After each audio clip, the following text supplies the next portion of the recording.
and this was taken as a sign of his hardiness, of his fitness.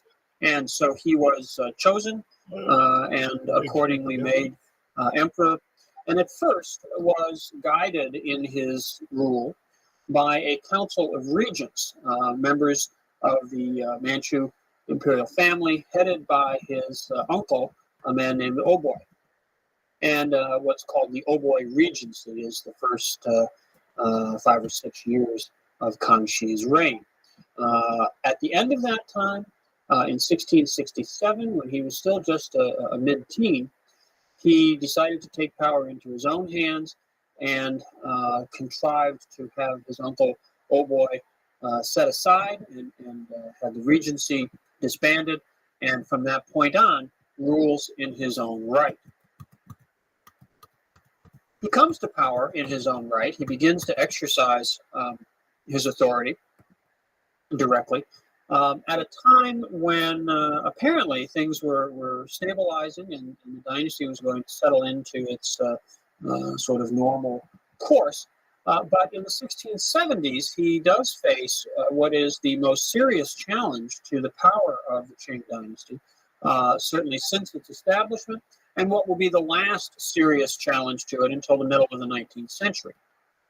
What happens is that Wu Songui, who we've talked about earlier, Wu Songui was the Chinese general in command of the fortress along the Great Wall that was keeping the Manchus out, and it was his decision to try to ally with the Manchus to drive the peasant rebels led by Li Zicheng out of Beijing in the summer of 1644 that allowed the Manchus to come in and get the conquest really underway.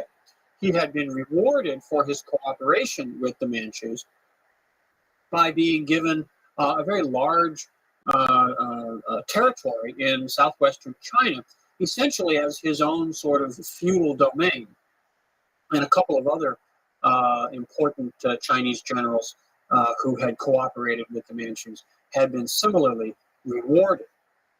They had held these now for some 30 years, but in the 1670s, perhaps in anticipation of generational change, would these territories be handed on to their heirs? The Manchus tried to recover direct control of this part of southwest China, and this triggered a rebellion, and Wu Songui becomes the leader of this rebellion. It's sometimes called the Rebellion of the Three Feudatories, because Wu and the other two generals rose up to defy the power of the dynasty. Other Chinese military forces in south and southwest China joined in with this rebellion, but not all of them, and not Chinese armies elsewhere. It took the Qing dynasty some 8 years to put down the rebellion of the Three Feudatories. It isn't finally completely suppressed until the early 1680s. But the success that the dynasty had in controlling it, containing it, and eventually putting it down was based on the loyalty which the vast majority of the Chinese army displayed towards the new dynasty. This was a very significant development because it showed that the Manchus, the Qing state, was not perceived as an alien body. It wasn't seen as something which needed to be resisted and done away with, despite the fierceness with which the conquest had been resisted at the time. By the 1670s, the Manchus had managed to establish sufficient legitimacy, a sufficient sense of loyalty amongst the Chinese, that when Wu Songui led this great rebellion, the vast majority of the Chinese military remained loyal to the dynasty. The Manchus had achieved this largely because after the initial conquest, they had established conditions of peace within the empire and had allowed, for the most part, the Chinese to return to their normal livelihoods. They had not sought to transform China. They had not sought to excessively punish China. Certainly, they had imposed taxation and had imposed particularly heavy taxation on the Jiangnan area. And they had also, of course, established the requirement that Chinese men adopt the Manchu hairstyle, what's called the queue. The queue is a long braid worn down the back with the front half of the head shaved. This was the traditional Manchu hairstyle, and now Chinese men were required to adopt it on the penalty that if you didn't wear this particular hairstyle, you could be executed. So it was a very severe measure, but once a generation or so had passed, it was so widely accepted that it became part of almost of a sense of Chinese identity. And the community of interest between the Chinese population, the Chinese armies, and the Manchu dynasty, the Qing dynasty, was such that the loyalty of the troops remained in place.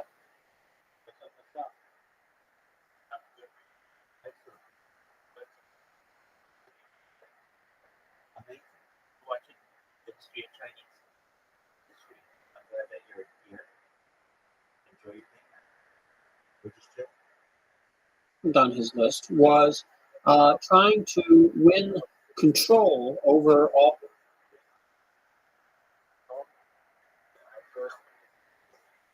I don't want to. I don't want to.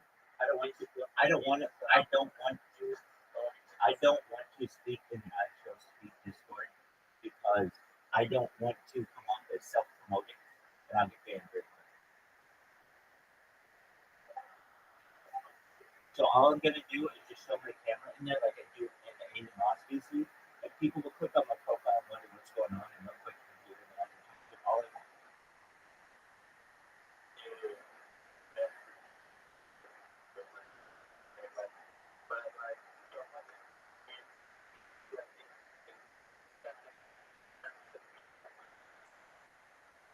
Do you think they'll ban me for just streaming the VC?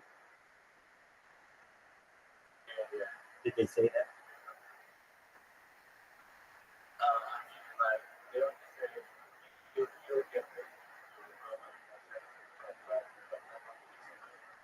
Oh, I understand. I don't want to take the risk. I don't want to take the risk at all. I work too hard to get video permissions, and so anybody who wants to talk to me, I'm very easy to get to. You just literally have to click my profile and click on my Discord, and I'll take you wherever you want to go. But for now, I'm just going to be quiet in that Discord. If that gives me more attention, more people pay attention to the fact that I'm not talking. Like, what is this? He's just sitting there. Well, let's make fun of it. Let's talk about it, and it builds buzz. So I know that like an enormous circumstance, you go there, you tell them all about yourself, and you tell them about your project and all the other stuff. But there's the fear that I have that I can be banned, and I don't want that to happen. Good enough. How's your day going?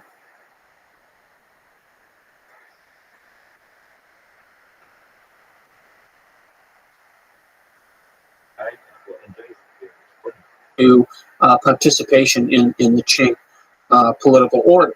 But he does start this process in motion, and it will be carried on by his successors as well. He also is able to project Qing power into new geographic areas, not necessarily as far as will ultimately be the case, but he begins to create direct Qing administration in the far west in what is today still called Xinjiang, which is a Chinese term that means new frontier. And the far west of China becomes the new frontier of the Qing Empire, beginning under the reign of Kangxi. These external concerns, these sort of frontier or borderland concerns, are one aspect of Kangxi's rule. Another is his efforts to stabilize the fiscal basis for the dynasty. He undertakes in 1712 a great survey of the empire. And now we know that this process of surveying the empire, of trying to ascertain who owns land and what kind of land it is and what the taxes should be, this is a very important function of the imperial state. It is often done in conjunction with the founding of a dynasty. It sometimes is done later in the course of a dynasty to try to reform the fiscal system. We saw Zhang Zhuzheng's attempt to do this back in the 1570s. Now in 1712, the Kangxi Emperor carries out this kind of a survey and fixes tax rates based upon it. But he adds kind of a new wrinkle. which is that he proclaims that the taxes based upon this survey of 1712 will remain in effect in perpetuity. They will always remain as they have been fixed under the survey of 1712. And this comes to be known as the Tax Edict of 1712. And it lays the foundation for some serious problems in the financing of the dynasty in later times. Well, in 1722, the Kangxi Emperor died after being on the throne for 60 years, and he is succeeded by one of his sons, who becomes the Yongzheng Emperor. Now, when Yongzheng comes to the throne, the circumstances of his succession are a little unusual. Indeed, some Chinese historians, some Chinese at the time, questioned the legitimacy of his succession. He was the 13th son of the Kangxi Emperor, so he was far from at the head of the queue, head of the line, to become emperor. And yet, he is named in an edict which was purportedly written by the Kangxi Emperor on his deathbed. This edict, however, was believed by some, if not most Chinese, to have been forged. The conduct of the Yongzheng Emperor after coming to power was also a little tended to generate a certain amount of suspicion as well, because he had very bad relations with most of his other brothers, and he had almost all of them. There were only one or two with whom he seemed to get along very well. He had almost all his other brothers either imprisoned, exiled, or in some instances murdered. So, however he came to the throne, the perception was that it was not necessarily the most proper of successions. Nonetheless, the Yongzheng Emperor turns out to be a pretty good emperor. He doesn't have a long reign, but he devotes himself during the years that he is on the throne to trying to improve the administration of the empire, to make it more efficient and more effective, and in some ways more compassionate, more benevolent. His biggest challenge, not surprisingly, has to do with the financial system. Already in the 1720s, the effects of the 1712 tax edict are beginning to be felt. The flow of income to the imperial treasury was not what Yongzheng thought it should be. There were problems in the collection of taxes out in local communities. There were problems in the transmission of taxes to the capital. Taxes would basically be collected on a local level, forwarded up to a provincial level, consolidated there, and then shipped off to the court, to the capital in Beijing. Financing for local administration was then, in theory at least, to be returned from the imperial treasury to the provincial, and from the provincial to the local levels. While these various stages of transfer were fraught with the potential for corruption and problems of various kinds. One particular issue, given that taxes were being paid in silver, was that some people's taxes were paid in relatively small quantities of silver. These were often melted down to be consolidated into bars of silver, which could be transported more simply. And there were a number of fees and charges and surcharges that were added on to cover the meltage fees and the loss that might occur in consolidating these. So that there were various irregular duties, irregular taxes that were being imposed by local officials. These taxes tended not to become part of the official records, tended not to make their way to the capital. And so Yongzheng was concerned about abuses of the system and about trying to improve the flow of income to the center, and to make sure that the court had the greatest degree of control over the tax system. So he tried to reform the system in ways which would eliminate some of the informal charges that were being imposed at the local level. And he did this by sending out officials from the court and sending out instructions from the court to local administrators. And he experimented with this in a couple of provinces in central China first, to ensure that Money that was collected was properly recorded. Money that was submitted to the imperial treasury was properly handled. And he allowed the officials to retain a portion of revenues directly in the locality so that they could finance local administration without having to have money go all the way to the capital and then make its way all the way back. In the test provinces in central China, where these policies were explored, they worked very well. And he was very pleased with them in the 1720s. But when he tried to apply them on an empire-wide basis, he ran into a lot of resistance. And the reason for this was basically that the provinces where he had experimented with these reforms in central China were neither the richest nor the poorest part of China, a sort of cross-section or middle range of economic and social life. When he attempted to apply these policies in the wealthier areas, particularly along the coast, he ran into a lot of resistance, again, from local elites and from local officials who really wanted to have the informal control over revenue flow rather than more direct control from the central government.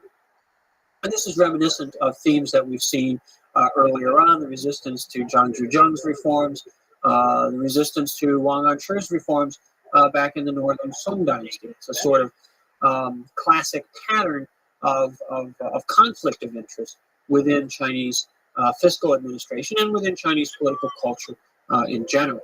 The Yongzheng Emperor eventually becomes frustrated with his efforts to reform the financial system, and he abandons in the early 1730s his efforts to impose this new regime and sort of acquiesces in the informal changes that are being imposed in local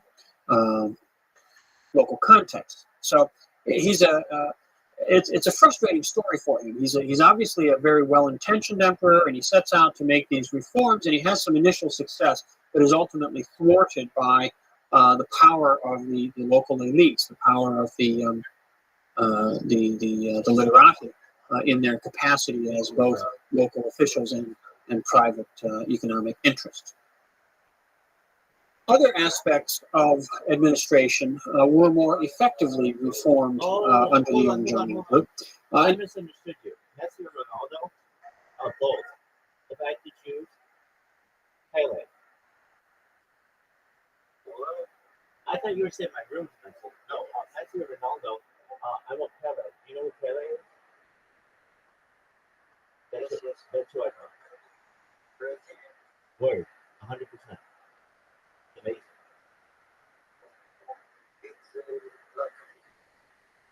He's very good. Africa ruled. I love Africa. Shout out to Africa. Shout out to everyone in Africa. Africa's amazing. I hope Africa. What's that, baby?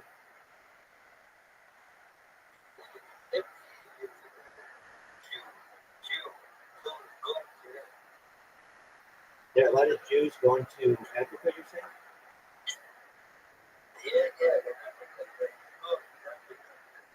Well, of course, there's Ethiopia.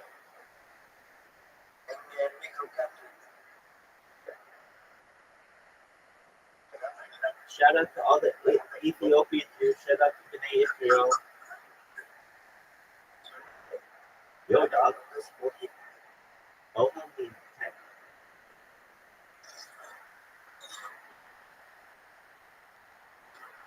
It's a tent. You know, like a tent? I don't. Is it fun?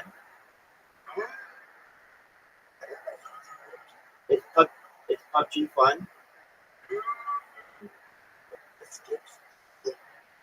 I play chess. I play Grand Theft Auto. I play Madden. I play college football, which I call Stick. I play multiverses. I play Fortnite. You'll be good.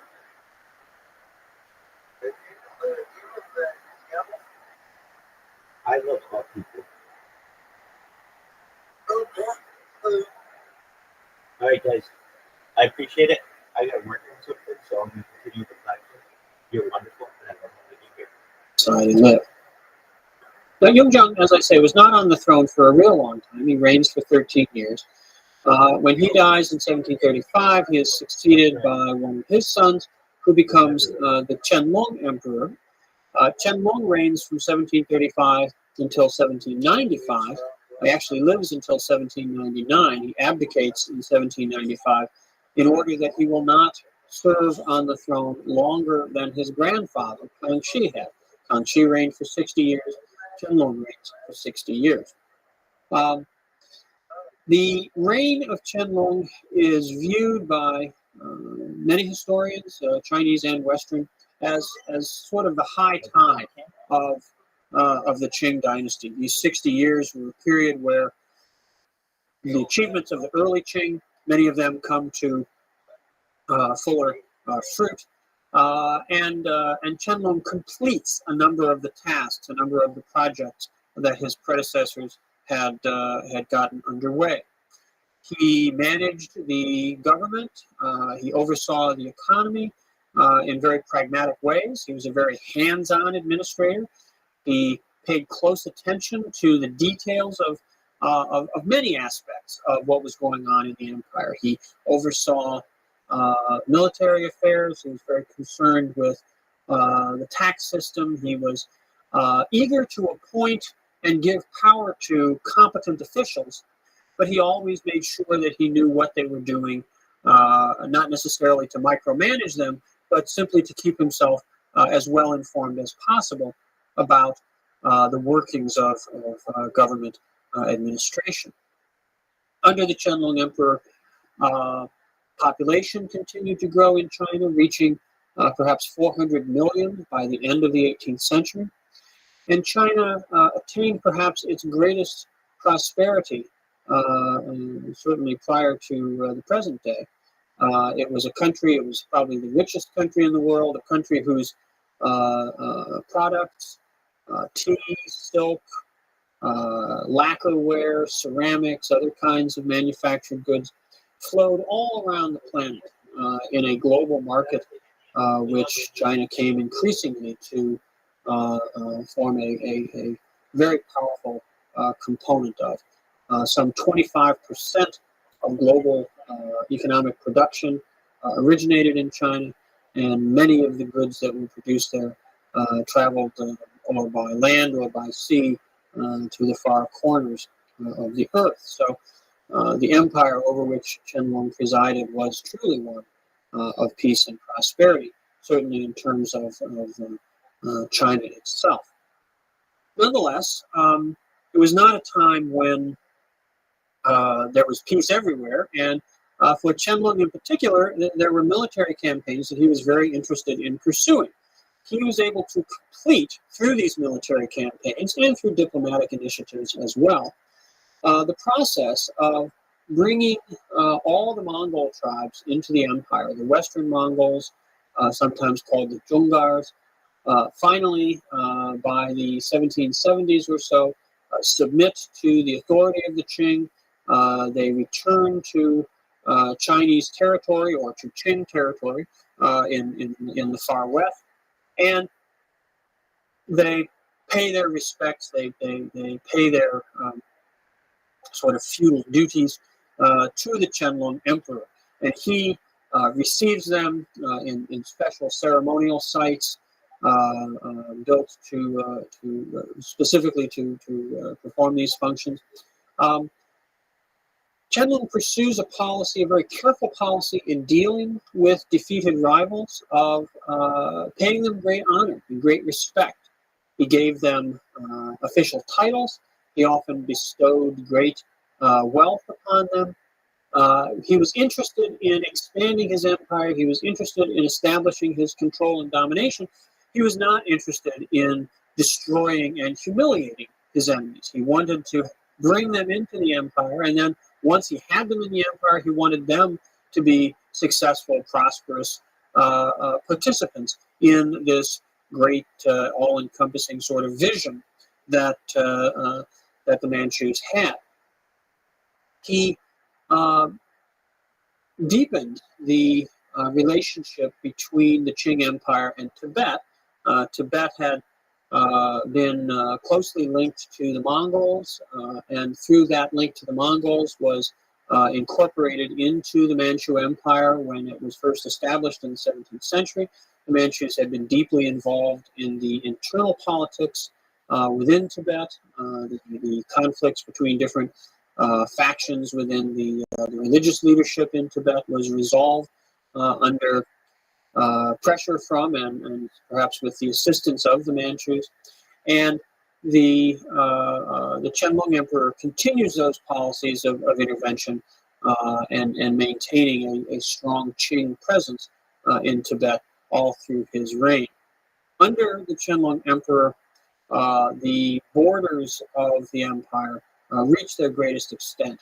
Everything that is today part of China and much more, what is today the Republic of Mongolia, the maritime provinces of Russia, and certain territories in Central Asia that are now not part of China, were part of the empire under Qianlong. He really takes the empire to its greatest extent. By the end of his reign, by the middle of the 1790s, though, new problems, new challenges begin to emerge, many of which are a result of the long period of success that the dynasty has had. The growth of China's population had begun to push up against the ecological limits of Chinese territory. The amount of land which was available to sustain the population couldn't be expanded, and the intensity of its exploitation had limits that were based upon the very surplus of labor that was available for farming. Standards of living tended to stagnate in the latter part of the 18th century. The economy, which had grown so much, seems to have simply plateaued, seems to have reached a point beyond which, given the existing technologies and patterns of land tenure and relations of production, it couldn't continue to grow. At this same time, new pressures began to be placed on China from the outside world. In particular, the rise of a very aggressive and expansive system of state-sponsored capitalism in the U.S. began to lead towards a conflict between the Atlantic-centered world and East Asia. We'll look at the background to that and bring the story up to the threshold of European-Chinese interaction in the next lecture. In fact, just for you, I've watched this like 5 fucking times. I'm gonna play.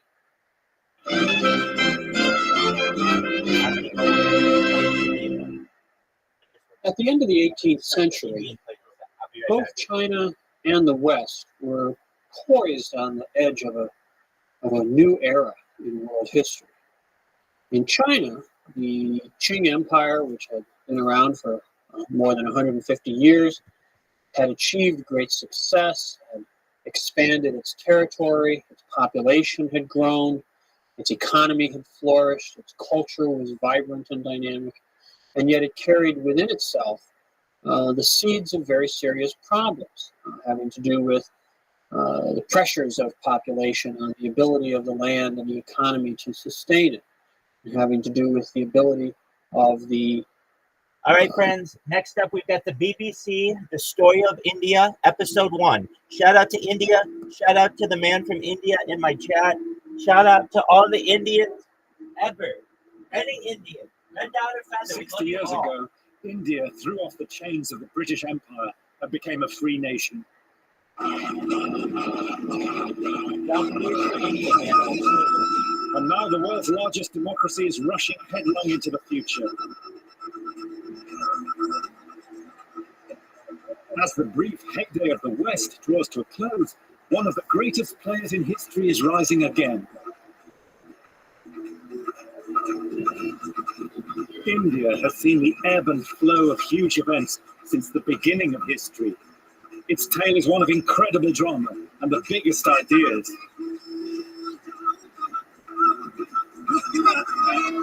It's a place whose children will grow up in a global superpower and yet still know what it means to belong to an ancient civilization. This is the story of a land where all human pasts are still alive. A 10,000-year epic that continues today. The story of India.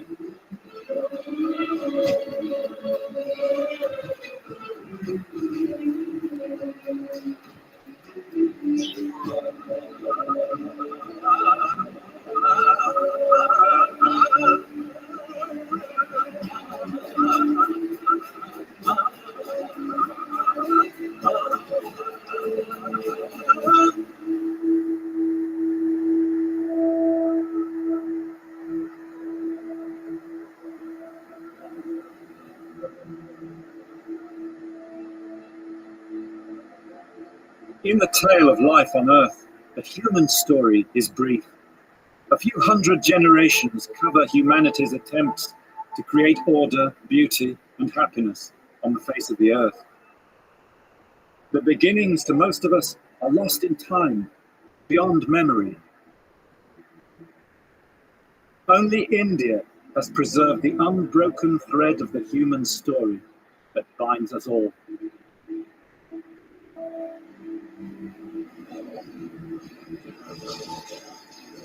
According to the oldest Indian myths, the first humans came from a golden egg laid by the king of the gods in the churning of the cosmic ocean. Modern science, of course, works in a less poetic way, but no less thrilling to the imagination. But what science tells us is that our ancestors first walked out of Africa only 70 or 80,000 years ago, round the shores of the Arabian Sea and down into South India.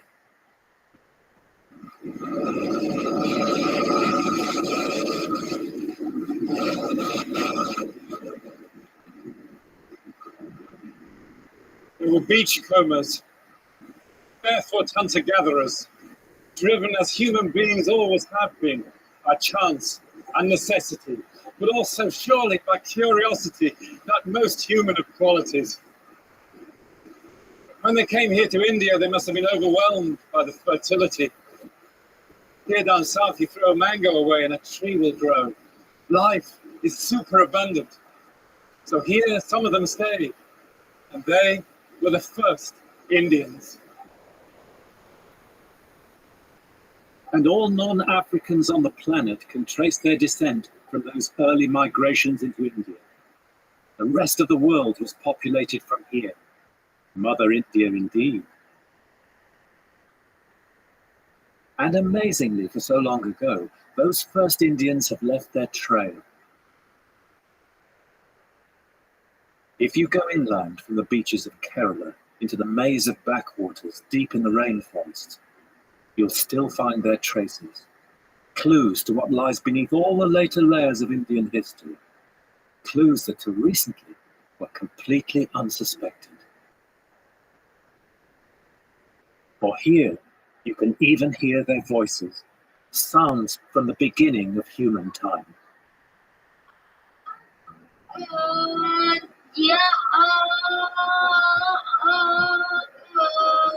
An ancient clan of Brahmins lives here, priests, ritual specialists. They alone can perform the religious rituals.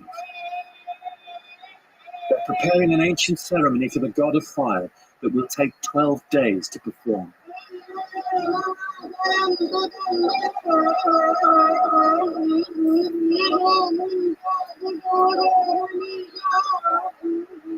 For centuries, these incantations or mantras have been passed down from father to son, only among Brahmins, exact in every sound.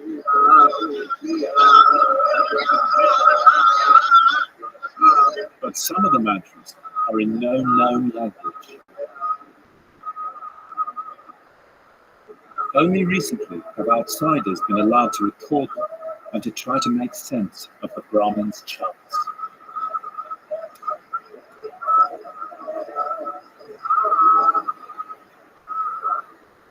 To their amazement, they discovered whole tracts of the ritual were sounds that followed rules and patterns but had no meaning. There was no parallel for these patterns within any human activity, not even music. The nearest analog came from the animal kingdom. It was bird song. These sounds are perhaps tens of thousands of years old, passed down from before human speech. There are certain patterns of sounds preceding and succeeding texts. That is what is called oral tradition. You can't write those patterns in book. It's unprintable. So only orally it can be transmitted through generations. And this oral tradition is still alive in Kerala.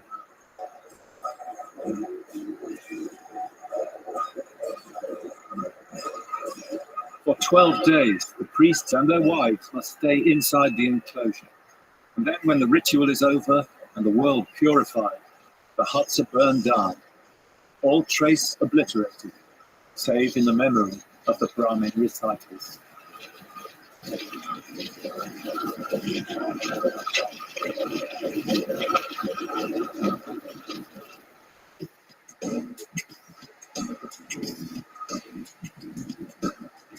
So there's a crucial clue to the story of India, how the experience of the ancestors is faithfully handed down from generation to generation. But it's not just sounds and rituals that have been passed on.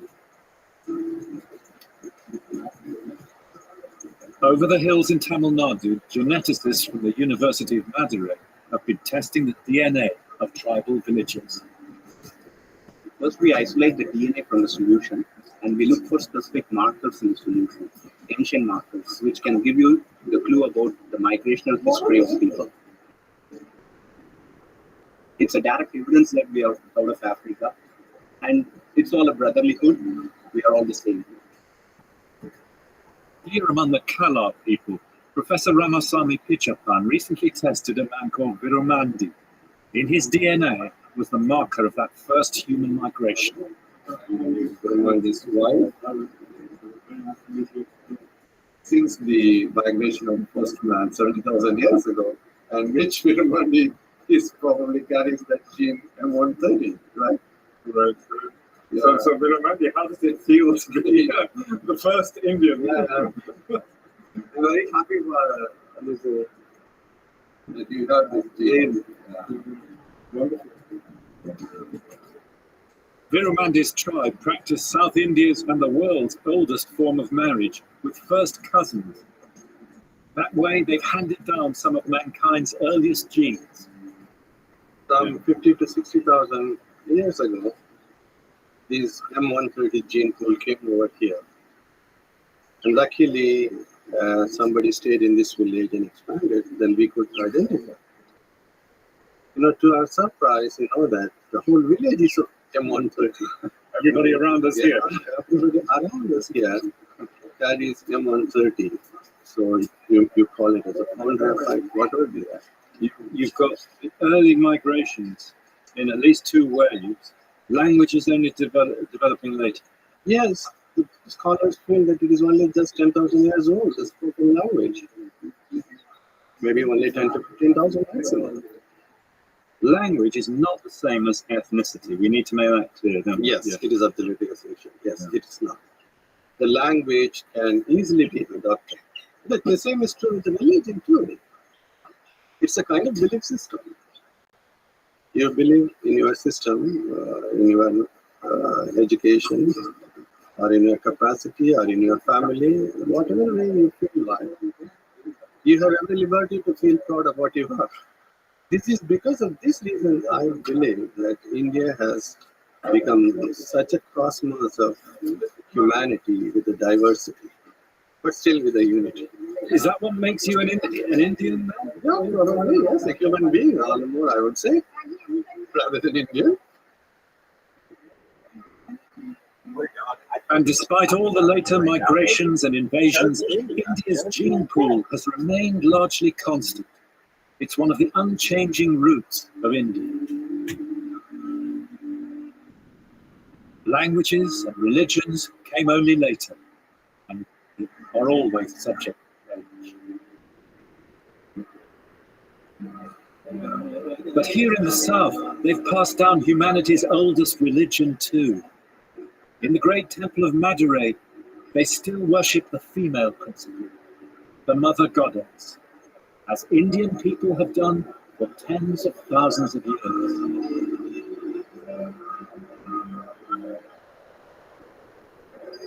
And alongside her are countless other deities that link humanity with the magical power of the natural world.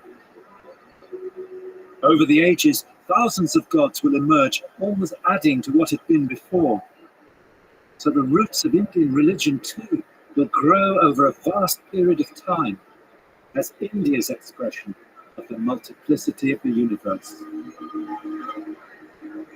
Why have only one God when you can have millions?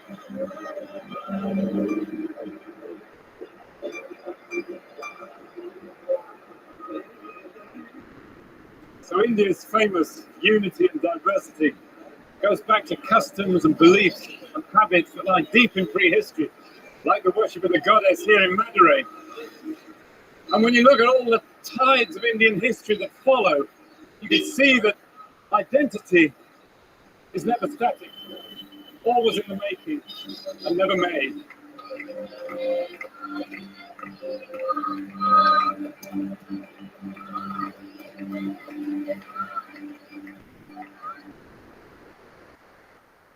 Now we must rush over tens of thousands of years in which humanity lived as hunter-gatherers. And then in the Stone Age, in a great arc from the Mediterranean to India, changes in technology led to the invention of agriculture. And that would be the motor for the next turning point in the story of India, the rise of cities.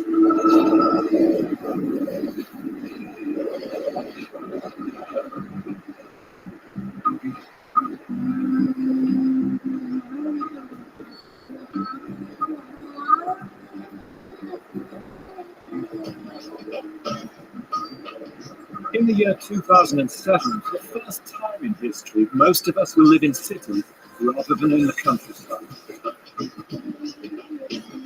Here in the Indian subcontinent, that process of civilization began in 7000 BC, even earlier than ancient Egypt, with the growth of large villages in the Indus Valley. So despite the divisions made by modern borders, nowhere else on earth is there such continuity of settled life. Hello. But of course, when we talk about India in history, we mean the whole of the subcontinent, before modern politics divided up that deep continuum and gave the people new identities and new allegiances. Bhutan is your native place. Bhutan, your native place. Yes. Oh, yes. Very nice. Michael, are you making historical film for BBC London?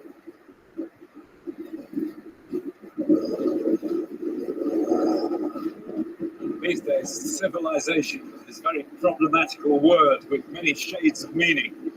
But to historians and archaeologists, it means living in cities, large-scale, highly organized societies, monumental architecture, law and writing. And to find the origins of Indian civilization, we need to come first of all to Pakistan, once part of India, but split to become a separate country in 1947. Because it was here in the valley of the Indus River, comparatively recently, a series of amazing discoveries revealed a hitherto completely unknown ancient civilization.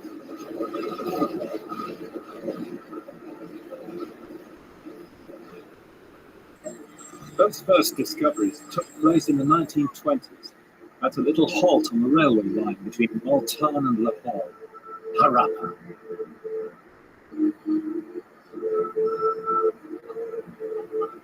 At that time, the Indian subcontinent was under British rule. And then the idea that the people of what is now Pakistan and India might be heirs to an ancient civilization far older than the Bible, Greece, and Rome would have seemed incredible. The Europeans saw India as a primitive, backward place. They believed civilization was the product of the classical world, for whom they were the modern standard bearers. And nobody even suspected that India had a prehistory. But all that changed in 1921, when British and Indian archaeologists arrived at this little place in the Punjab.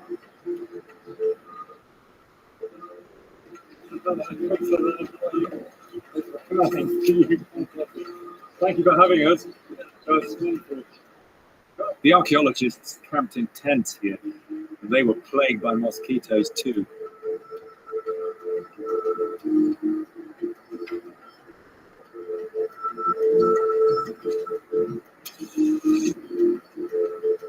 That night in the dig hut, I read again the romantic account of those first discoveries, at the same time as the finding of Tutankhamun in Egypt. Not often is it given to archaeologists, wrote the British excavator John Marshall, as it was given to Schliemann at Mycenae to light upon the remains of a forgotten civilization. It looks, however, at the moment as if we're on the threshold of such a discovery here in the plains of the Indus.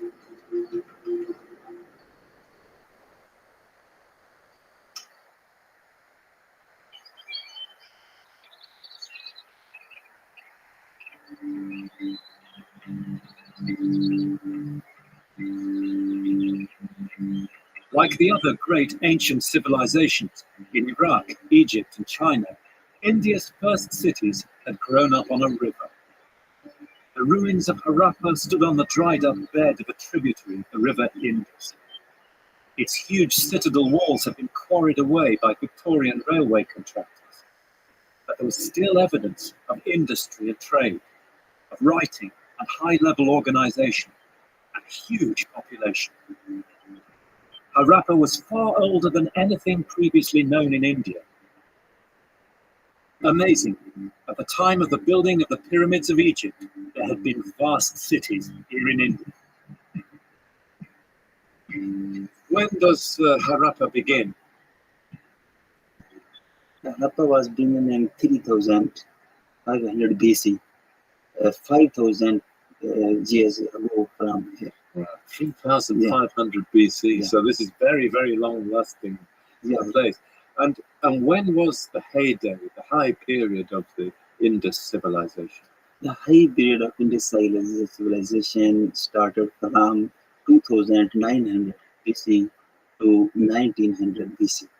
This is the highest period, and we call it mature Harappan period. People, do you think, how many people do you think lived here in the height of its power? I think about 2 lakh people. 200,000 people. According to the houses and streets, it is estimated guess. Wow, but it's a big city for the ancient world.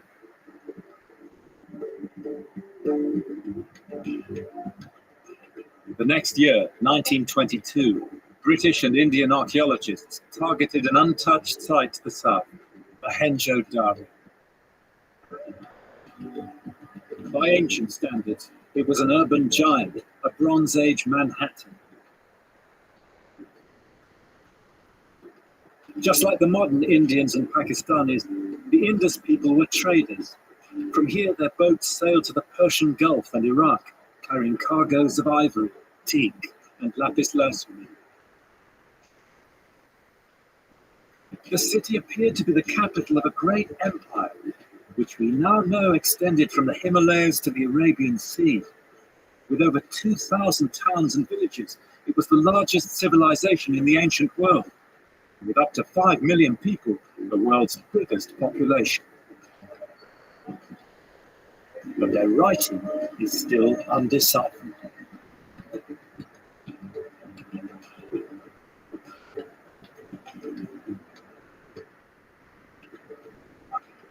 Then, after several centuries of stability, the cities declined, trade collapsed, and urban life itself ended. People went back to the land. Why the Indus cities died is one of the greatest mysteries in archaeology.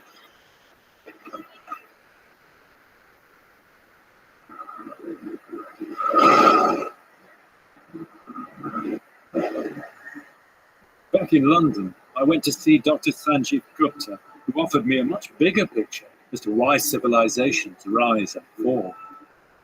About 180 million years ago, India was actually an island floating in this vast ocean that we call Tethys. It was moving northwards for about 130 million years. Eventually, about 50 million years ago, it actually rammed into Asia, colliding with Asia to produce the world's largest mountain belt, the Himalayas. So there's a different perspective to the historian's view. Civilizations come and go. Environment and climate are what shape our human story in the long term, as we're now discovering to our cost. The Himalayas draw the warm air from the south, which is precipitated in rain, the monsoons. And the monsoons made the first Indian civilization. When they failed, it did too. The key was the shifting and drying up of rivers, and one great river system in particular.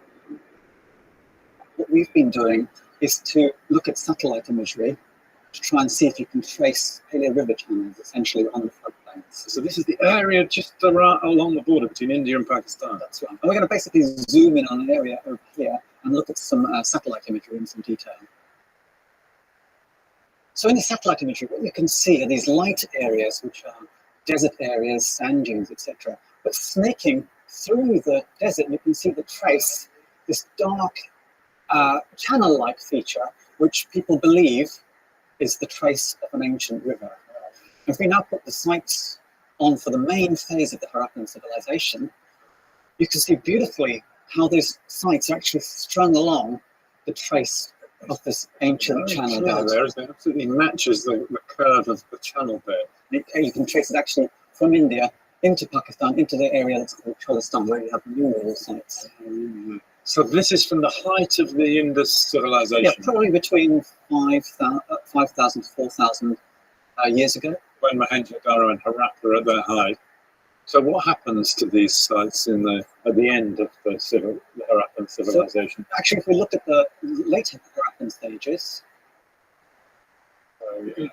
what you see is that there's a major shift eastward into the eastern part of the central and eastern part of the Ganges plain, away from the major Gaga Hakra settlements over here. Right. In the last 10,000 years, we've actually seen a progressive decline in the strength of the Indian summer monsoon. And particularly around, some people suggest that around 3,500 years ago, there was actually a major decrease in the strength of the monsoon. Climate change isn't just happening now, it's happening in the past. All these early settlements in late mature Harappan civilizations, settlements just completely disappear, and we see this major shift eastward into the central part of the Ganges plain.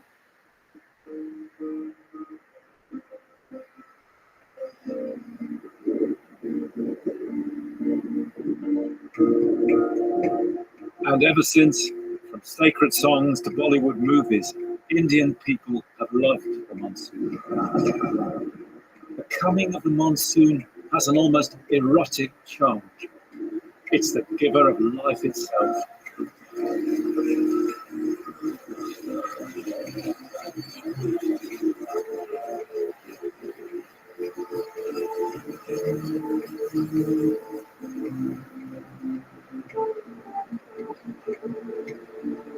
So climate change shifted the centre of gravity of Indian history. The people moved, following the rivers eastwards to new lands in a forested world that's been sacred from that day to this, the plain of the river Ganges.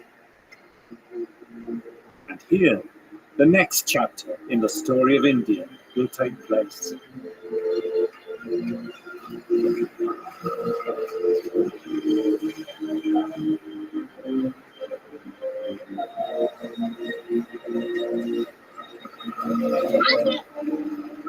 Hi, how are you? How is the water? The water is good?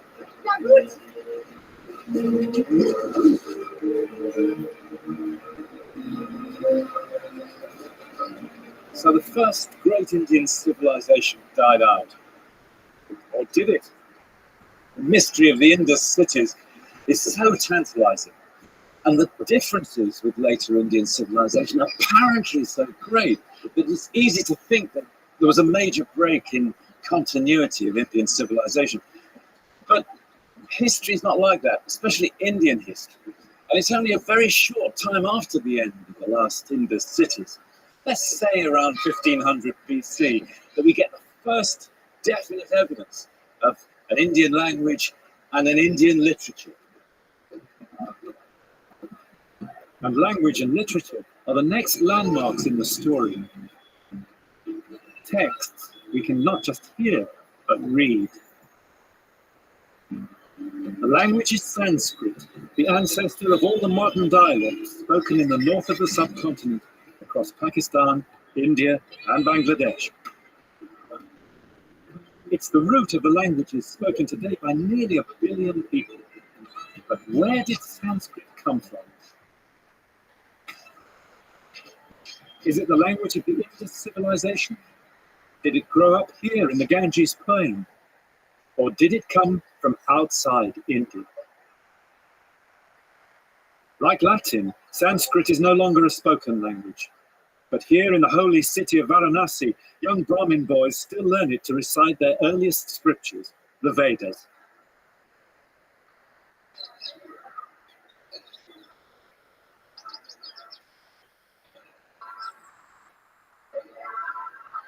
For traditional Hindus, these are the most ancient scriptures in the world, older by far than the Bible.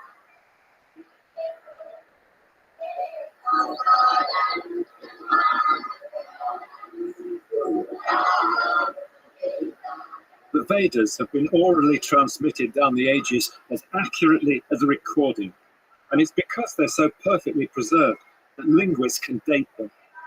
The oldest is a collection of 1,000 hymns called the Rig Veda, which starts around 1500 BC, a time when Stonehenge was still in use.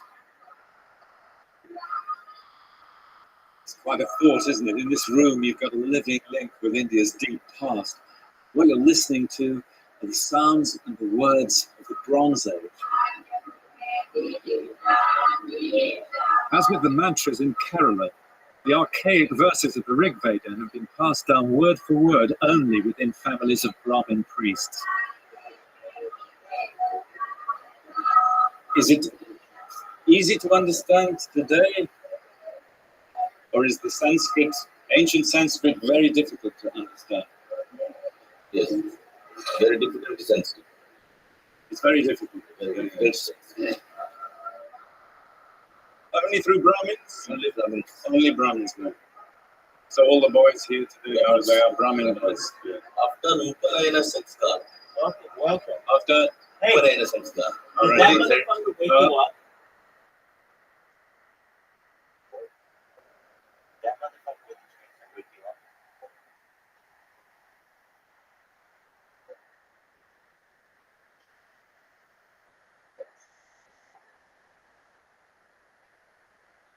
Okay, wait. Hold on.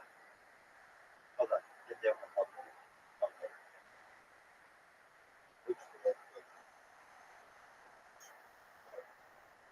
I'm going.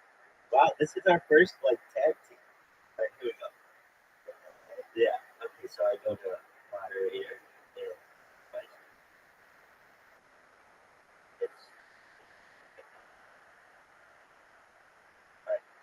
So you did it.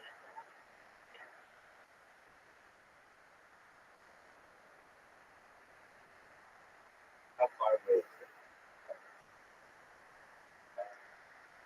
Yeah.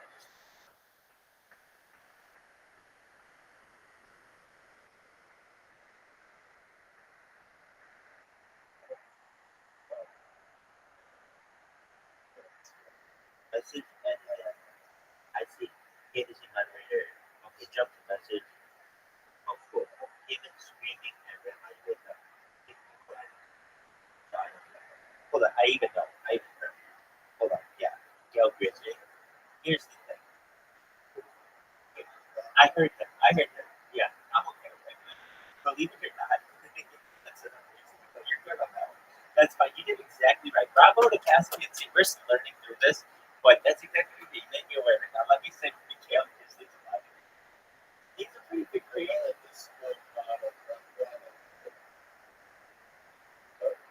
Well, so I know who that is. I knew who it was when I heard him. I know who it is. I triggered it in my head. I he awoke me, and I heard him yelling at me. And he said, "You're always sleeping. Whenever I come in here, you're always sleeping." I know, God. Why? Because you're in fucking, I don't know, and I'm in the United States, and our fucking clocks are off. So every time you come in here, I could be saying the same fucking thing about you. Yes, I do see that I did that. Yeah. So okay, that's actually not who it was, but and I'm not banning Gail. Gail, I'll let him pull that shit a few times until it really gets me pissed off and under the wrong circumstances. But at least I met, and that's fine. At least I met. There's other one. Well, this guy now. So he's done it 4 days in a row now. And yes, wait. I want you to go to the chat. Okay, go to no. You left 1 second before he came in. It's free. I know that wasn't you, but it was almost like he told you leave, and then you left, and then he came in. Oh, I bet that's what it was. And that's what that is what it was. Caspian, he was waiting for you to leave. The second that you left, he came in. He wouldn't come in here with another person because he knows what to do. Okay. Yeah, what are the odds that? Okay, that. I know he was.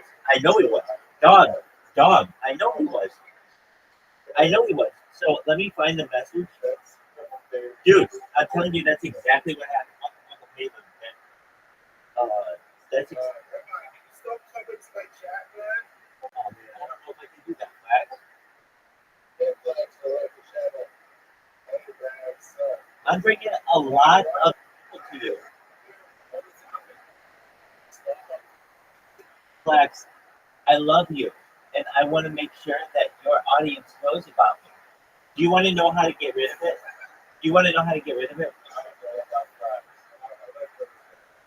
You can put a delay on of like 2 minutes and you'll never see it again.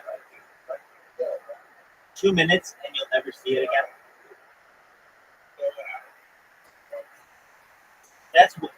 That's love. That's love right there.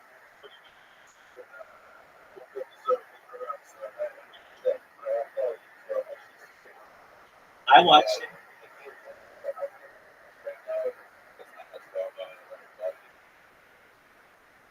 Because I love you, Flex.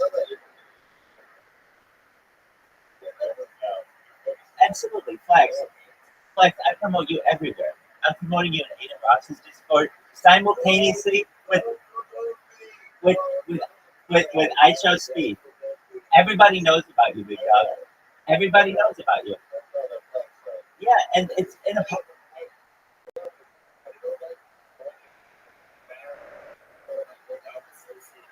No, they know that you're totally innocent. Don't worry about that. They know that this is purely on Rabbi. You have nothing to do with that. But the interview that you did was really good. No, everybody knows you have nothing to do with that. Absolutely nothing. But what people do know is that you're an excellent interviewer and you're an excellent host and that you're very entertaining. And that's one of the reasons why you're always at the top of the channel. Look, I'm telling you what, it made me notice you and it made Caspian C know who you are. I saw when my bot spammed you, and you have over between 200 and 300 people watching you at that time. I have that in my head, that kind of data, and I keep an eye on you, man. I want to make sure that you're doing well. And the thing is, you're very successful. And the higher you go up in the list, the more of this shit you're going to get. So I'm just the first person who has done this to you, but I'm certainly not going to be the last. But what I want you to know is none of those other people are going to help you. Flex, when I go viral, Flex goes viral. When I get rich, Flex gets rich. When I get rich, Flex's audience gets rich. And what do I mean? Flex, I have more data online than any person in global history. This goes back to the pandemic. We've seen the death of a queen, the birth of AI, the coronation of a king, and everything in between. You know that we talk about some subjects on this stream that are unlike any others, and that they're going to change the world. Everyone's going to want to associate to this.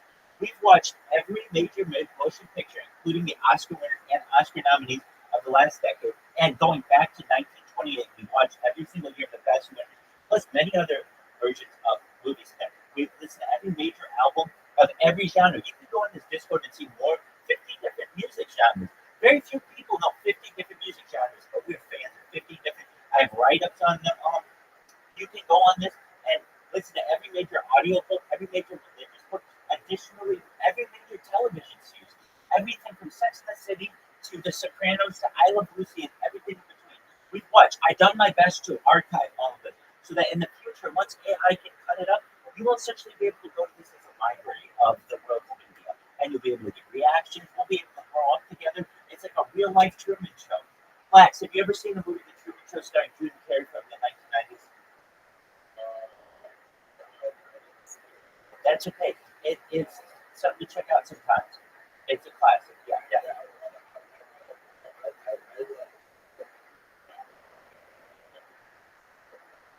Well, absolutely. If you want to get into directing movies, this is an excellent one.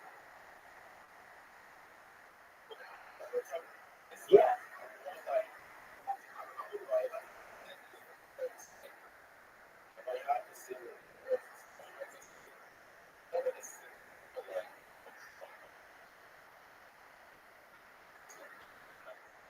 Flax, we want to hear about it. So it's a drama. What's the setting?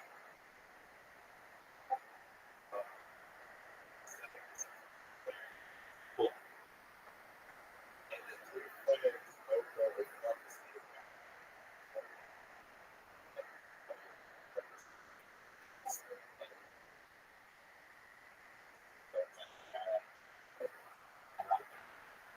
So it would have to be.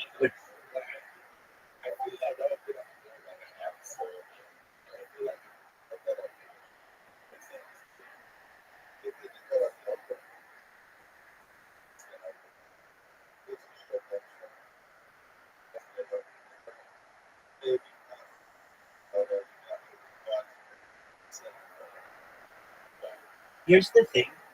Wait, don't feel bad. They've done everything. If you didn't know, there are something called tropes. If you go to tvtropes.com, I'll find the exact website. Just one moment. Yeah, it's tvtropes.com. It literally takes every kind of scenario that you can name, from like zany next door neighbor to surprise baby news, anything that they've ever done in any episode, and they have essentially archived it. So what does this mean? Like there are many things. It's like slapstick comedy, every kind of thing that you can do when two people slap each other on stage or in a movie. They have archived it.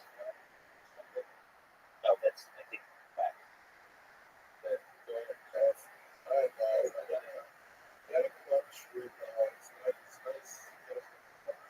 Absolutely, Flex. It's all love, and I want you to know if you do want to stop. If I could personally, I would just turn it off for you because you're a wonderful person. I'll tell you though.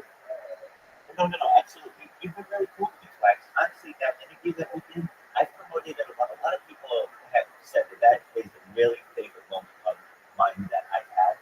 Just because it encompasses who I am, and you have the opportunity to be there. I want you to know if I can stop it immediately for you, I would. Here's what I can tell you. You can turn on a 2-minute delay. You'll never get any more sleep. I can't turn off the bot. No, that's just going to keep on keeping on. So, wait. Flex. I've got another one for you. This is actually instant. Here it is. If you look at, I'll give you an example of a streamer, Lurk24.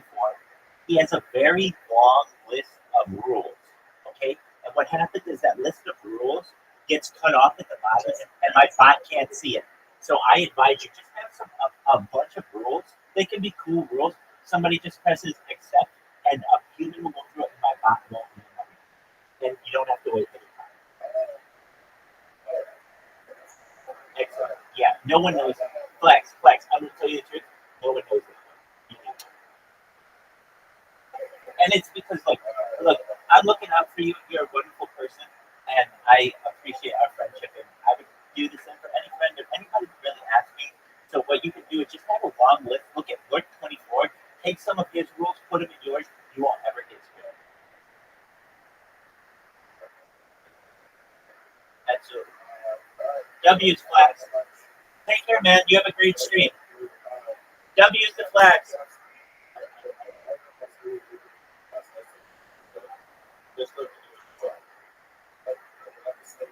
Absolutely. Take care. That was Flax, everybody. What a pen. Yeah, man. Yeah.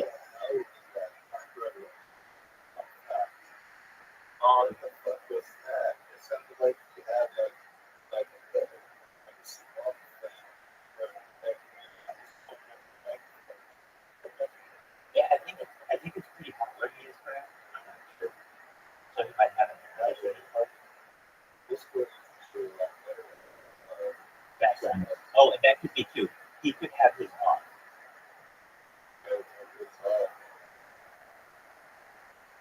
Well, that's cool. Shout out to Flax Life. He's very cool. And we taught him how to stop this fan.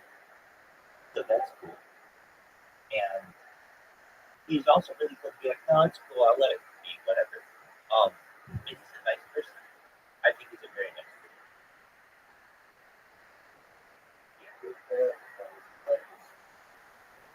Right. But I do want him to be able to stop.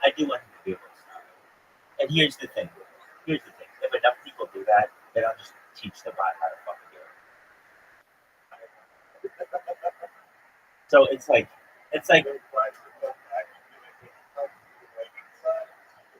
right, exactly. But wait, but here's the thing. I would tell him in advance, Flax, I'm changing the bot. Here's how you can, and he'd be like, dude, fuck, I don't give a shit. I miss it. See, here's the thing. They get paid on how much people chat in their chat, and so it does make them a little bit of money.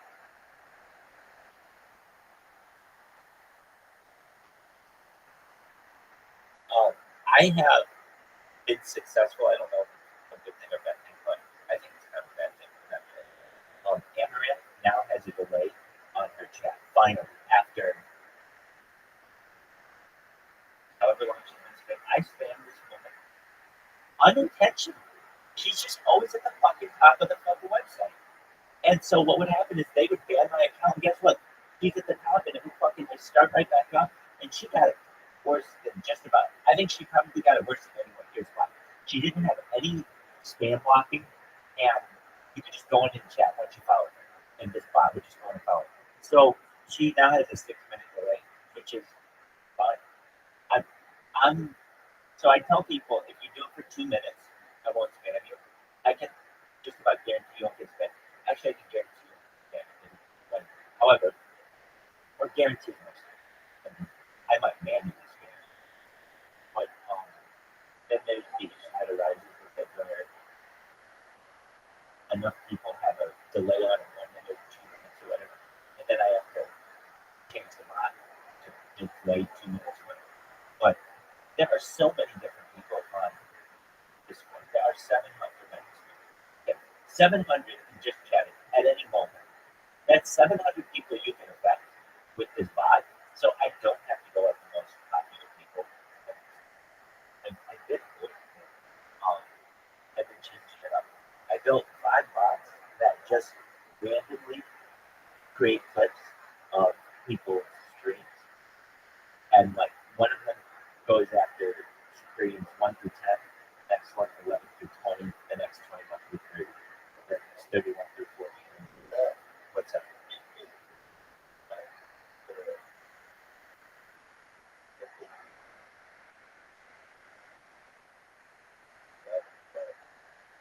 Isn't that something that it does everything?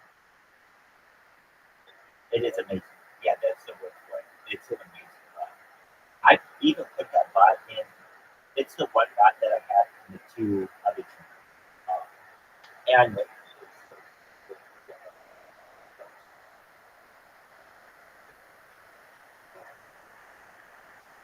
yeah, so it's even like you can see what it is.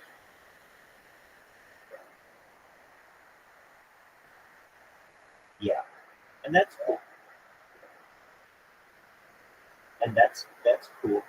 He can. I don't look. If you notice, I don't care if anybody. I mean, you can be there if you want. You can leave if you want.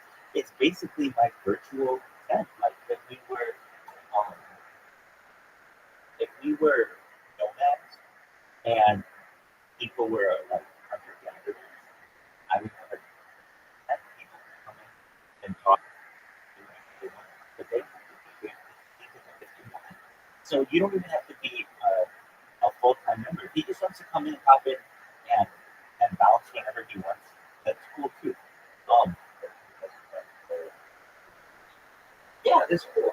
And if he does, oh, that is very cool. But if he does, it would be the fact that he knows who we are is great. Now, I hate to break his heart. He broke his heart first with the Howard. I think everybody in the back of their minds wants to be a writer of some sort. But with AI now, there's just no way. It's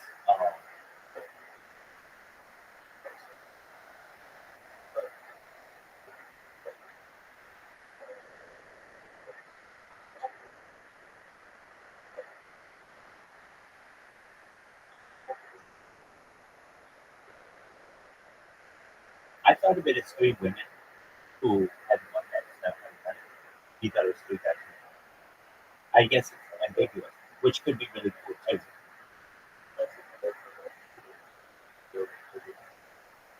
No, I understand. It's ambiguous, which actually could be a really cool part of it.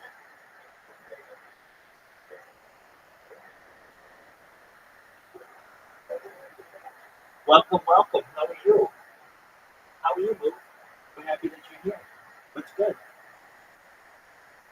Good. What did you, nephew? We're glad that you're here.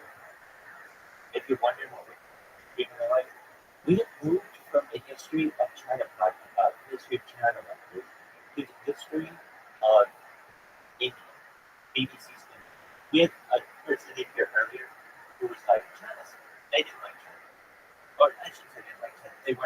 They like India. They want to hear about India. They like India. So I said, you know what? We've listened to China. We've listened to China 4 times straight. Let's go to India. And so we listen to India. See those random people who keep joining? Oh, I can tell you this. The odds that somebody's going to stay in this Discord are about 50%.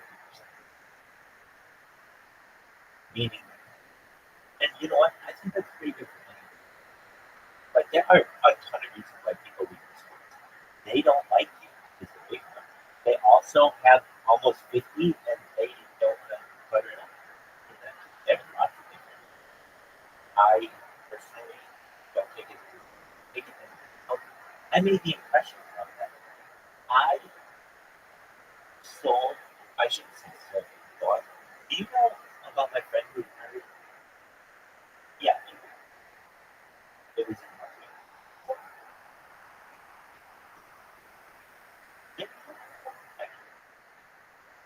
SBC. SBC, can you hear me?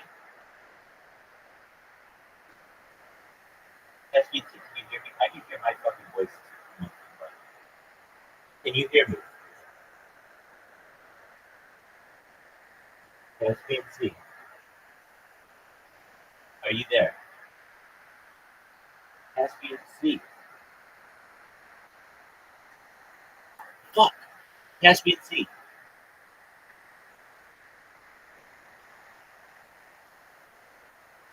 Dog. Caspian Sea. Are you done? Hello?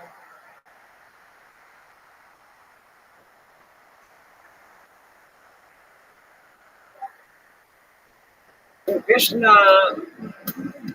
is advising how the performance of beauty, importance of performing duty for a king. Your duty is to fight. Performance of duty is must. It's really an epic that speaks to every age. It is an epic full of stories of human beings fit of clay, with lust and lechery and ambitions and fears, people who have committed acts of betrayal and sold each other down the river. It's a tremendous amount of it. To read them about today is to recognize how thrilling. Hit that. Ego. Caspian Sea. I was in the middle of telling you the important information in the history of mankind, there's been some important shit that's been discussed. This was definitely some of it. Here we go. Are you ready? Go down. Dude. Yo. And now the world's largest democracy is rushing headlong into the future. Go, dog. Dog.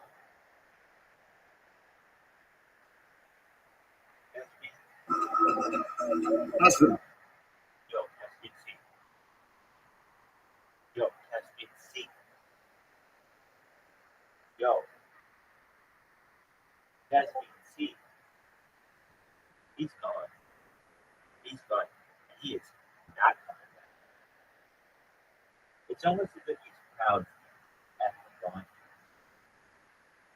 Caspian Sea. Caspian Sea.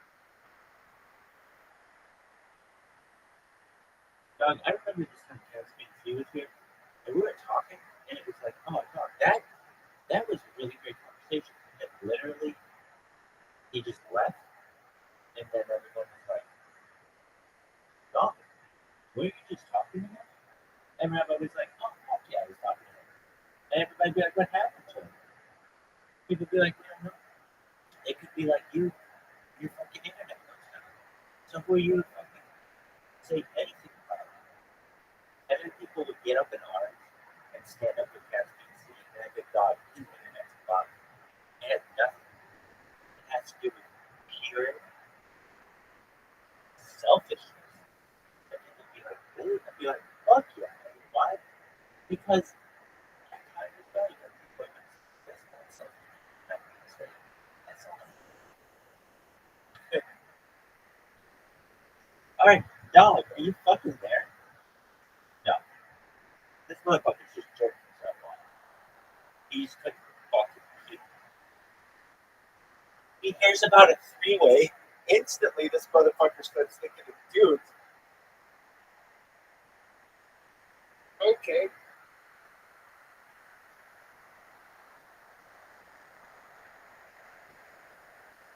Hey, dog, you know that there's something called TV tropes that literally have every fucking idea ever? Oh, so you like took them all away? Yeah, that shit already exists, son. Dog, this shit sucks. Oh, dude, I just saw what it fucking did.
Oh, that's it. That's it. That's it. We found it. You little bitch. Alright, fuck. 1, 2, 3, 4, 5, 6. 7. Okay.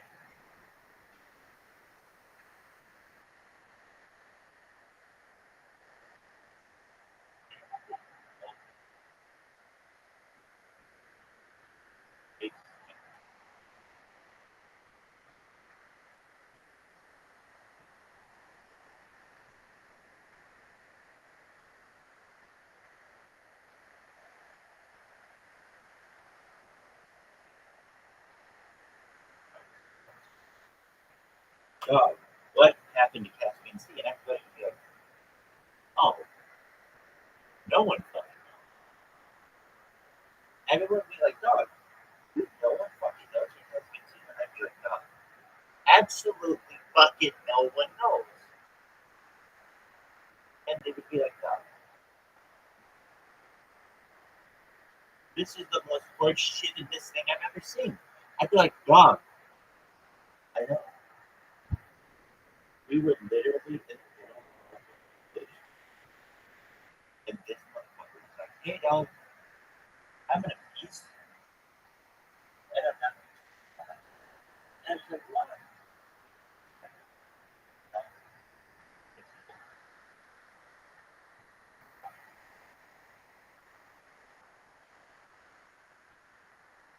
As the brief heyday of the West draws to a close, one of the greatest players in history is rising again. India has seen the ebb and flow of huge events since the beginning of history. Its tale is one of incredible drama and the biggest ideas.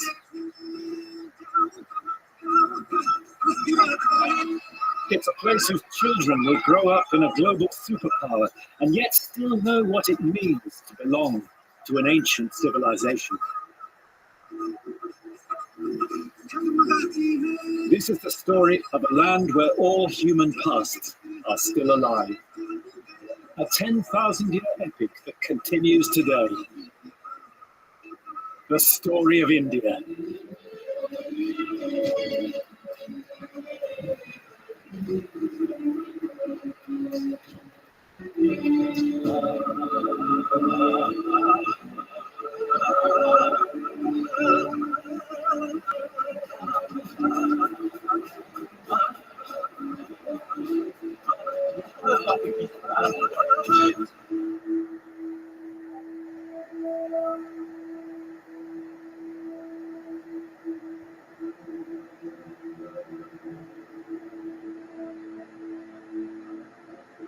In the tale of life on Earth, the human story is brief. A few hundred generations cover humanity's attempts to create order, beauty, and happiness on the face of the Earth. The beginnings to most of us are lost in time, beyond memory. Only India has preserved the unbroken thread of the human story that binds us all.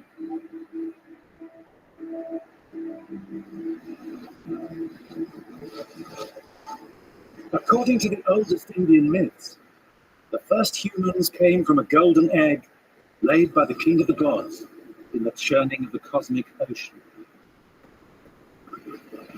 Modern science, of course, works in a less poetic vein, but no less thrilling to the imagination. But what science tells us is that our ancestors first walked out of Africa only 70 or 80,000. Dog. I was mid fucking sentence, and I was on something really fucking important, like always. And then you came over and. No, I don't even know. I didn't know what it was. Dog, I was talking about something so fucking sick, it's unfucking believable. And I literally just talked to you for 5 minutes. Not you, like, all the way. Alright, what the fuck was it? It was really important. It was like a really interesting thing. No, it's cool. I'll think of it. Okay, so I'm watching this fucking history of India. And it's a little different.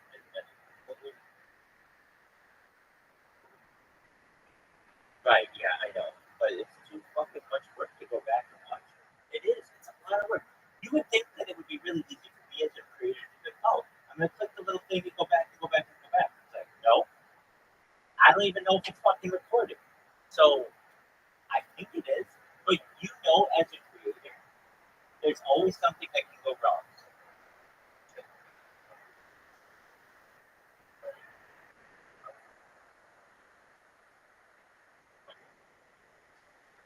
Oh, you can go back. And watch what I say to you. It's funny.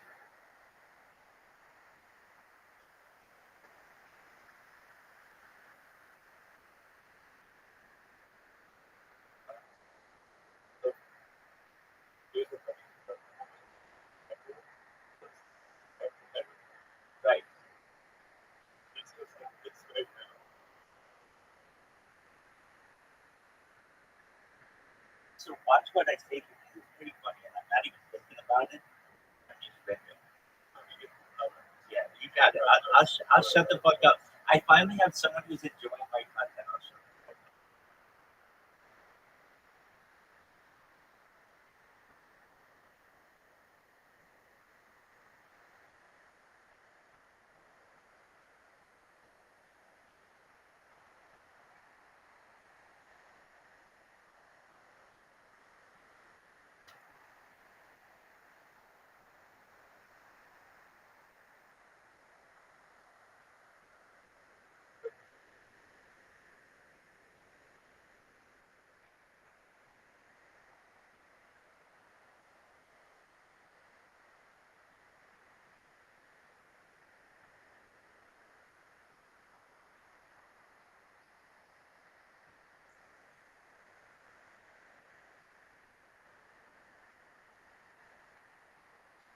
I can hear you.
I'm gonna go to it. I want to watch it myself. What time of day?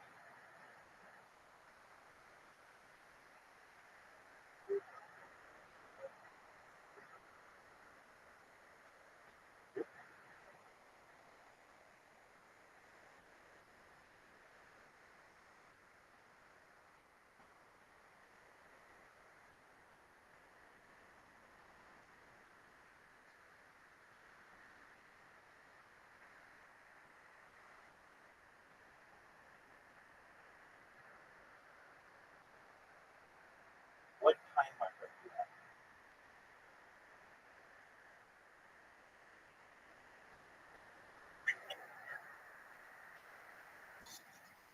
Thank you. Perfect. I didn't say.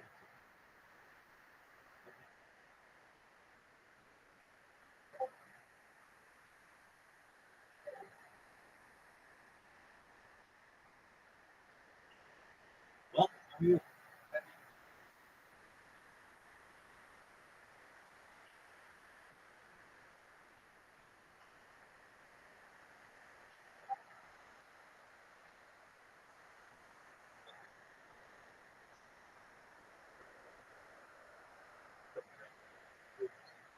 Oh yeah, did I tell you about that? Though? That's what I wanted to talk to you about. Okay, I gotta talk to you about that. That's what it was. So you remember, you found it. Good job.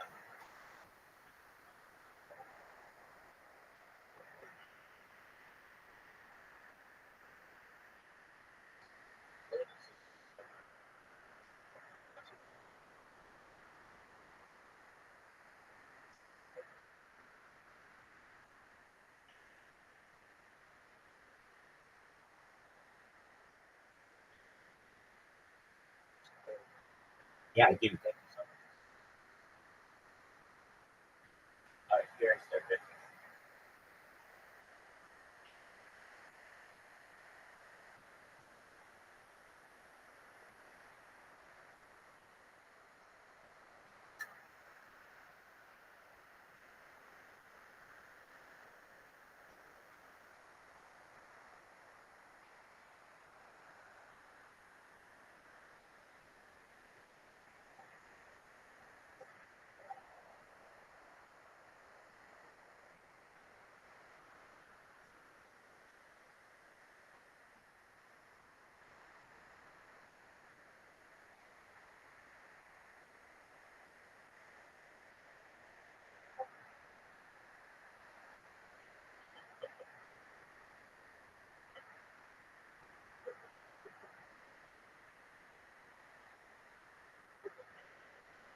Okay.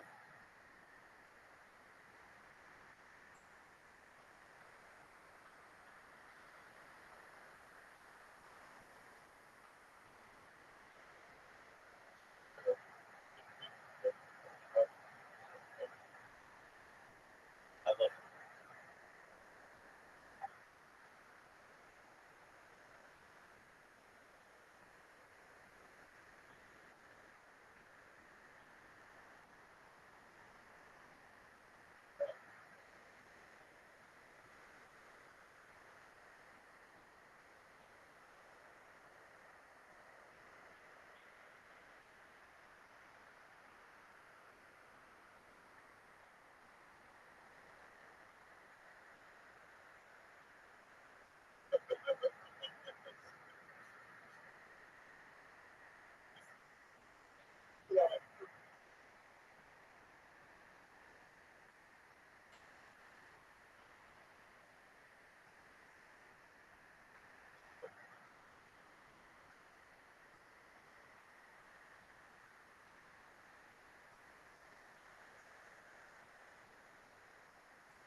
Yeah. Perfect.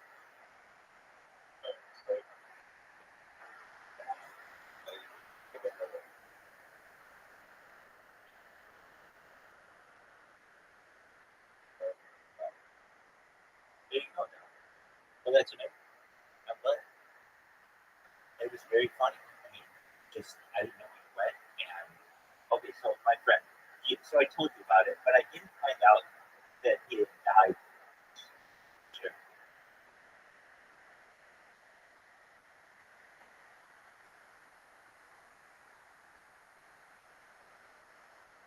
Years ago.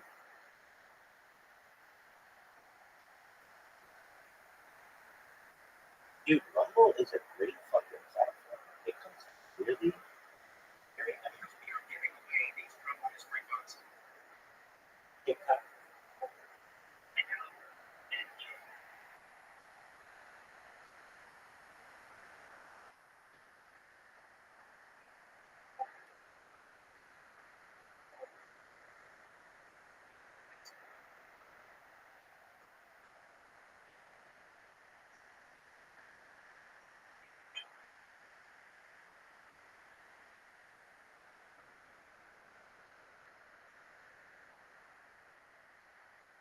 It is the exact same camera that you see me out in so it would make sense. I don't know why we think it's any different. I mean, I thought the same thing it would be and do it. It's literally the exact same thing. Which is perfect. That's what I want to do. Dude, I know what I wanted to say though. Sure.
hear you. I got you. I can hear you.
I wanted to talk to you while you're doing that thing. Can I talk during it or not? I'll let you focus on that. I'll talk later.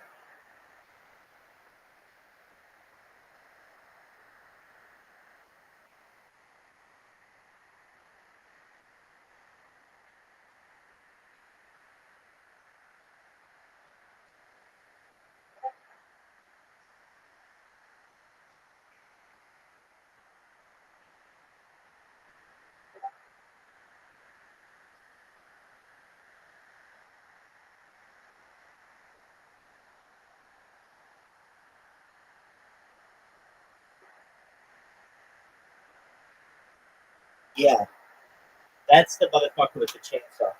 Well, there are two of them. I think they're the same person. He just has different accounts.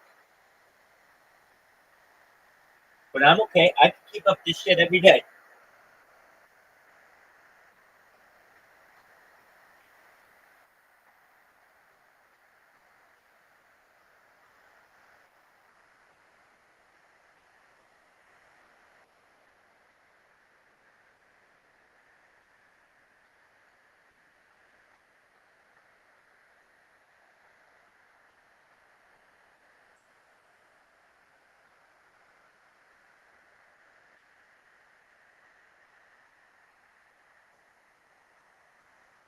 Oh, hey, Caspian Sea.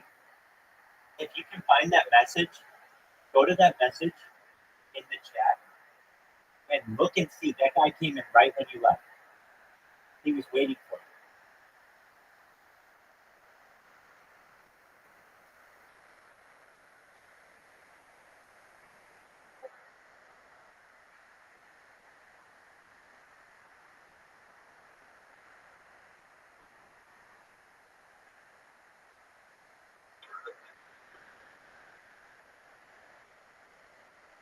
you. Yeah. Hold on. Okay, so it says you left at 8:47, and he came in at 8:48. He came in right when you left.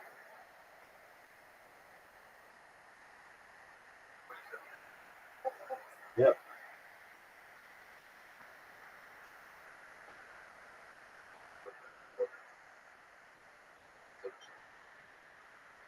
Oh, the other guy? The other guy was Ben. Yeah. So, but what I'm saying is that guy waited for you to leave. You understand what I mean? Because you were in your. I'm thinking so. They came in at different times though. The guy the other day, 2 days ago, came in at 3 in the morning. Today, it was 8:30. But that was fine. I'd already slept, and I was ready to fuck with that stuff. As you can tell, like, I think these are good tests of the system. So bring it. Um, okay. So I wanted to say, so I told you about my friend, right? Okay. So then, um, there's some people who I told, some people I haven't, but it's still kind of a shock to me because I only found out about it 2 months ago, even when he died. Yeah.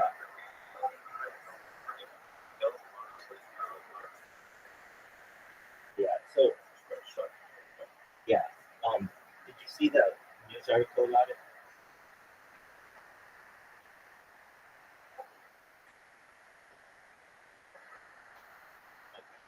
Um, well, I'll, I'll talk about it some other time. But basically, yeah. But I wouldn't have known. Like, I remember when it happened.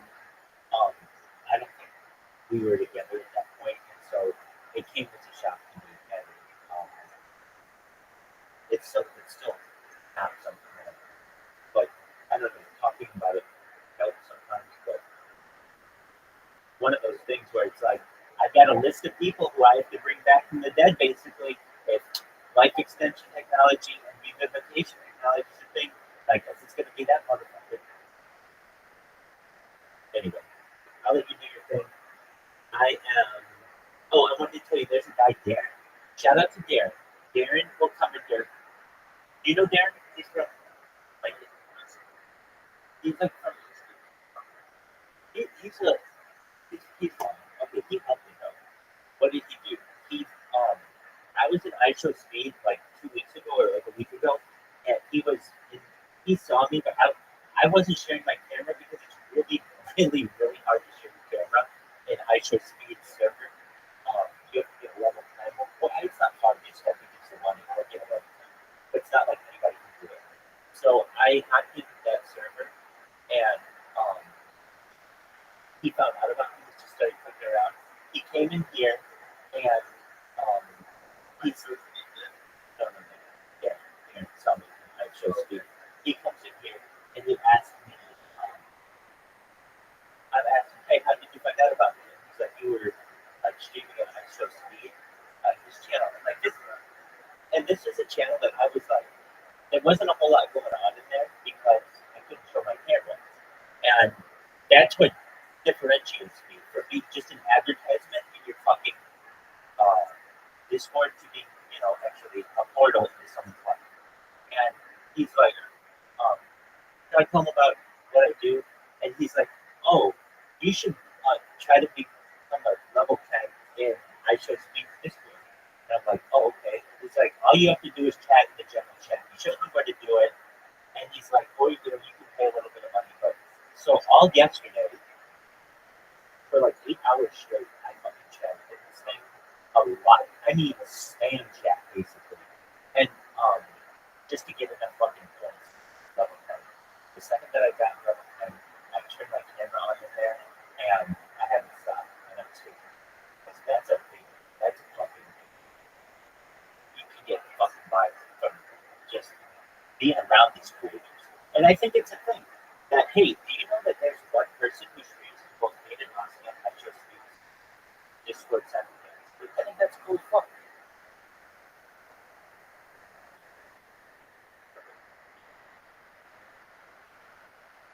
Excellent. I have to say, my favorite line of myself, if I may stuff my own thing, is honestly the fact about that freeway and how your mind went straight to dudes, and I went, and of course, That's what I yeah. No, I didn't hear you. I did hear you. Yeah, I mean, I wasn't expecting. I didn't know what it was going to be, but then you had left me, so I'm going to put a little dig on you. Nothing harmful, but just a little funny, and that made me. That will get big. That'll be on the highlight reel.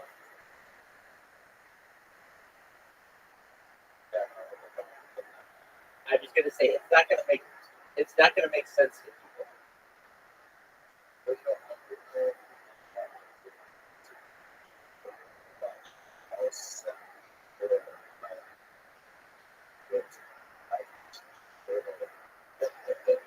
On YouTube? Yeah.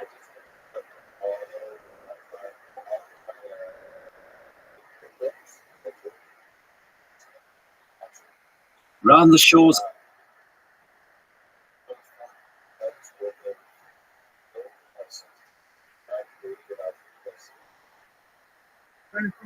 I don't fuck around with YouTube.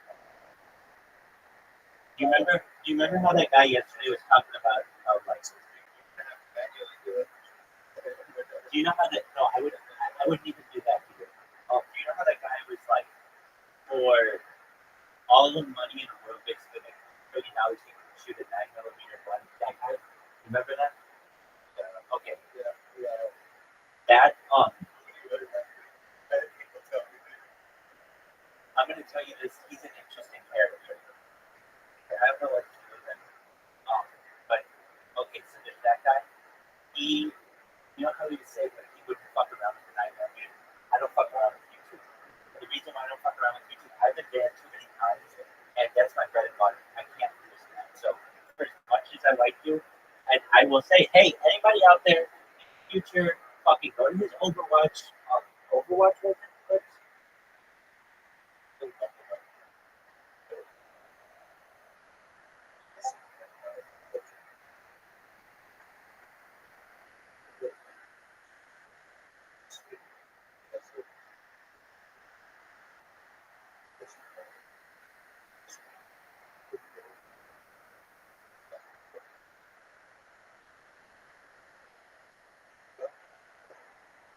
Yeah.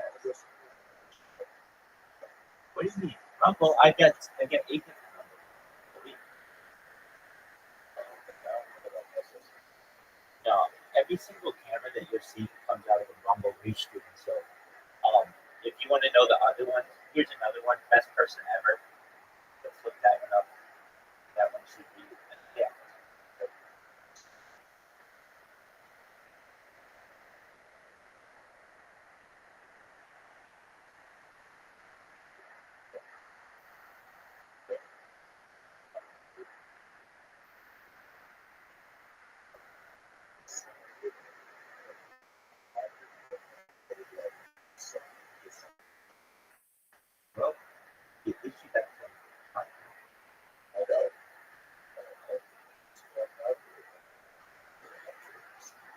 So if I look up the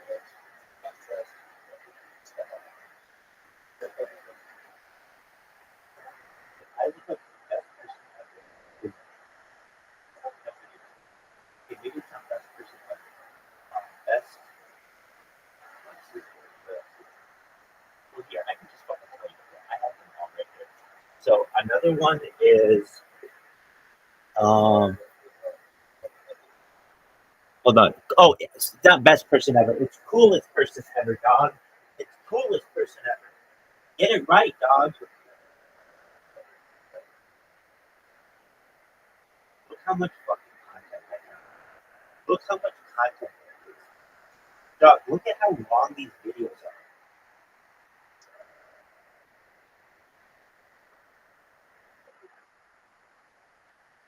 Look how many views I get. Like 118 views, 110 views, 85 views. That's way more than I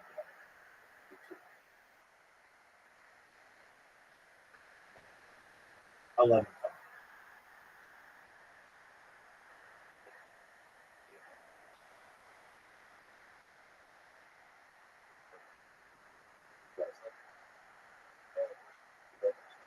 Great question. Ready? Whoa, a whole bunch. Oh, Bong James Bond. I clicked inspiring for the options you gave me for your YouTube type. They didn't have one for coolest mofo in the world option. God bless, bro. Dude, shout out to Bong James Bong. You are so sweet. What a nice person. The next one that we have is, well, he just wrote in. He wrote in my channel, and I was just reading what he wrote. The next. No. You're good. I'm here. I'm here. The next one you want to see is best rabbi ever. Best rabbi ever.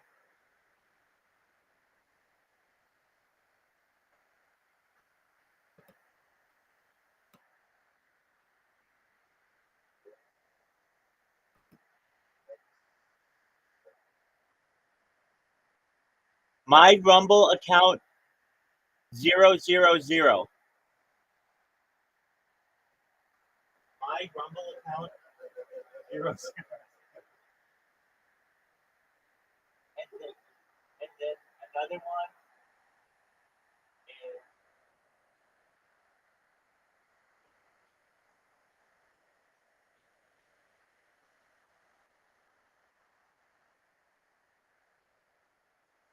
is best video archive 1.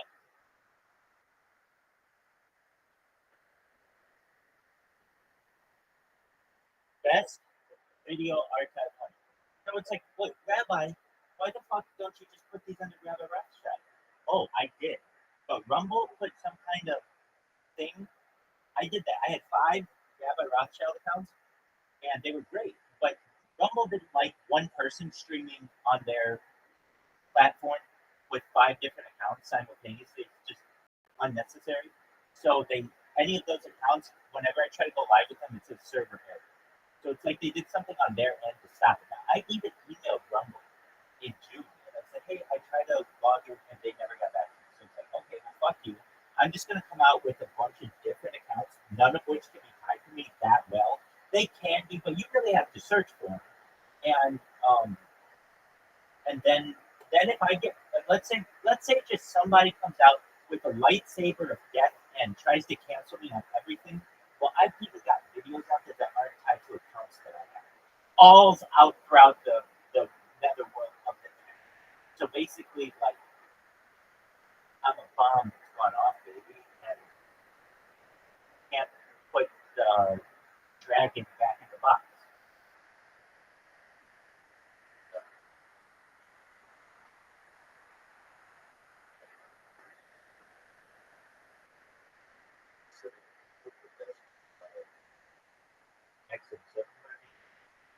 That's the far one.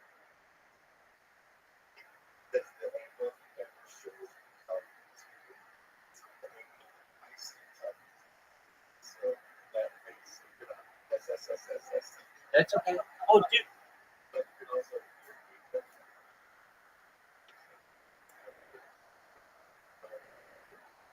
Amazing. Oh, you're amazing. He's got a dude.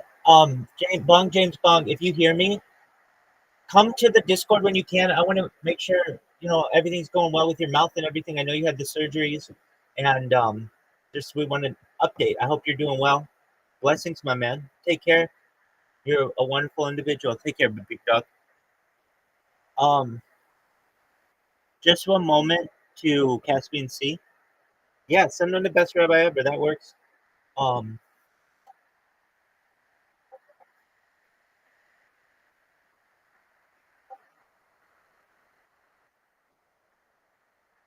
word.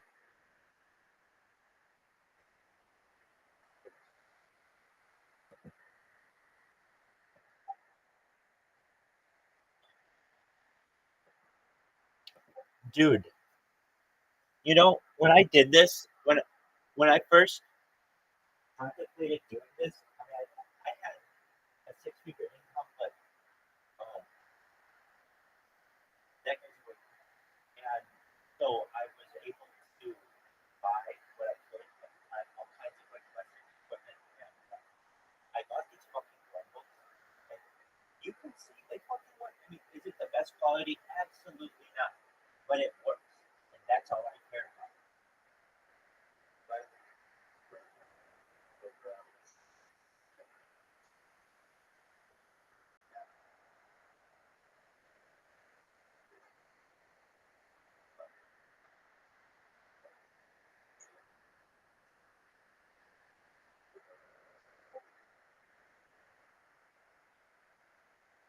No, of course not.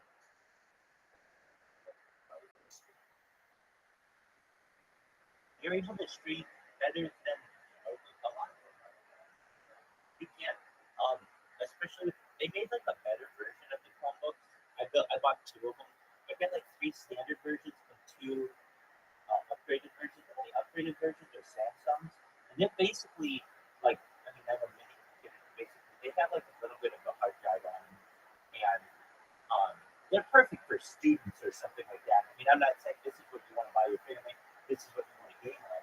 But when I was put in a place where it's like, okay, I have $1,000 to buy equipment, I could either buy one nice computer or 5 Chromebooks. What do I want to do? And I bought 5 Chromebooks, or maybe 6 Chromebooks. And then I put them all around me. And it seems like that's the better move because eventually I bought like not like $1,000 computer, but another computer, and it's given me the ability to do like pretty diverse, pretty diversified streams, like where you can be like, okay, what's your next channel? What's your next channel? And keep in mind, every channel that you're seeing is multi-streaming on like 33 different platforms. So that's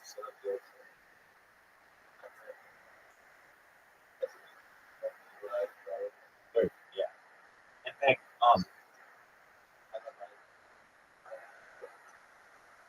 so I heard some like controversial stuff about you, but let me say this.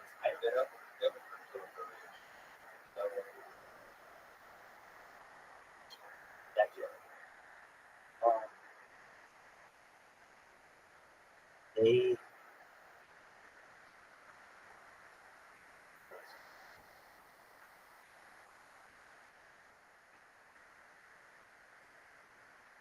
I don't use it. That's right.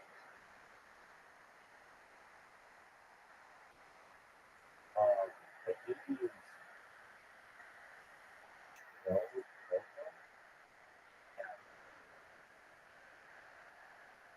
local, local TV.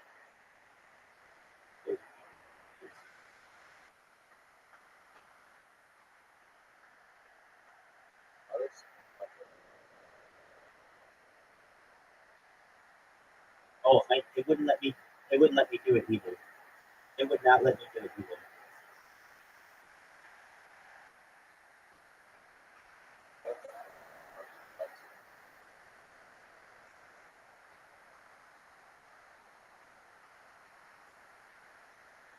Dog, I'm streaming on UI too.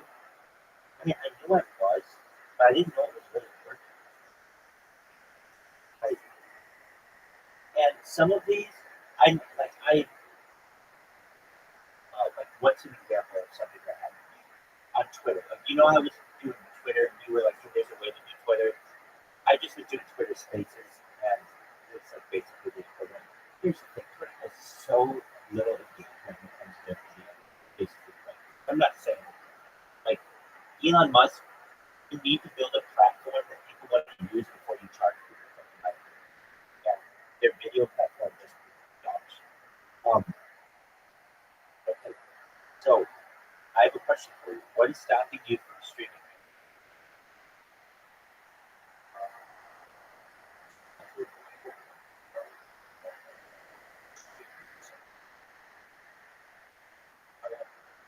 Rumble, Rumble.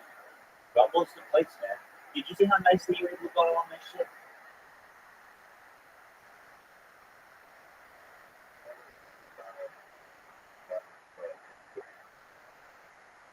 That's true. Hey, a little secret: if you do need to rewind, a little secret is you press the click button and you can go back like a minute and a half.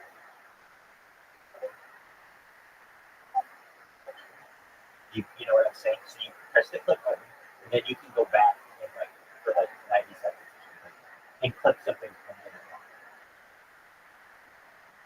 Shout out to this Kick user. I figured that out myself, but there's someone who does Kick News. It's Kick News with Hannah Rutledge or something like that. And I recently saw an interview she did with Eddie Craven, like Steak Eddie, and she made that.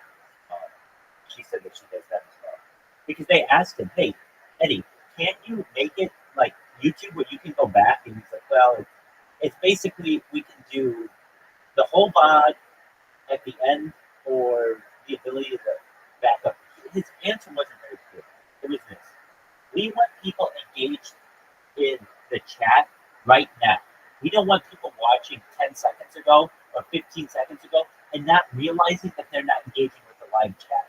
But there were people in his chat that were saying, "Doug, just do it like YouTube. YouTube allows you to have the live chat while going back." And I know they're just not, YouTube's Google. It's got a huge fucking bunch of teams. Eddie said that they employ 1,000 people at State and 200 people at Kick, which is important. These are important things to know about how big this entire company is. Okay. All right. So, kids, we're going to see if Caspian Sea is going to be able to start streaming today. Do I think it's going to happen? I've heard this now for since August. I've heard he's going to start streaming regularly. So we're going to see. I want him to. I'm going to support him. I'm just going to let him wait and do his thing.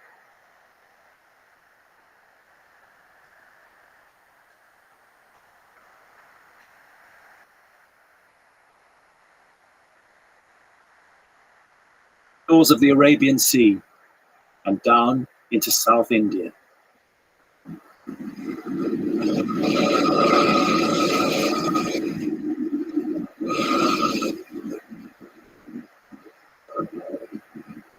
There were beachcombers, barefoot hunter-gatherers, driven as human beings always have been, by chance and necessity, but also surely by curiosity, that most human of qualities. When they came here to India, they must have been overwhelmed by the fertility. Here down south, you throw a mango away and a tree will grow. Life is super abundant. So here, some of them stayed, and they were the first Indians. And all non-Africans on the planet can trace their descent from those early migrations into India. The rest of the world was populated from here. Mother India indeed. And amazingly, for so long ago, those first Indians have left their trail. If you go inland from the beaches of Kerala into the maze of backwaters deep in the rainforests, you'll still find their traces, clues to what lies beneath all the later layers of Indian history, clues that till recently were completely unsuspected. For here you can even hear their voices, sounds from the beginning of human time.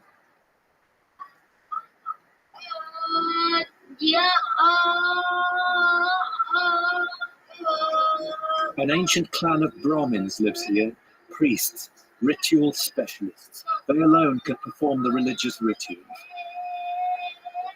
They're preparing an ancient ceremony for the god of fire that will take 12 days to perform. Welcome.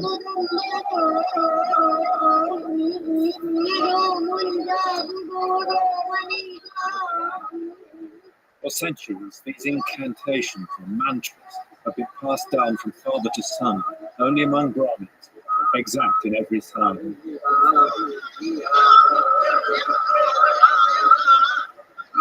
But some of the mantras are in no known language. Only recently have outsiders been allowed to record them and to try to make sense of the Brahmins' chants.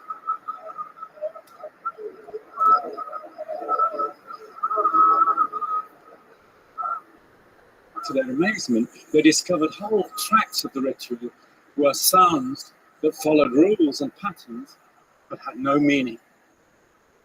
There was no parallel for these patterns within any human activity, not even music. The nearest analog came from the animal kingdom. It was bird song. These sounds are perhaps tens of thousands of years old, passed down from before human speech. There are certain patterns of sounds preceding and succeeding texts. That is what is called oral tradition. You can't write those patterns in book. It's unprintable. So only orally it can be transmitted through generations. And this oral tradition is still alive in Kerala.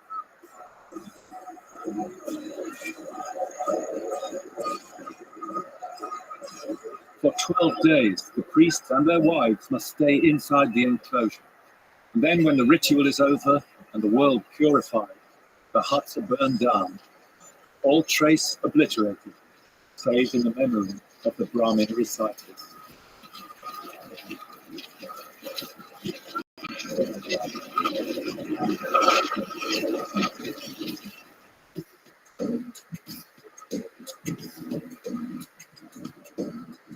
So there's a crucial clue to the story of India, how the experience of the ancestors is faithfully handed down from generation to generation. But it's not just sounds and rituals that have been passed on. Over the hills in Tamil Nadu, geneticists from the University of Madurai have been testing the DNA of tribal villages. First, we isolate the DNA from the solution and we look for specific markers in the solution, ancient markers, which can give you a clue about the migrational history of people. It's a direct evidence that we are out of Africa and it's all a brotherlyhood. We are all the same. Here among the Kalar people, Professor Ramasamy Pichapan recently tested a man called Virumandi. In his DNA was the marker of that first human life. What's good? Thank you so much. Are you a member of Great Ramasamy Tanita?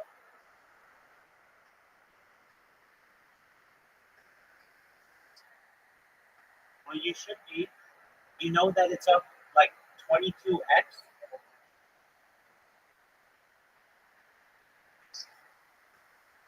It's huge. Hey, I'm going to send you an invitation on my Discord. Just one moment. We've got some people from the community in there now.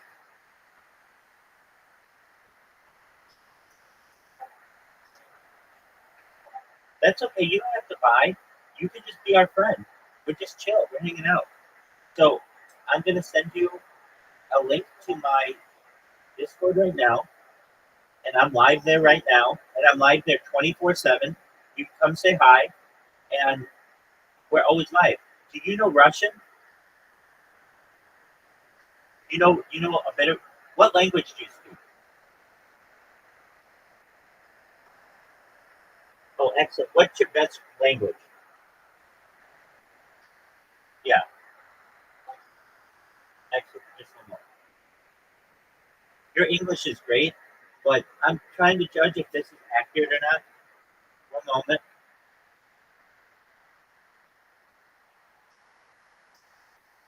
Hello, my name is Rabbi Rothschild. I stream my life 24/7, 365 for world peace. I don't want war anymore. I have been streaming my life live for more than 3 years. This is the biggest event in global history. Привет, меня зовут Роберт Ротшильд, мороженое. Мне нравится 24,7365 за мир во всем мире. Я больше не хочу войны.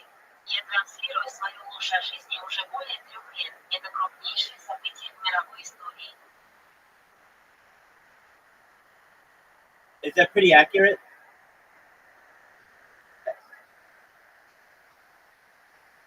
Yep, correct.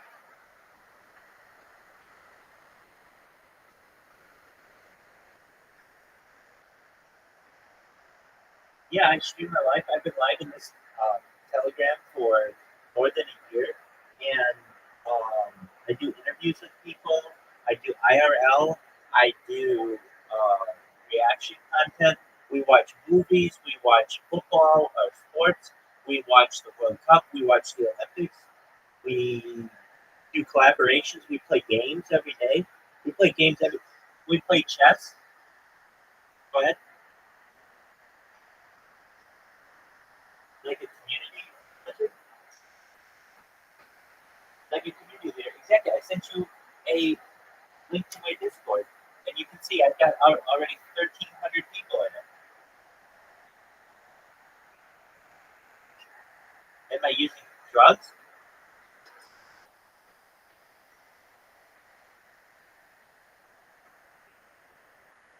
Welcome, welcome. I'll send you a link to my Discord. Oh, only people who are your friends will send it to you.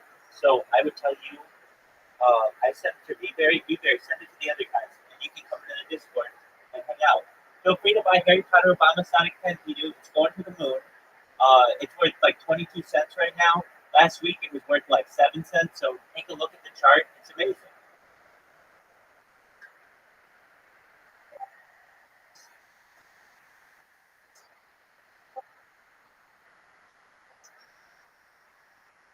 Well, don't sell your clothes. Don't sell your clothes. You need those things.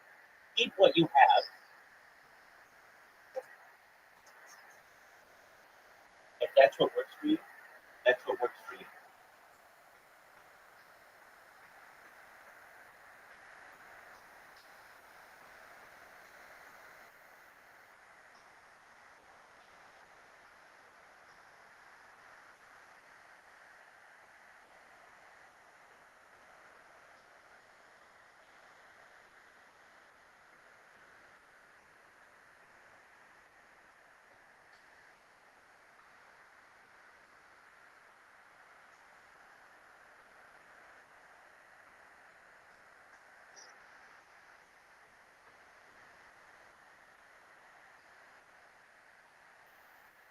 And migration.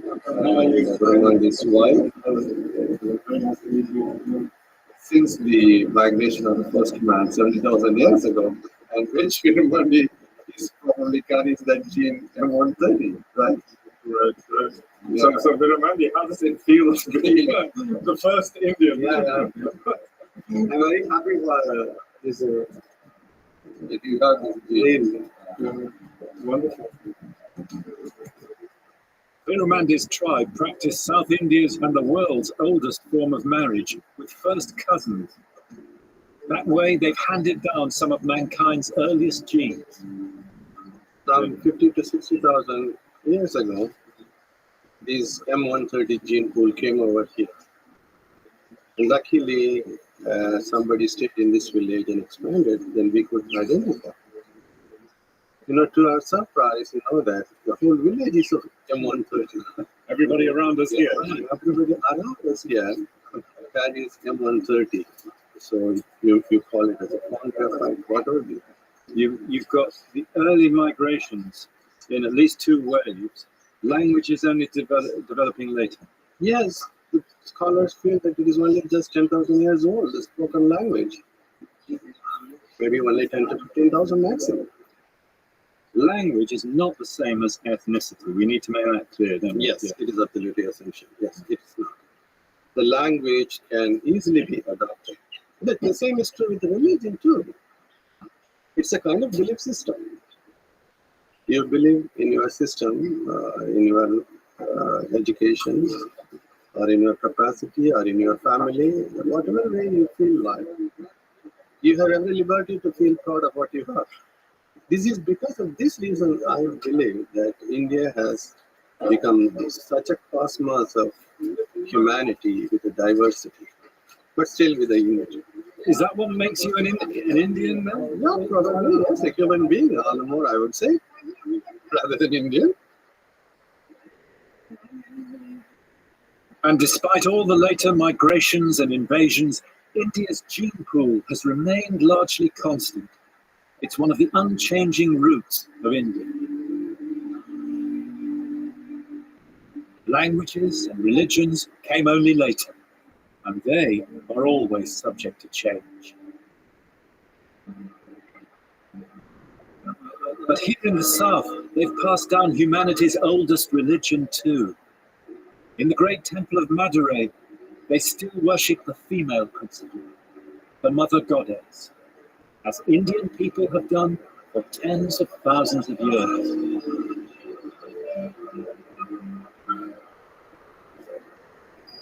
And alongside her are countless other deities that link humanity with the magical power of the natural world. Over the ages, thousands of gods will emerge, almost adding to what had been before. So the roots of Indian religion too will grow over a vast period of time as India's expression of the multiplicity of the universe. Why have only one God when you can have millions?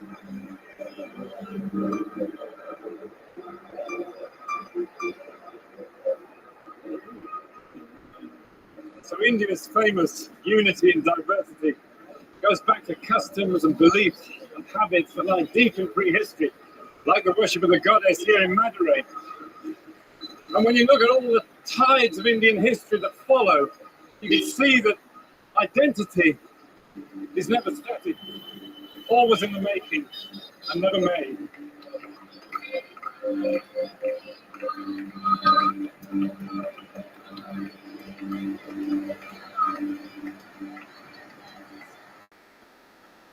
Now we must rush over tens of thousands of years in which humanity lived as hunter-gatherers.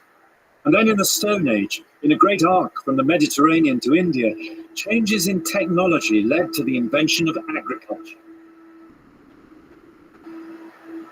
And that would be the motor for the next turning point in the story of India, the rise of cities.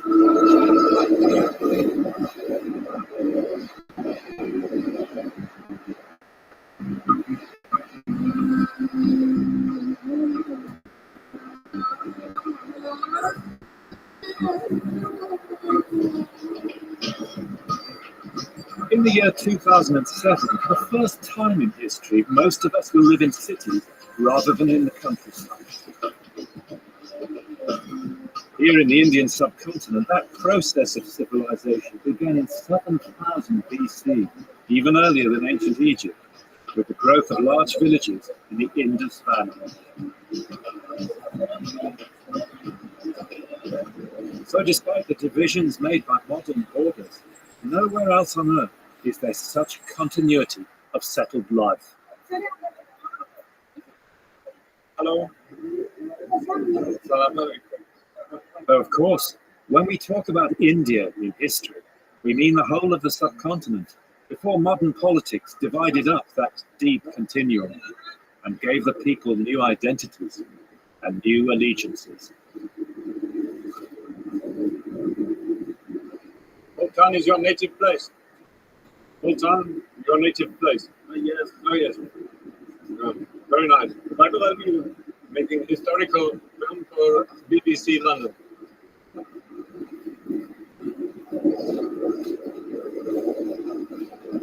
These days, civilization is a very problematical word with many shades of meaning. But to historians and archaeologists, It means living in cities, large-scale, highly organized societies, monumental architecture, law and writing. And to find the origins of Indian civilization, we need to come first of all to Pakistan, once part of India, but split to become a separate country in 1947. Because it was here in the valley of the Indus River, comparatively recently, a series of amazing discoveries revealed a hitherto completely unknown ancient civilization.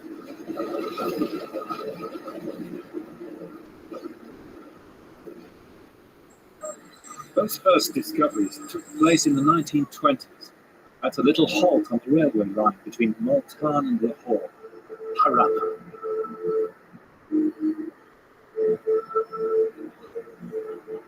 At that time, the Indian subcontinent was under British rule. And then the idea that the people of what is now Pakistan in India might be heirs to an ancient civilization far older than the Bible, Greece, and Rome would have seemed incredible. The Europeans saw India as a primitive, backward place.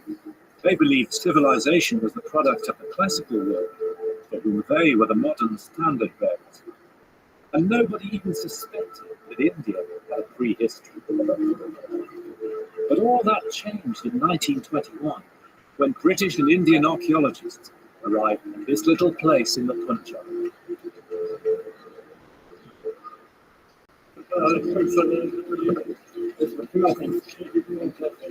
Thank you for having us. That's wonderful. The archaeologists camped in tents here, and they were plagued by mosquitoes too.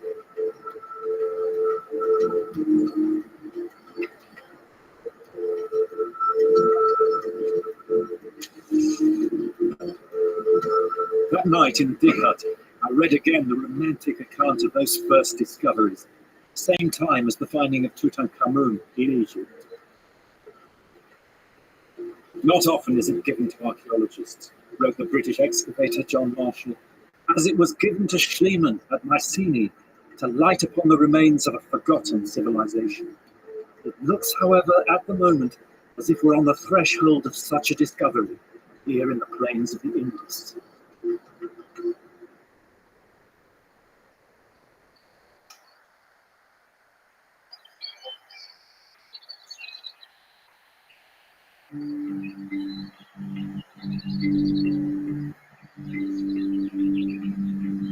Like the other great ancient civilizations in Iraq, Egypt, and China, India's first cities had grown up on a river. The ruins of Harappa stood on the dried-up bed of a tributary of the river Indus.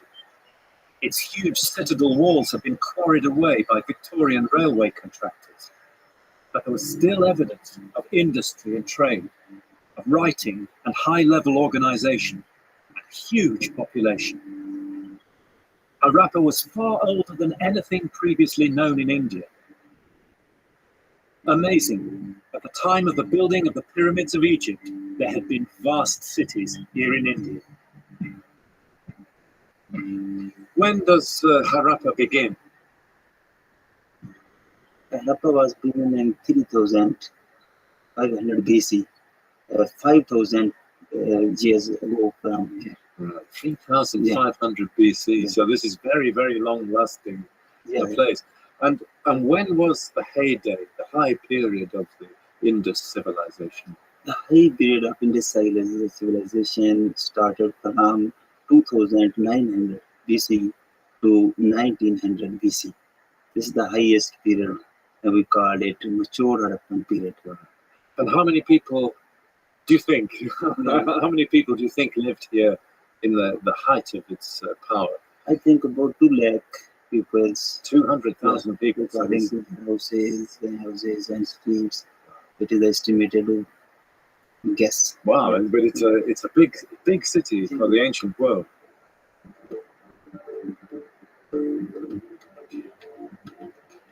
The next year, 1922, British and Indian archaeologists targeted an untouched site to the south, Mohenjo-Daro. By ancient standards, it was an urban giant, a Bronze Age Manhattan. Just like the modern Indians and Pakistanis, the Indus people were traders. From here, their boats sailed to the Persian Gulf and Iraq, carrying cargoes of ivory, teak, and lapis lazuli. The city appeared to be the capital of a great empire, which we now know extended from the Himalayas to the Arabian Sea. With over 2,000 towns and villages, it was the largest civilization in the ancient world, and with up to 5 million people, the world's biggest population. But their writing is still undeciphered.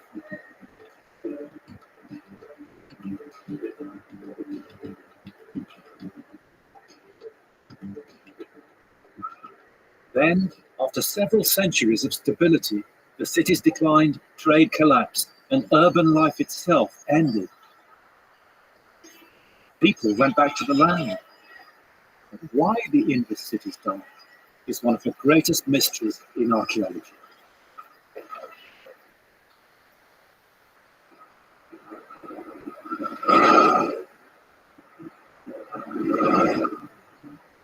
Back in London, I went to see Dr. Sanjeev Gupta, who offered me a much bigger picture as to why civilizations rise and fall. About 180 million years ago, India was actually an island floating in this vast ocean that we call Tethys. It was moving northwards for about 130 million years. Eventually, at about 50 million years ago, it actually rammed into Asia, colliding with Asia to produce the world's largest mountain belt, the Himalayas. So there's a different perspective to the historian's view. Civilizations come and go. Environment and climate are what shape our human story in the long term, as we're now discovering to our cost. The Himalayas draw the warm air from the south, which is precipitated in rain, the monsoons.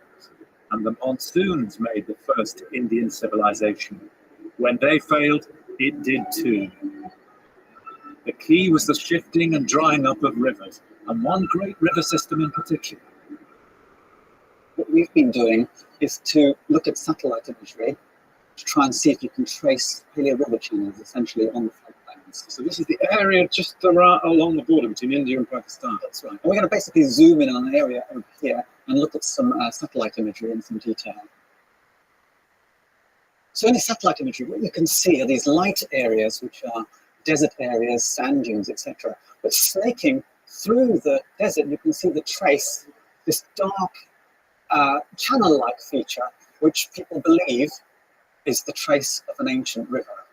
If we now put the sites on for the main phase of the Harappan civilization, you can see beautifully how these sites are actually strung along the trace of this ancient channel bed. There, isn't it? Absolutely matches the curve of the channel bed. You can trace it actually from India into Pakistan, into the area that's called Cholistan, where we have numerous sites. So this is from the height of the Indus civilization? Yeah, probably between 5,000 to 4,000 years ago. When Mohenjo-Daro and Harappa are at their height. So what happens to these sites at the end of the Harappan civilization? So, actually, if we look at the later Harappan stages, what you see is that there's a major shift eastward into the eastern part of the central and eastern part of the Ganges plain, away from the major Gaga Hakra settlements over here. Yeah. In the last 10,000 years, we've actually seen a progressive decline in the strength of the Indian summer monsoon. And particularly around, some people suggest that around 3,500 years ago, there was actually a major decrease in the strength of the monsoon. Climate change isn't just happening now, it's happening in the past. All these early settlements, these mature Harappan civilizations, settlements just completely disappear, and we see this major shift eastwards into the central part of the Ganges plain.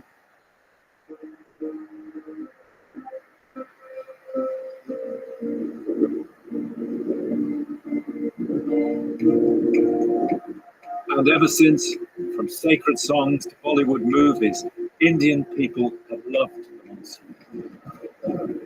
The coming of the monsoon has an almost erotic charge. It's the giver of life itself.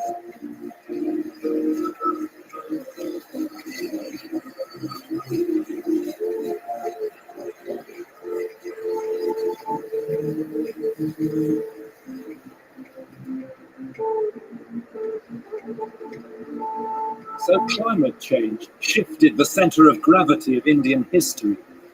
The people moved, following the rivers eastwards to new lands in a forested world that's been sacred from that day to this, the plain of the river Ganges.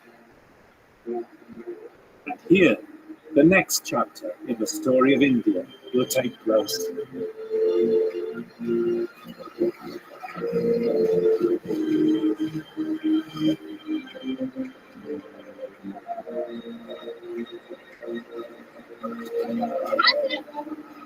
Hello, how are you? How is the water? The water is good?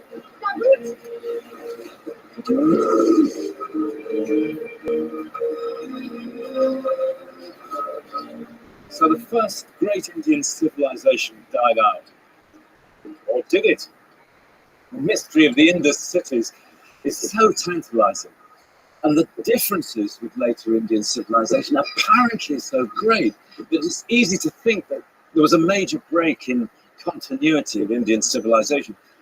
But history is not like that, especially Indian history. And it's only a very short time after the end of the last Indus cities, let's say around 1500 BC, that we get the first definite evidence of an Indian language and an Indian literature. And language and literature are the next landmarks in the story. Texts we can not just hear, but read. The language is Sanskrit, the ancestor of all the modern dialects spoken in the north of the subcontinent, across Pakistan, India, and Bangladesh. It's the root of the languages spoken today by nearly 1 billion people. But where did Sanskrit come from? Is it the language of the Indus civilization? Did it grow up here in the Ganges plain? Or did it come from outside India? Like Latin, Sanskrit is no longer a spoken language. But here in the holy city of Varanasi, young Brahmin boys still learn it to recite their earliest scriptures, the Vedas.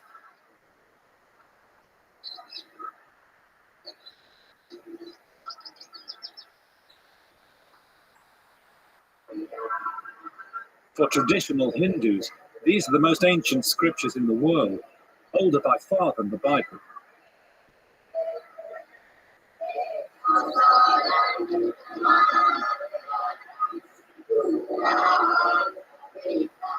The Vedas have been orally transmitted down the ages as accurately as a recording, and it's because they're so perfectly preserved that linguists can date them. The oldest is a collection of 1,000 hymns called the Rig Veda, which start around 1500 BC, a time when Stonehenge was still in use.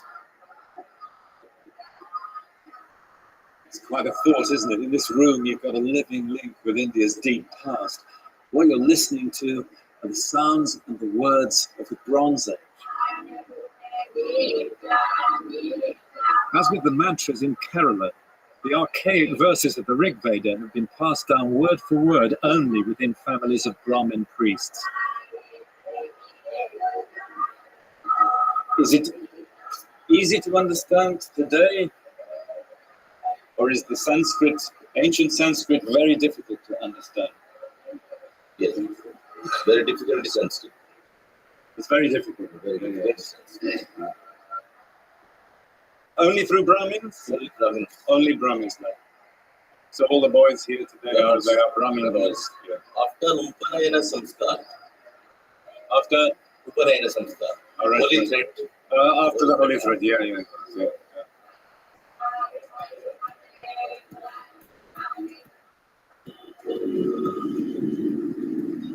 Out of the poems of the Rig Veda, a story emerges.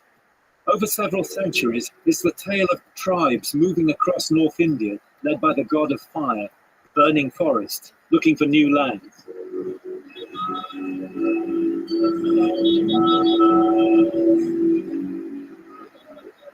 The leaders of these tribes spoke Sanskrit. The Rig Veda shows that they fought battles among themselves, and they called themselves Aryans.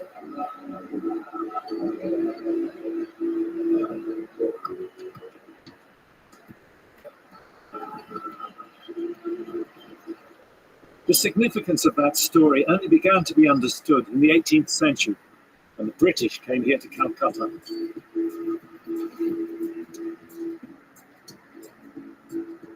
The key figure was a Welsh judge called William Jones, who founded the Asiatic Society. Unlike some of his contemporaries, Jones admired Indian civilization. He persuaded a Brahmin scholar to teach him Sanskrit, and what he found would rewrite the history of the world's languages, including our own.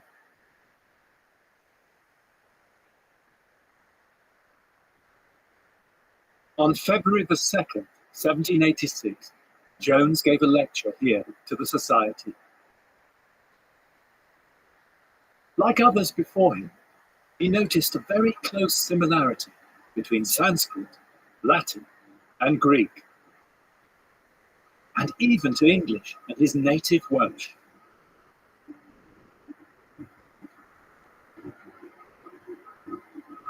Take the word for father, pater in Greek and pater in Latin, pitta in Sanskrit. The word for mother, mater in Latin, miter in Greek, in Sanskrit is mata. And most amazing, the key word for horse in Sanskrit, asva, is exactly the same thousands of miles away in Lithuania. No philologer could examine all three, said Jones, without believing them to have sprung from some common source. We now know that Jones was right, and though this is now hugely controversial in the subcontinent, most linguists agree the common source lay outside India. Thank you very much. This is very exciting. So where had Sanskrit come from?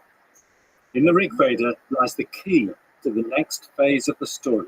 So, Professor Biswas, this is, I'm looking in the modern catalogue, 6608, and we're looking for bundle 14. 14? Yeah. This one. Great. It says here, copied in Samvat, year 1418, which is AD 1362. Appearance very old. Yeah. And probably this is the earliest manuscript of Autobot. The earliest manuscript. When this text was written down, it had already been passed down orally for more than 2,500 years. The first verse of the Rig Veda. Agni nire purohitam jajyasya devam vittijam hotaram ratnadhatamam. In the Rig Veda, there are many clues to the origin of the Sanskrit-speaking peoples.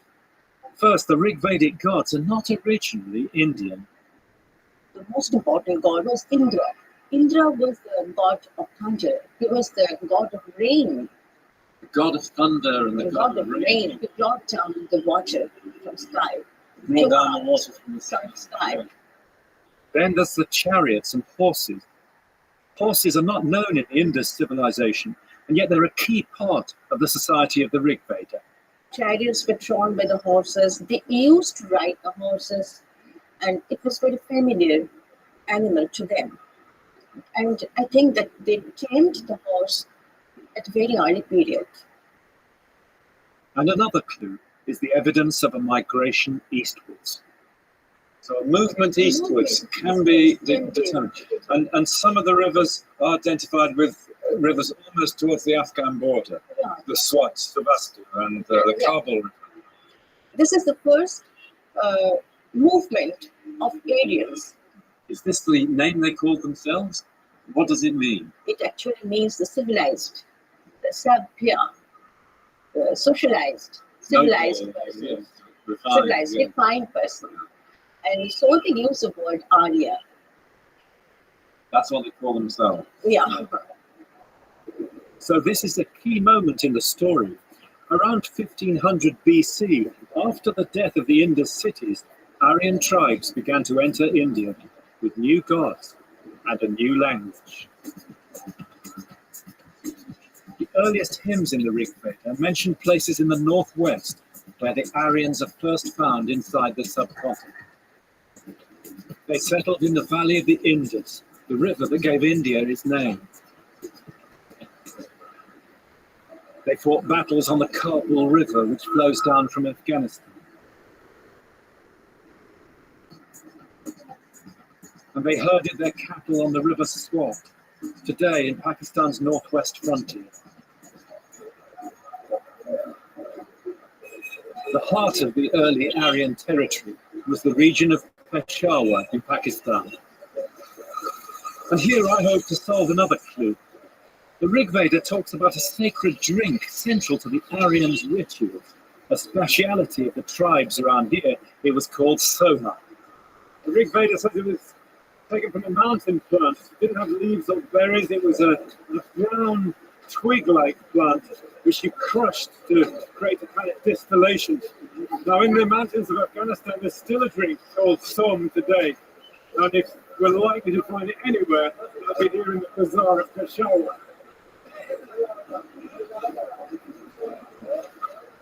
Just off the street of storytellers is the alley of the apothecaries. And here I tried out the Rig Veda's description of the soma plant.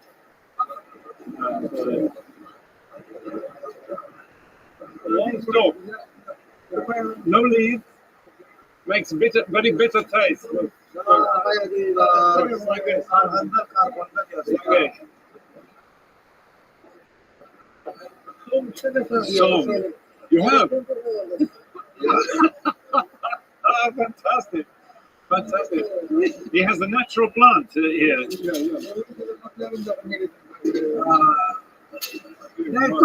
can be 1 foot, 2 foot, 3 feet long. Scented like Lahu. This is it.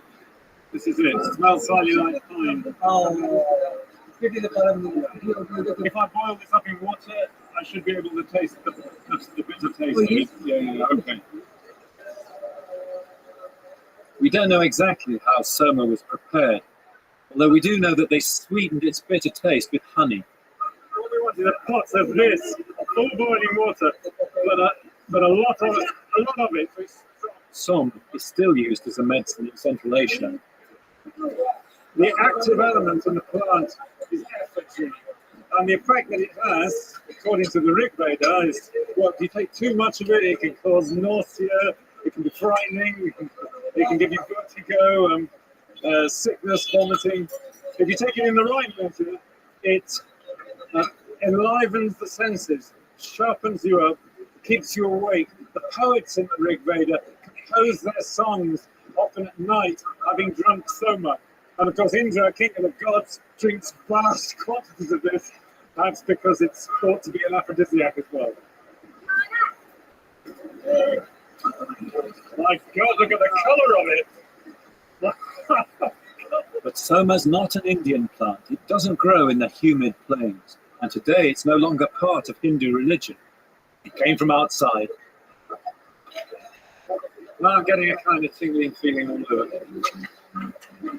Just sharpens the senses up, makes you slightly, oh go on, an infra penny, infra pound, thank you, chopia. Slight feeling all over now of slightly tingling, heart beating slightly faster, senses just slightly sharpened up. This is a really important aspects of the Rig Veda. There are many of the 1,000 poems devoted to the merits of drinking soma, almost as an elixir of the gods, and chiefly of the king of the gods himself. It also makes you talk too much.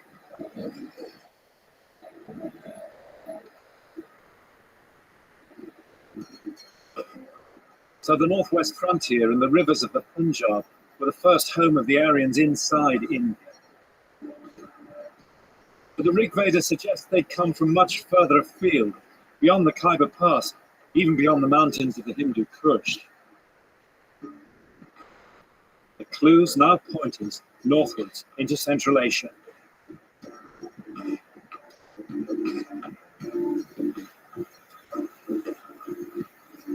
And our search for the Aryans led us into Turkmenistan, to Ashgabat.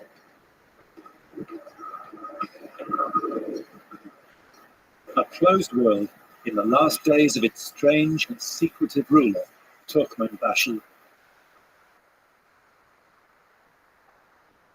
And here we gathered supplies for our journey onwards to the site of a sensational new archaeological discovery. We'd arranged a rendezvous out in the Karakum, the Black Desert, on the migration route by which the ancestors of the Aryans must have come out of Central Asia in the Bronze Age.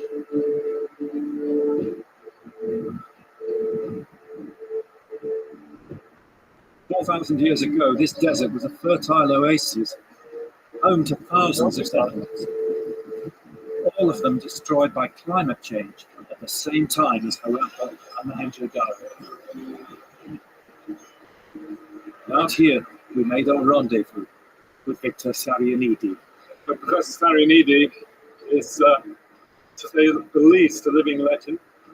One of the great Russian archaeologists. He's been excavating out here in the wilds for many years and found what few archaeologists are ever lucky enough to find: a lost civilization.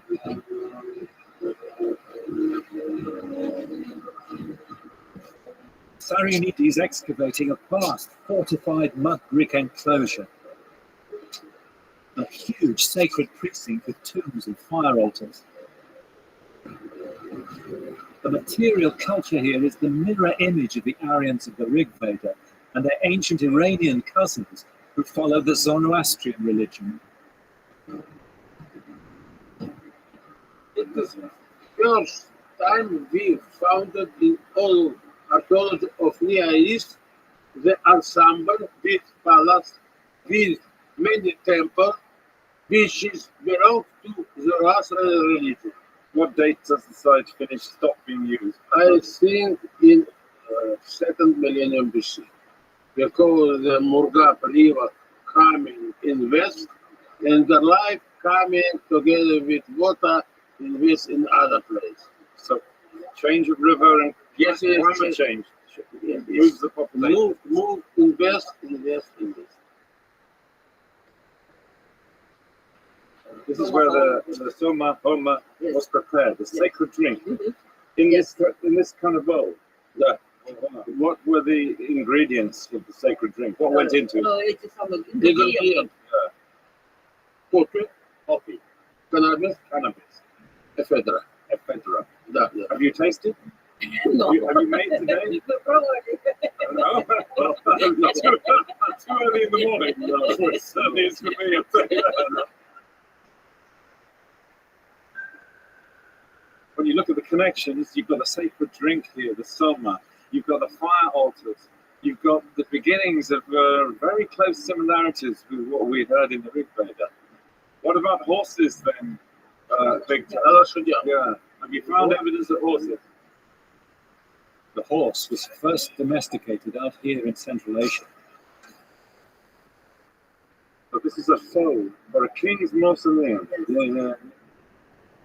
The horse sacrifice was the greatest ritual an Aryan king could do. All of these big mausoleum. All of these are royal tombs. Yes. And in these tombs, you found wheeled vehicles like carts with 4 wheels. Yes. With 4 wheels. Yeah, really interesting, isn't it? You know, the Rig Veda, when they talk about the wheeled vehicles in the early Rig Veda, they use this word Ratha in Sanskrit, Ratha. And it's not a chariot, it is actually a cart. And here they've actually found the cart. Inside of these tombs, we found 3 wagons. The origin of the Aryans must lie much further into Central Asia. This was perhaps a staging post for one group out of many on the way to Iran and India. I'd like to toast you. Great to finally get you.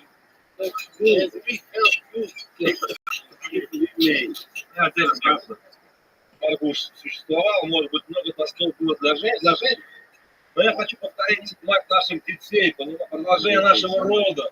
Хочу это для женщин быть стоя. And that night, under the stars, another thought came to me about the Rig Veda.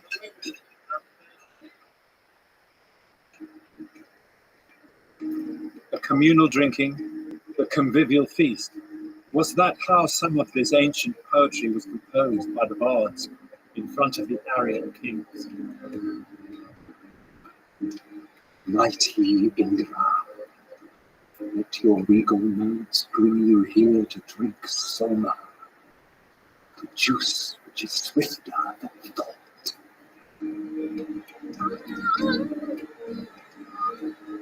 Indra, wield your thunderbolt. Indra, bring rain. Grant all our desires, part the sky and make all things visible.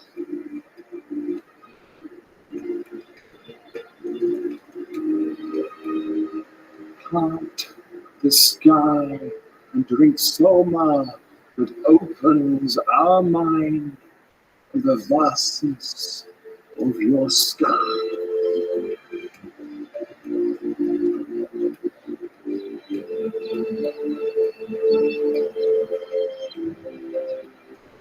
Indra!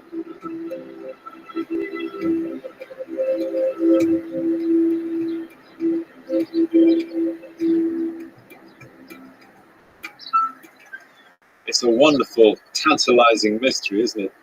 The Aryans, or to be more precise, a cluster of languages that would become modern English, German, French, Latin, Greek, Persian, and Sanskrit. Where did they come from, and how did they spread? Well, it may just be that here in the deserts of Turkmenistan, for the first time, we can pin these people down on their migration. They arrived in this place well before 2000 BC. They defended themselves in these great mud brick citadels. They were cattle herders. They had a class of priests who performed fire rituals at special altars and made the sacred, intoxicating drink. And they had horses, wheeled wagons. Around 1700, 1800 BC, they moved on again. Perhaps this time because of overpopulation, climate change, the shifting of rivers. This time, they moved southwards towards the passes of the Hindu Kush and the Indian subcontinent. The history of India was about to enter its defining phase.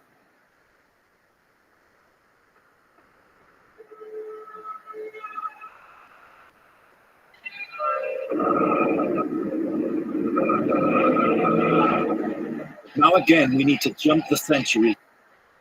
By around 1000 BC, Aryan tribes were settled across North India and fighting each other for supremacy. And that period of heroic warfare was eventually crystallized in a great myth, the Mahabharata.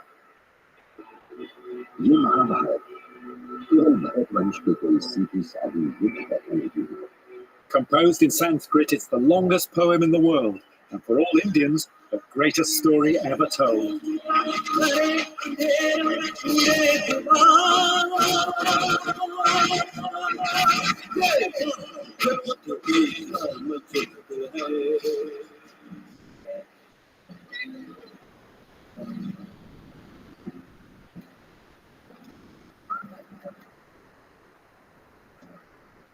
Like Homer's tale of Troy, the Mahabharata is a story of war and tragedy, a doomsday epic. It harks back to the time when the Aryan tribes had settled in India, an archetypal tale of family feud that ends in an apocalyptic battle here at Kurukshetra. It's dawn on the festival of the great god Shiva, and pilgrims are gathering here by the enormous sacred pool at Kurukshetra to celebrate a battle which in Indian tradition took place in 3100 BC. For Indian people, the battle has always marked the divide between the time of myth and the beginning of real history. It's the last time when men and gods walked the earth together.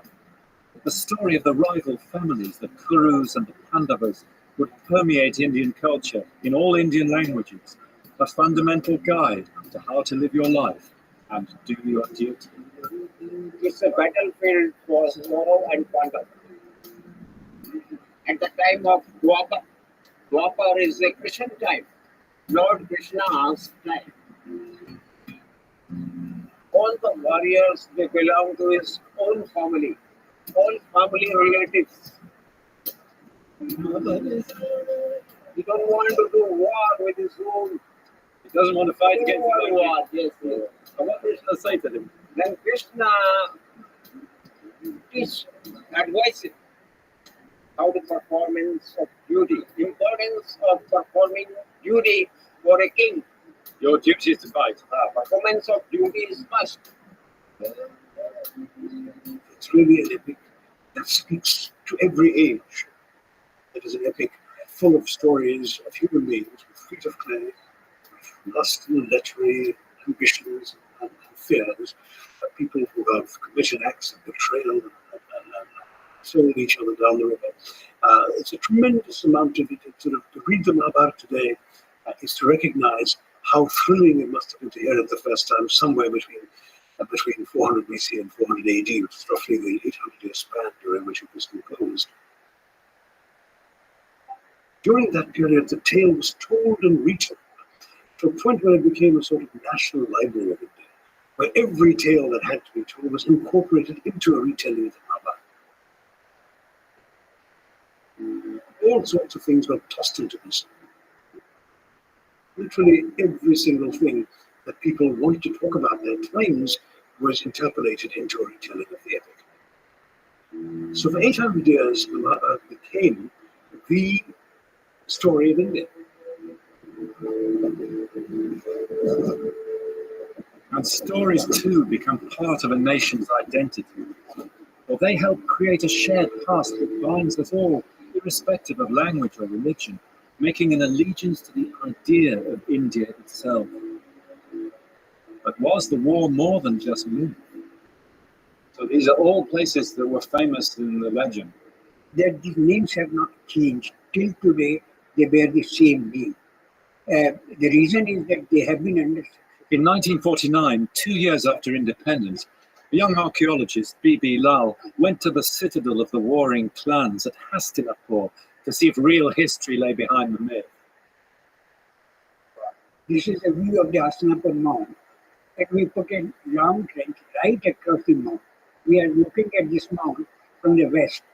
On the eastern side, the river used to flow. Right by the side of the old river Ganges in ancient times. His guide was not only archaeological science, but the tradition handed down in the Mahabharata. On the western side of the mound, we are getting the painted river. On the eastern side, we are not getting it. So I was very much worried. I spent many nights without sleep. The texts say the great flood came in the Ganga and washed away Hastinapur. Great flood washed away Hastinapur. And you can see the man in this figure is pointing to the erosion mark left by the river. It's very clear, isn't it? Yeah. So you'd found that the key evidence that the tradition was correct, that there had been a flood that had destroyed part of the city.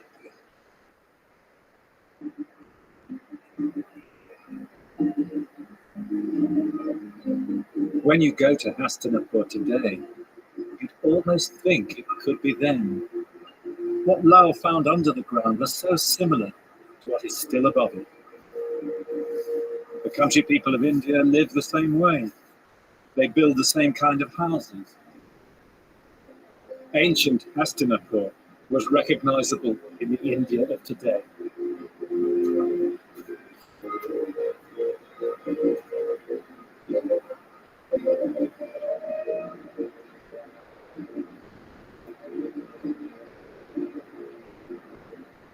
This is the trench that Professor Lal dug through the mound nearly 60 years ago. It's crumbling now, but you can still make out the different layers of the city. It's a bit bigger than Troy, for the sake of comparison, about 700 yards across. A royal citadel of one of these early kings of the Ganges Valley, with mud brick defences, storerooms, rooms for the warriors who were there armed following, and somewhere here, presumably a palace, although Professor Lal never found it. Now, what connected this place with the war in the Mahabharata? Well, remember, three things. The legend which named the place, the story of the flood, and the pottery. Now, here's the pottery. This kind of stuff you can pick up today after the rains all over the side. They call it painted grey ware. You can see why. It's grey, beautifully turned on a wheel, and it's painted. That was the evidence that led Professor Lal to believe that there was truth behind the legend, and that the Great War of the Mahabharata really took place. Remember, this was the first great excavation done after independence, and it was of crucial importance for the Indian people's view of their own history.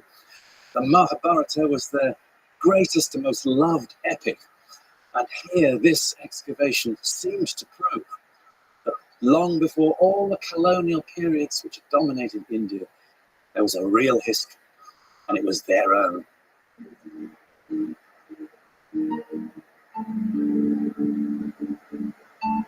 Over the next 3,000 years, Greeks and Huns, Turks and Afghans, Mughals and British, Alexander, Tamburlaine, Balpur will all come and fall under India's spell.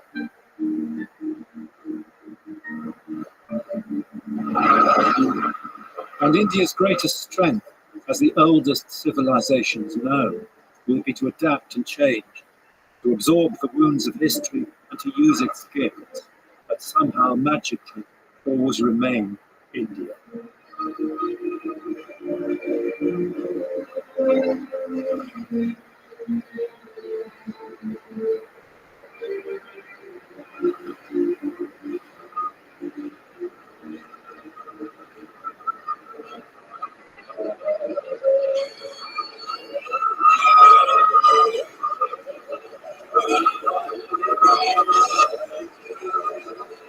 This is the sacred city of Mathura on the river Jamna.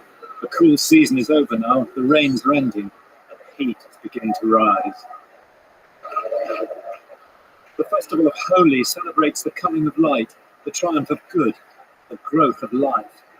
And down there, there's bank managers and IT boffins rubbing shoulders with farmers and rickshaw men, all of them dancing for a god from prehistory.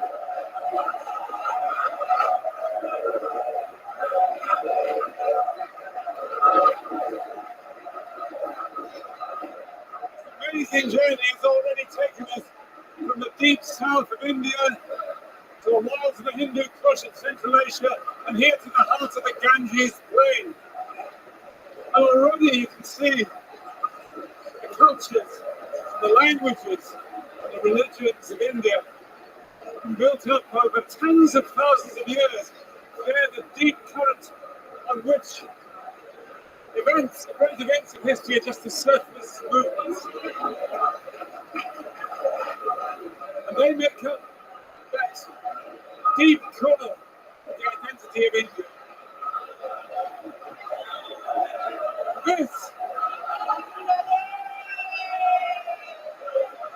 This is just the beginning.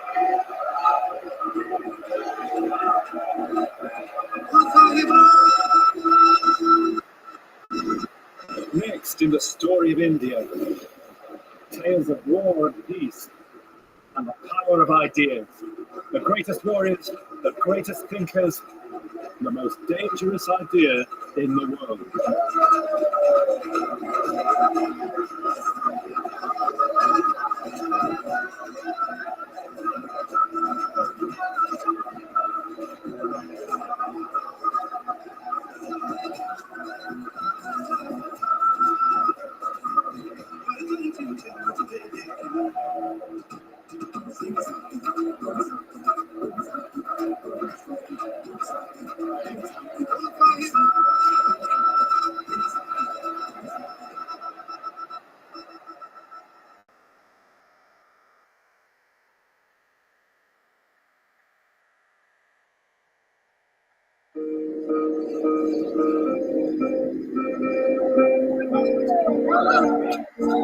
Since ancient times, Indian civilization has been driven by great ideas, by the search for knowledge and truth.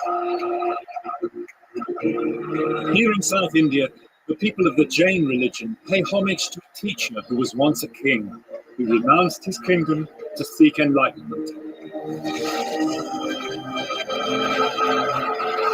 From the Buddha to Mahatma Gandhi, Indian history is full of such figures. Men and women who contested the idea that history should only be written by the men of war. From the 5th century BC, these ideas shaped one of the most revolutionary times in history, when great empires were founded in India on these universal principles of peace and non-violence. The next chapter in the story of India.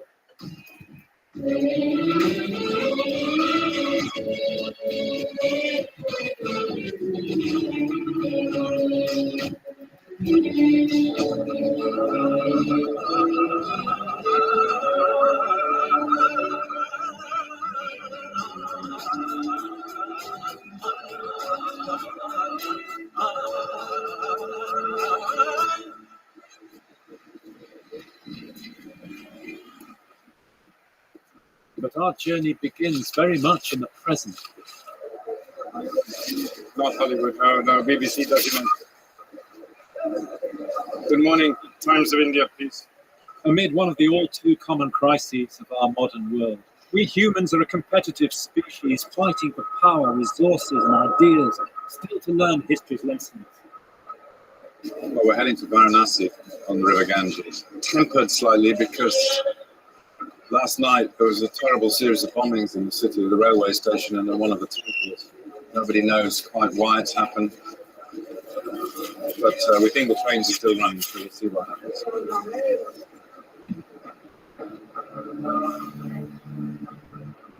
There are over 6 billion people in today's world, compared with 100 million in the 5th century BC. And the fulfillment of our desires has become a goal of civilization. Every person has his own identity, his own needs. Mr. Wood, oh yes, the Indian Railway is wonderful. All the great ancient civilizations meditated on these big questions: how to live life, sharing the planet with other people, how to find happiness.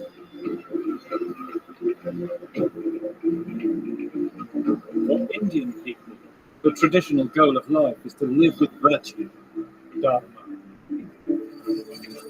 to gain wealth and success, artha, to find pleasure, kama, but in the end, to seek enlightenment, moksha.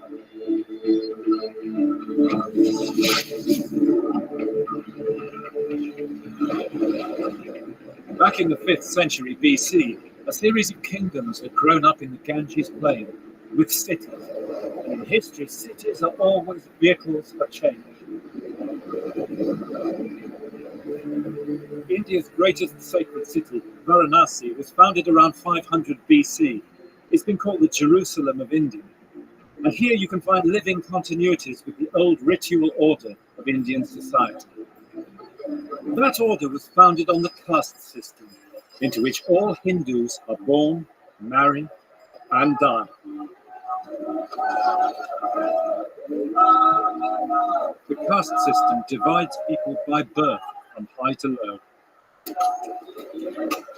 It fixes their jobs and their place in society.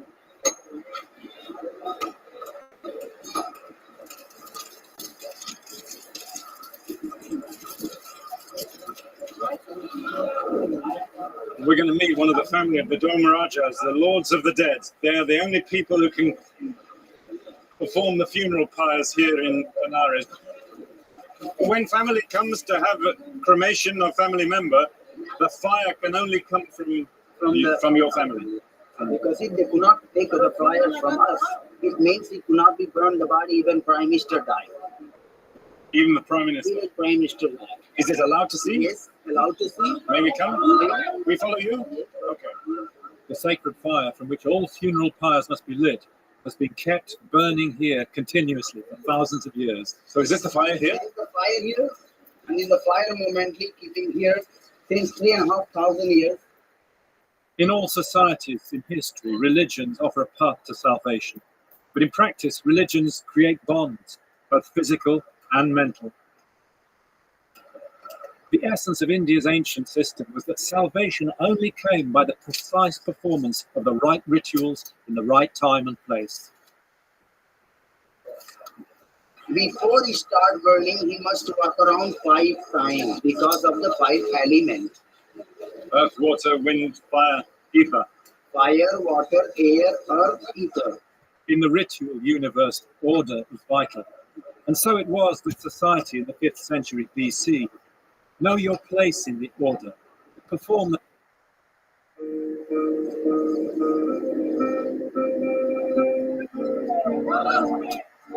Since ancient times, Indian civilization has been driven by great ideas, by the search for knowledge and truth. Here in South India, the people of the Jain religion pay homage to a teacher who was once a king, who renounced his kingdom to seek enlightenment. From the Buddha to Mahatma Gandhi, Indian history is full of such figures. Men and women who contested the idea that history should only be written by the men of war. From the 5th century BC, these ideas shaped one of the most revolutionary times in history. When great empires were founded in India on these universal principles of peace and non-violence. The next chapter in the story of India.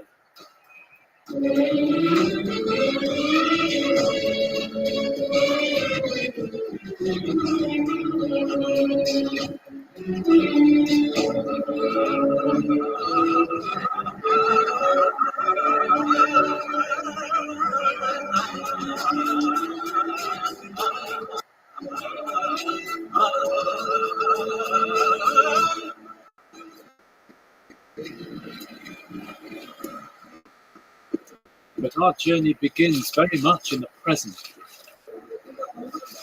Not Hollywood, no, BBC documentary. Good morning, Times of India, please. Amid one of the all too common crises of our modern world, we humans are a competitive species fighting for power, resources and ideas, still to learn history's lessons.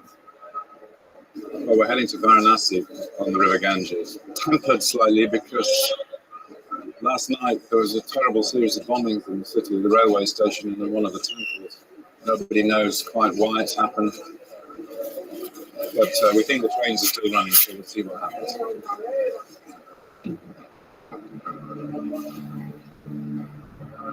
There are over 6 billion people in today's world, compared with 100 million in the 5th century BC. And the fulfillment of our desires has become a goal of civilization. Every person has his own identity, his own needs. Mr. Wood, oh yes, the Indian Railway is wonderful. All the great ancient civilizations meditated on these big questions. How to live life, sharing the planet with other people. How to find happiness.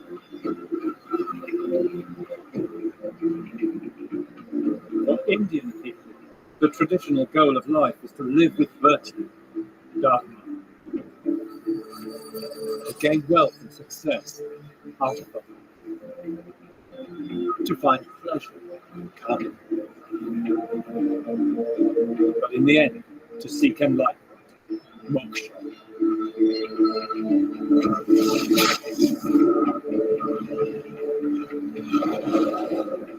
Back in the 5th century BC, a series of kingdoms had grown up in the Ganges plain with cities.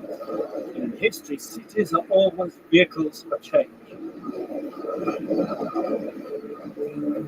India's greatest sacred city, Varanasi, was founded around 500 BC.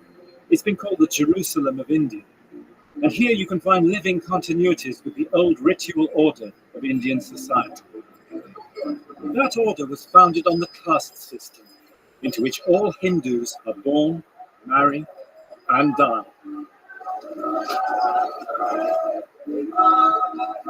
The caste system divides people by birth from high to low. It fixes their jobs and their place in society.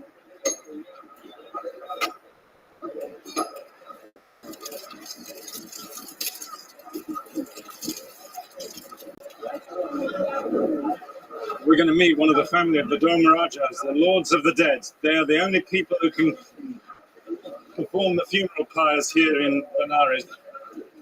When family comes to have a cremation of family member, the fire can only come from your family.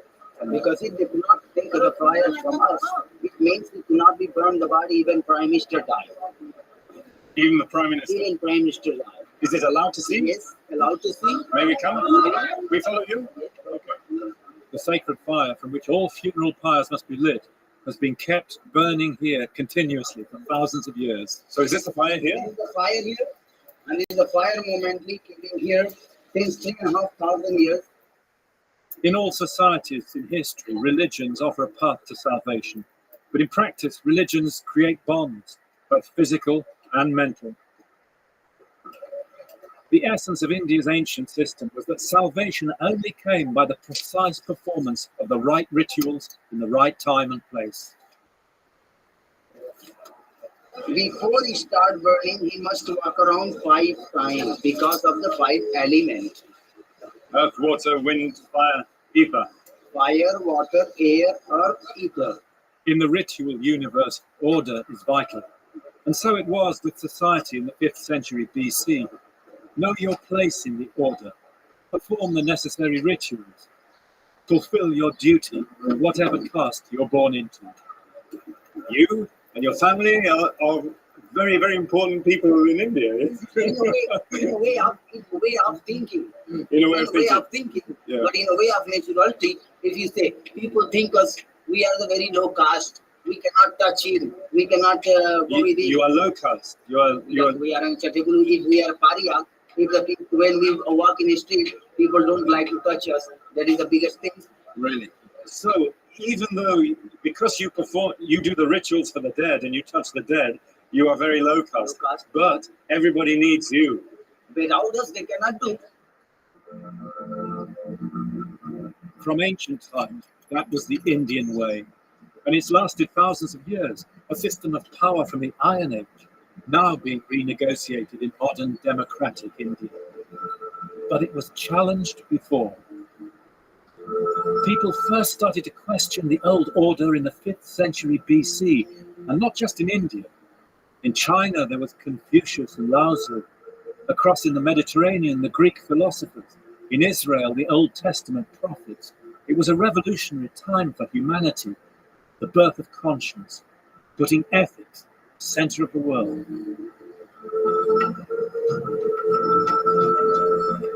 And nowhere were these questionings more intense than in India.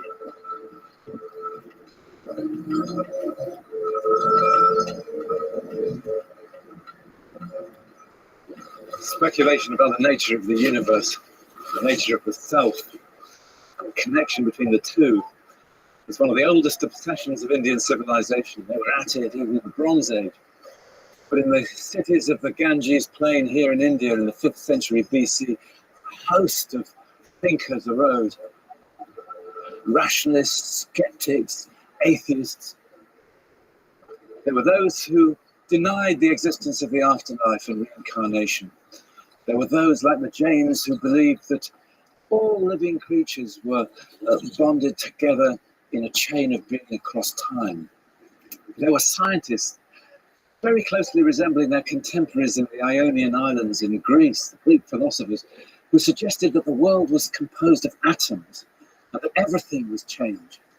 And there were those who said there were immutable laws of the cosmos and all change was illusory. But the most influential of these thinkers in history of India and in the history of the world was the Buddha.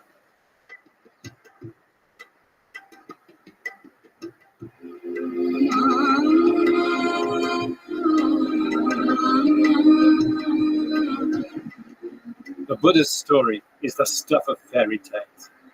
He came from a world of princely magnificence, and nowhere does princely better than India. Young, newlywed, high caste, he had everything. And then, in a sudden bolt of lightning, he saw the reality of human life for everyone, suffering and death.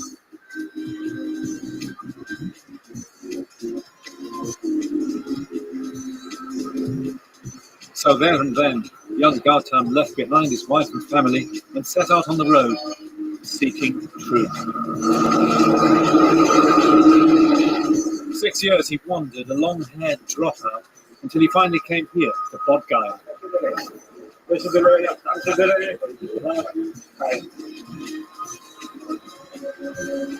This one is the bird when Buddha used to On the side of it. Oh, yes, yeah. So here, this is when he says, my black hair, I cut off. Yeah, right. So he left his wife and his baby. Today, nearly 400 million people are Buddhist. From Burma, Korea to China and now the West. Young Gautam will reshape history. But at this moment, when he first comes here, he's another ragged renouncer. And the Buddha had come here to do what Indian holy men did, practicing almost unbelievable austerities. I ate so little those days, he said later, that my buttocks looked as knobbly as a camel's hoof. The bones of my spine stuck out like a row of spindles, and my ribs looked like a collapsed old shed. And much good did it do me. And that's his voice, a vivid, realistic turn of phrase, not holier than thou. His years on the road had taught the ex-prince to speak the common language. So he sits here under a peepal tree, seeking enlightenment. It's one of the great moments in history, and this is the very place.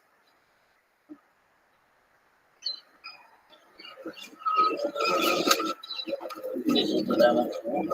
That throne, the diamond throne. So this is the place where the Buddha is believed to have sat and attained enlightenment. Not believed. This is the place where he sat and attained enlightenment. This is also called the navel of the earth. So for all Buddhists, the most sacred place? For all the Buddhists from all over the world, this is the most sacred place for worship and veneration.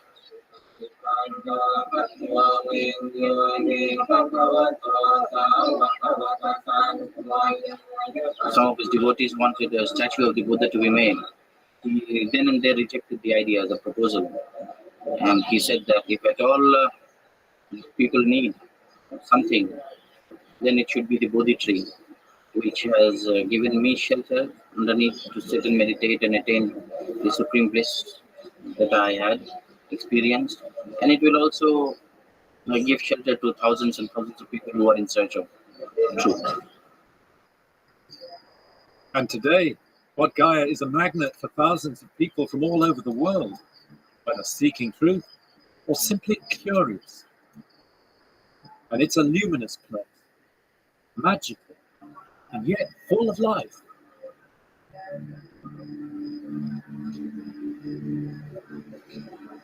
It's great, isn't it? All the monks enjoying themselves.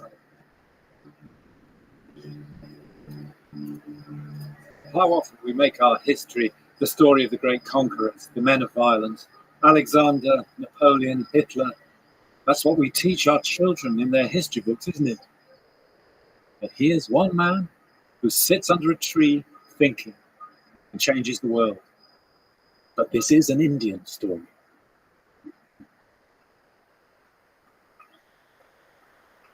By the morning, the Buddha had crystallized in his mind what he called the Four Noble Truths. In essence, the idea was very simple. The nature of the human condition, he thought, is suffering. And suffering is caused, in the end, by human desire, by attachment, by covetousness, in the inner life and in the outside world. Free yourself from those desires, the Buddha thought, and you can become a liberated human being. But it can only come from within.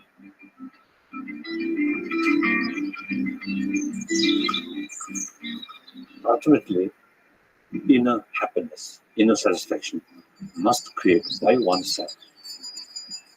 You could be a billionaire, but in deep inside, very lonely persons, very lonely feeling. So therefore, as a human being, regardless believer or non-believer, this inner human value is very essential. in order to have happier individual, happier family, happier society, or happier nation.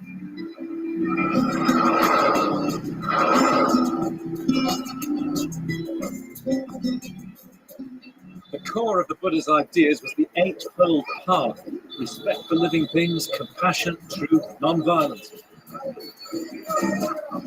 Ethical action. It's so easy to say, isn't it? But we're still struggling for it today. He's still on his own at this point, so he travels from Bodh Gaya to Sani.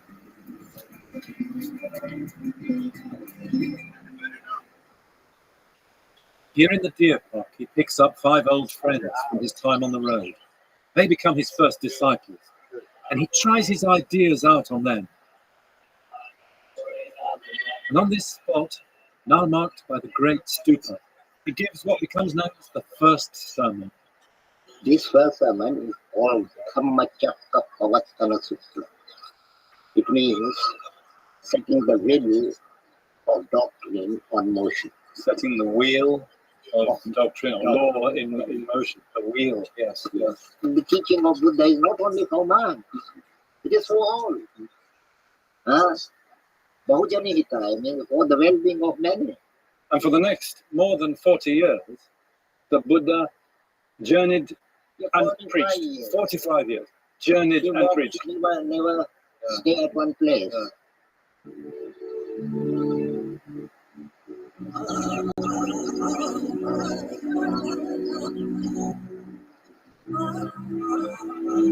And now it becomes a great Indian story. The real journey begins. He wanders, no possessions, on foot, begging, through the small world of the Iron Age kingdoms of the Ganges plain.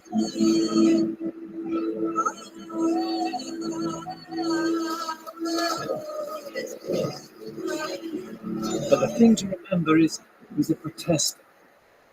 Through the whole of Indian history, there's a tension between the rulers and those who fought for social justice. From the wandering medieval saints to the freedom fighters, and the flood of modern poets and agitators, he's the first of India's million mutineers.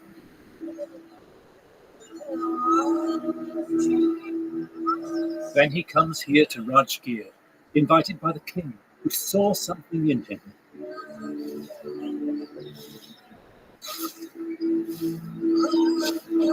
The king gave him some land on which to build a hut, a bamboo grove, still here. It was a place where there were monks living all the time. We know places in this grove, like the Karandaka tank, which is still here, the squirrels nesting place, the peacocks dancing place. You can imagine what it was like. Every year he went back to the same place. He knew where he was. It was a good time for monks to regather, and if anybody wanted to be with the Buddha, for example, they could come to the same place. So it's quite impressive. He's got about 1,250 disciples by that time. The king comes to meet him, as was the tradition, and even the tradition now. Kings or powerful politicians go meet religious leaders, not the other way around. The king says, I had 5 wishes. The first was to be king, and the second was to be able to receive an enlightened person. The third was to be able to hear him speak. The fourth was to be able to understand that. And the fifth was to be able to be grateful for that. In the hills above Rajgir, there's a little cave where the Buddha lived through the monsoon seasons. The Buddha really loved this place. It was a little higher than the surrounding area. It was one of his favorite places for meditation. He even says so. He loved watching the sunset from here. And he just came again and again just for the sheer pleasure of it. You can know the Buddha's in this cave. As you go into the cave, it's a little sort of lower in height in the beginning, and then it gets deeper, so you can stand up inside. And you can just sit here and meditate for hours and hours and just be with the Buddha. You can really feel the breath of the Buddha. Even though he was 2,500 years ago, you can really feel his presence in this cave now.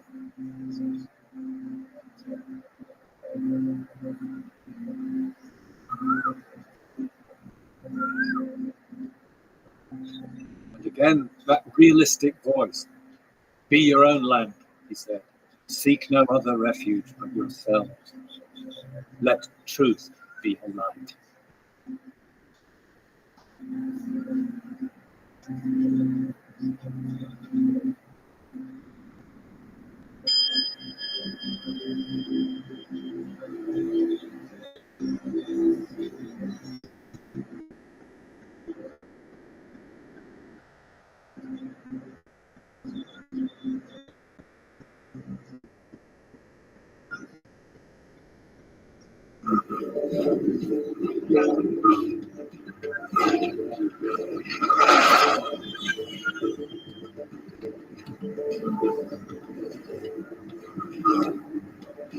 For me, it's one of the never-failing miracles of history that the human mind from so long ago can still speak to us directly in his own voice and mean something now in our time of change.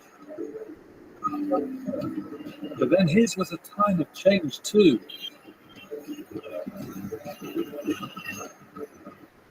Buddhism is a system based on pure morality, what we would call universal values, trust, truthfulness, non-violence, that sort of thing.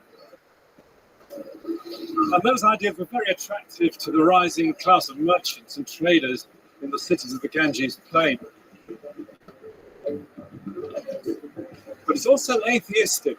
The logic of the Buddha's message is that belief in God itself is a form of attachment, of clinging, of desire. And in the land of 33 million gods, or is it 330 million? That eventually would prove a step too far.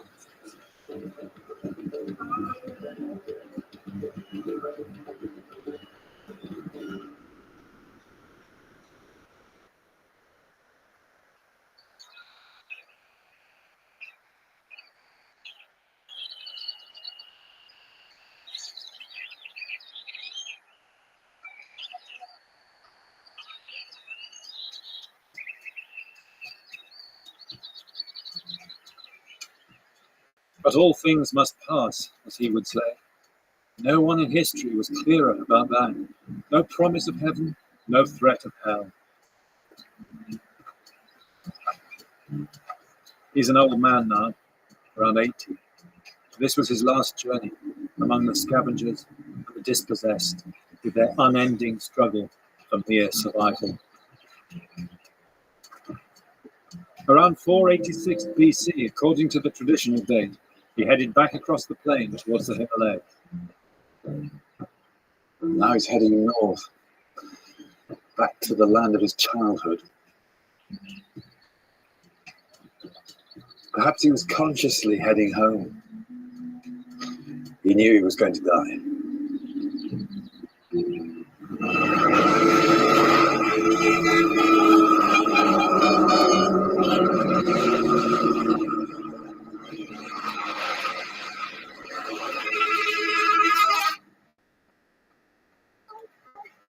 The Buddha's story ends in an endearingly scruffy little town on the Ganges plain, Kushinagar. On the stalls, India's deities, old and new, and he's become one of them, against his wishes, of course.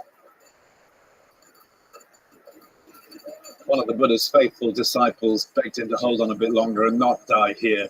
It's a miserable, wattle and daub little place stuck in the jungle in the middle of nowhere, he said. Couldn't you die in a famous place where they could give you a great funeral? And the Buddha said, a small place is fitting.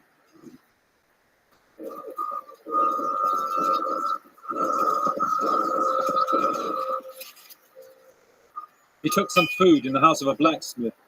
Pork. Like most ancient Indians, the Buddha was a meat eater, and he fell ill. Again, the tradition marks the very spot on the edge of Kushinagar.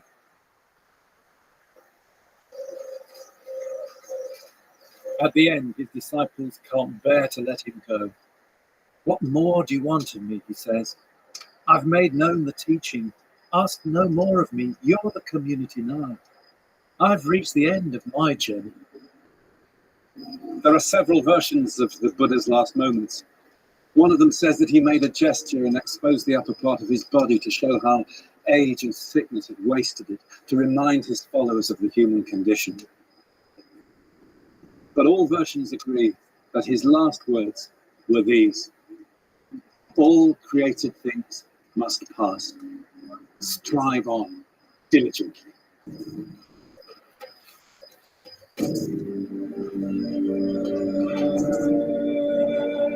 Meanwhile, far to the west, tremendous events were changing the world.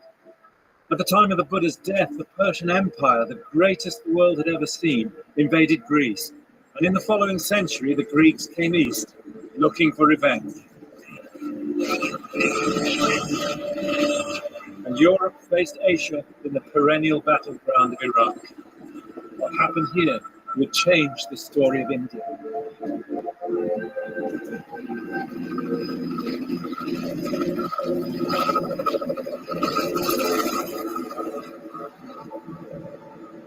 Great ideas in history don't always spread beyond their own country. The ideas of the Buddha remained a local cult in the Ganges plain for 200 years after his death. And the catalyst for change, as so often in history, was war. On the 1st of October 331 BC, the greatest battle of antiquity was fought here near the little village of Gaugamela. A true war of the worlds.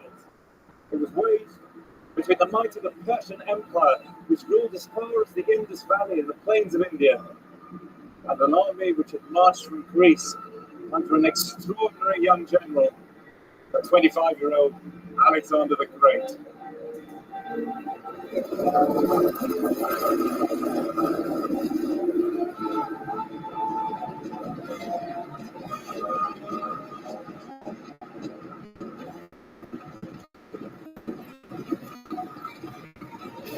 Alexander's invasion of the East was a true clash of civilizations, a different model for history, one that we in the West have always been seduced by. The East as the other, the heroic leader as Superman. The man whose giant ego literally overwhelms the Persian divine king Darius and subdues history itself to his will.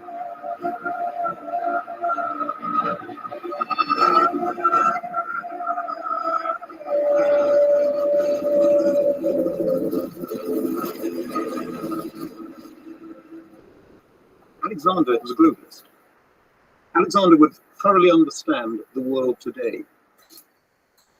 The thing that unifies all armies is the will of the commander. Even in a battlefield like this, which comprised at that stage maybe 150 to 200,000 individuals on this plain at that time, this all came down to a contest of wills between two individuals. And they both understood that. Oh, I think they entirely understood. And they can see each other. They actually see each other, don't and the spears thrusting into the faces of the Persians. At which point Darius takes flight and drives his chariot out and away back down to the river.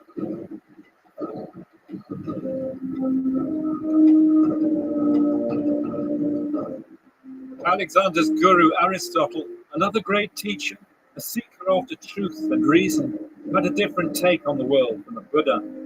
The Greeks have strength and reason, he said, so it's right they should rule the world. So Alexander went on over the mountains, over the Khyber Pass, and down into the plains of India.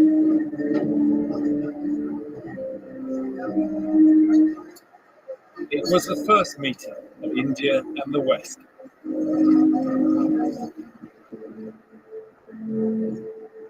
Alexander finally stopped in the Punjab, near today's Amritsar. The Greek army reached the river Bias here, beginning of September 326 BC. But it wasn't any Greek army that you've imagined before.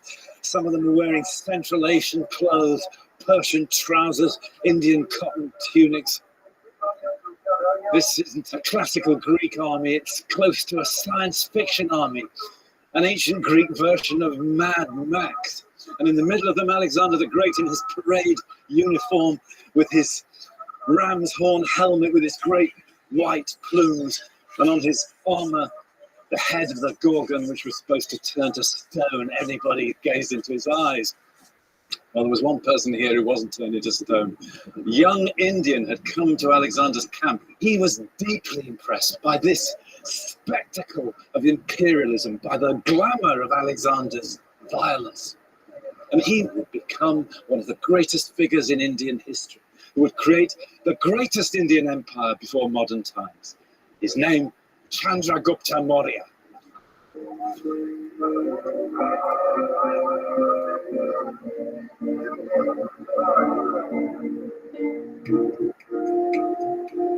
In time, Chandragupta seized power, drove Alexander's successors out of India, and ruled from the Khyber to Bengal. His state is the first forerunner of today's India. In 300 BC, the Greeks sent their ambassadors to him bearing gifts, and they give the first ever account of India from the outside. From Stone Age tribes in the Himalayas to the cities of the plains, a land of 118 nations, rich and fertile, with rivers so wide they couldn't see the other side. One of them, the Greeks said, worshipped by all Indians, the Ganges. The embassy eventually arrived at Chandragupta's capital, Patna. The Greek ambassadors were amazed by what they saw. The city stretched 9 or 10 miles along the bank of the Ganges. And all along the river frontage, they saw palaces, pleasure gardens. The Greek ambassador Megasthenes said, I've seen the great cities of Asia, I've seen Susa in Persia, but nothing compares with this. And if Megasthenes' description is accurate, this was indeed the greatest city in the world. The city stood at the junction of 4 rivers and measured 22 miles in circuit. In the king's camp were over 400,000 men with 3,000 war elephants. And he never travelled in state except with his bodyguard of female warriors, Indian Amazons, loyal only to him.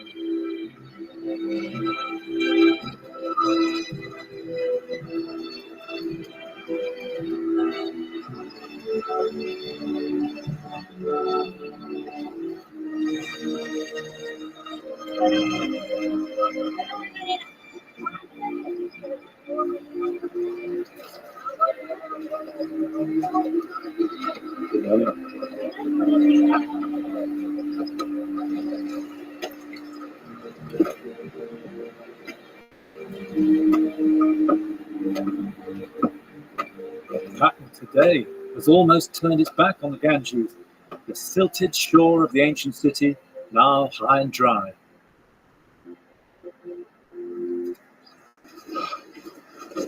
Fantastic. There's the edge of old Patna. Because in the days when the Greek ambassadors came, you've got to remember it was a new city then. A new imperial city. There would have been brick kilns everywhere that would be needed in a great city like this.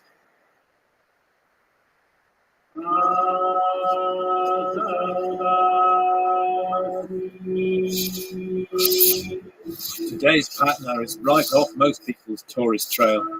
What a place it is. It's an amazing city, Patna, because you've got the layers of the past sort of superimposed here. Tombs of Muslim saints sit on ancient Buddhist mounds. It's a city where all India's communities have mixed over centuries and left the tangled roots of history, as so often in India, all still alive. With its crumbling palaces and merchants' mansions, it's like wandering through an Indian version of ancient Rome. What a beautiful building. Hello. How old is the house? 105 years. Right. Oh, it's a lovely house.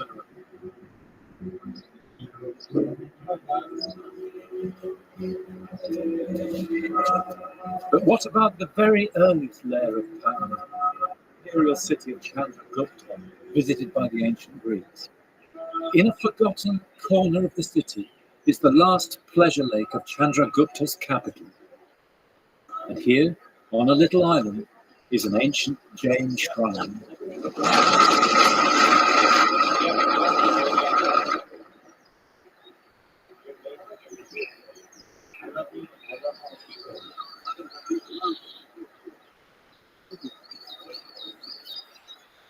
Tucked away here, the remains of a temple going back to the time of Chandragupta himself. The shrine is dedicated to Chandragupta's guru, and it holds the key to the incredible tale of how at the height of his power the king renounced his empire. India, so the story goes, was ravaged by famine. The powerless king turned to a Jain guru and bowed to him as in the end all Indian rulers must.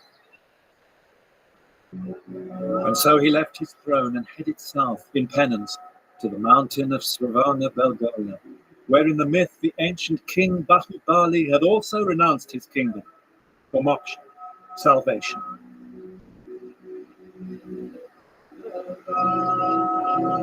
His mother had a dream in which the goddess told her, "You have to go and seek the blessings of Lord Bahubali."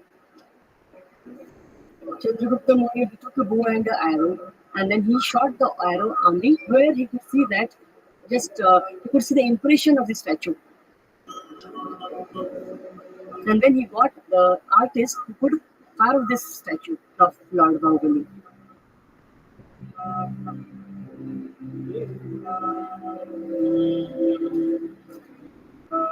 So Chandragupta Maurya became a naked holy man on a windy mountaintop, seeking moksha, liberation through knowledge.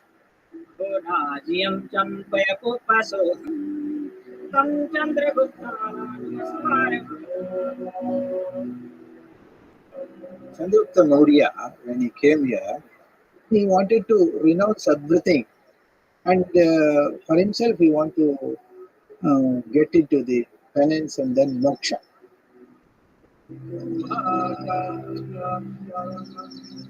That's why he stood there, renouncing his whole kingdom, everything. While he is doing penance, nobody eats anything.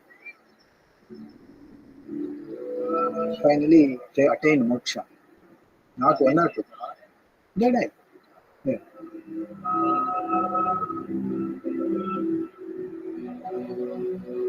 The first great king of India starved himself to death in this cave, witness to the age-old injunction to pursue knowledge and liberation above all other things.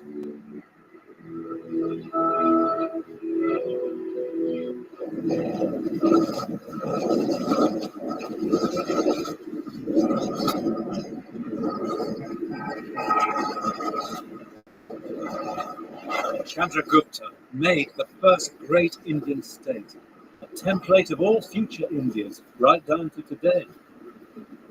A religious renouncer at the end, but what he bequeathed the future was the idea of secular authority, a universal king who was the source of power and of law.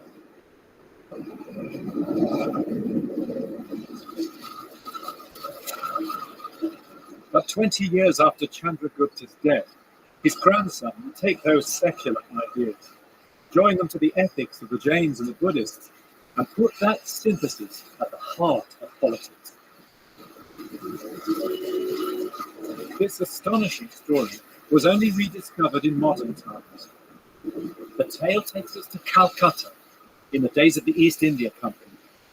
It was here that the lost script of the Mauryan Empire was deciphered in 1837 in the Asiatic Society. A young Briton with a talent for codes and ciphers became fascinated by mysterious inscriptions on great pillars in Delhi and Allahabad. His name was James Prinsep. Prinsep's attention was drawn to a carved boulder which turned out to be India's Rosetta Stone. The decipherment came like so many great examples of code breaking by a hunch. Prinsep guessed that this unknown script contained a form of early Sanskrit. He began to put two and two together. He realized that this strange squiggle with an inverted T and a dot next to it was probably the sign for a gift, dana in Sanskrit, the gift of somebody, of something. He realized that the strange hooked C was a possessive, so-and-so's gift. And then he cracked an absolutely crucial phrase which occurred over and over again in these inscriptions and on the great pillars in Delhi and Allahabad. The phrase begins this inscription here, Devanama Piya Piyadasi Laja Evamaha. Raja Piyadasi, beloved of the gods, says this. It was a king, and a king who, judging by the inscriptions, had ruled from the Himalayan foothills almost to the south of India, from the Bay of Bengal almost across to Afghanistan. A king whose memory had completely vanished from the historical record in India. The name of the beloved of the gods was none other than Chandragupta's grandson, Ashoka.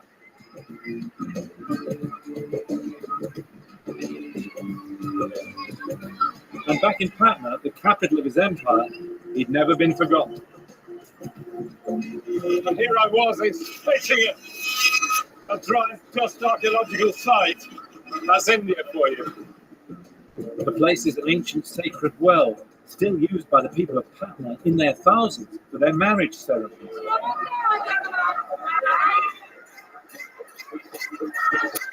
It's now an auspicious place, but it's remembered in legend as a place of torture, living hell.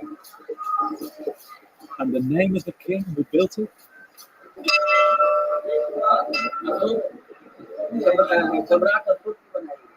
He told us that well was constructed by King Ashoka.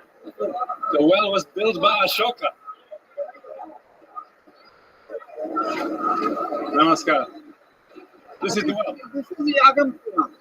We have a look?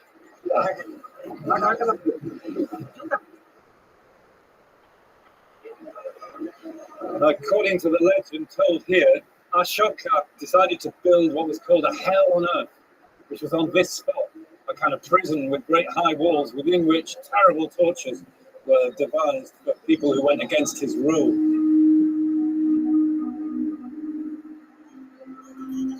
The great King Ashoka had 500 beautiful young women in his harem.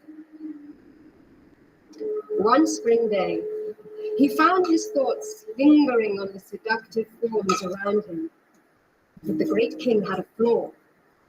He had bird skin. Horrid, ugly Ashoka. Wrap them all in hot copper plates and burn them. Majesty, a king should build a proper execution chamber and appoint executioners to carry out his commands.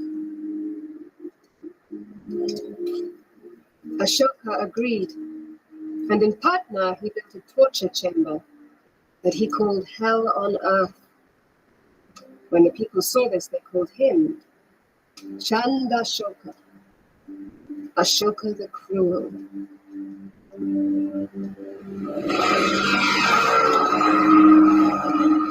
The legend of Ashoka the Cruel has been told for centuries, but the edicts deciphered by Prinsep give us real history, and they tell of Ashoka's attack on the eastern kingdom of Kalinga, today's Orissa.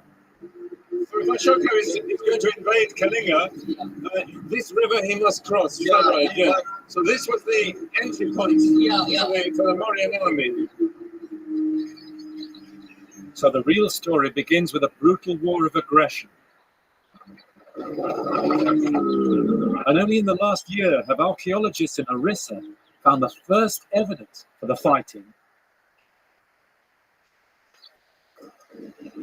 Wow, that's very clear, isn't it? And what does it say? And it is clearly written Naga. And we know that Toshali is the name of the capital of Kalinga at the time of Ashoka. Yeah, this Tosali, it is the name appears in holy inscription. This is weapon. This is your arrowhead. This is our metallurgical, what resembling with Mauryan iron equipments. So this kind of thing has been found in the Ganges Valley. So all this metalwork has come from a very small area of it. A host of spearheads, arrowheads, bits of weaponry. This is only a tiny sample, but the Mauryan army fired an immense amount of weaponry at the people of Kalinga.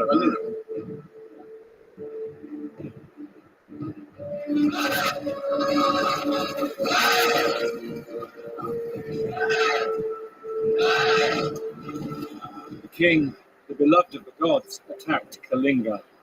150,000 living persons were carried away captive. 100,000 were killed in the war, and almost as many died afterwards. But after the Kalingas had been crushed, there arose in the king a great conflict, a regret for his conquest, and a yearning for justice.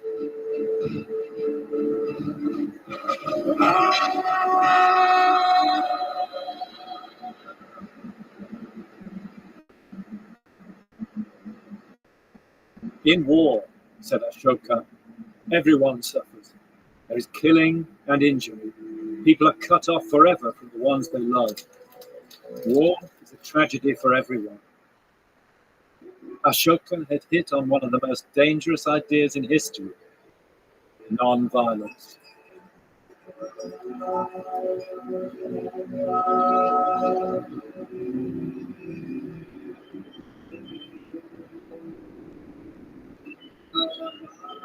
The legend says Ashoka now turned to Buddhism and built memorial stupas in atonement. And the archaeologists have also found their remains on the hills above the battlefield.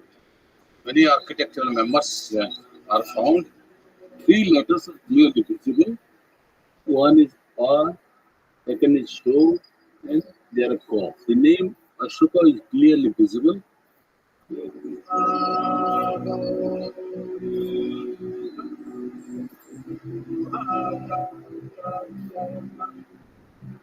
All we human beings, says Ashoka, whatever our station in life, share the same human values.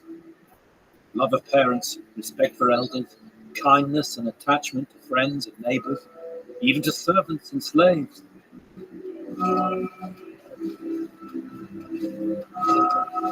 From now on, says Ashoka, I desire non-violence for all creatures, and I resolve to conquer by persuasion alone. Of course, one should always take the words of politicians and leaders with a pinch of salt, especially when they've waged an aggressive war. But in this case, Ashoka's words are so personal, so self-recriminating, and so idiosyncratic that it's hard not to think that it's his voice speaking to us. When the war in Kalinga was over, he says, and the people conquered, he felt inside him a great crisis, a striving for meaning and remorse.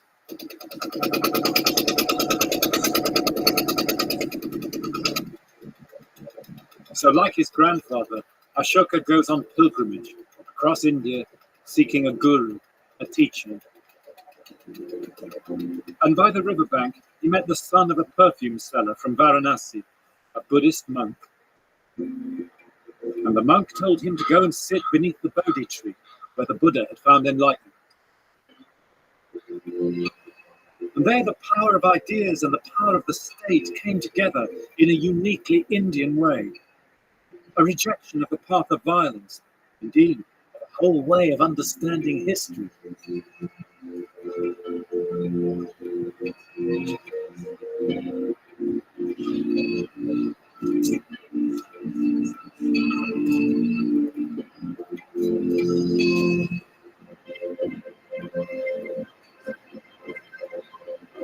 While he was here, Ashoka gave rich gifts to the poor and the sick of this part of Bihar. He consulted with the local communities about proper governance, about good conduct. citizenship, I suppose we call it today. Forming in his mind now was an idea for political order such as had never been conceived of before in the history of the world.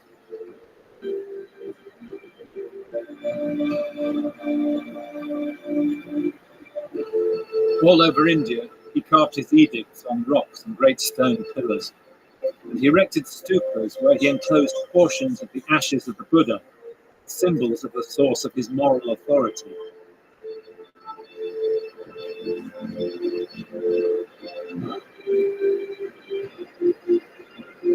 Copies of the edicts are still being discovered, 20 of them in the last 40 years.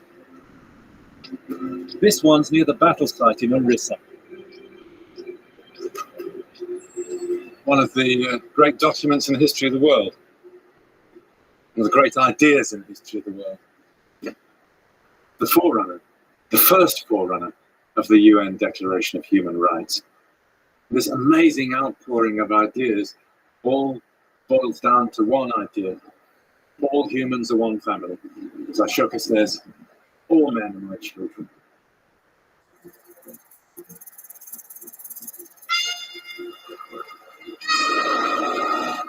Does that make Ashoka's India sound a bit like a nanny state? Well, maybe. But as Ashoka said, it's hard to persuade people to do good. His edicts didn't just cover humans. These are the first animal rights laws in the world.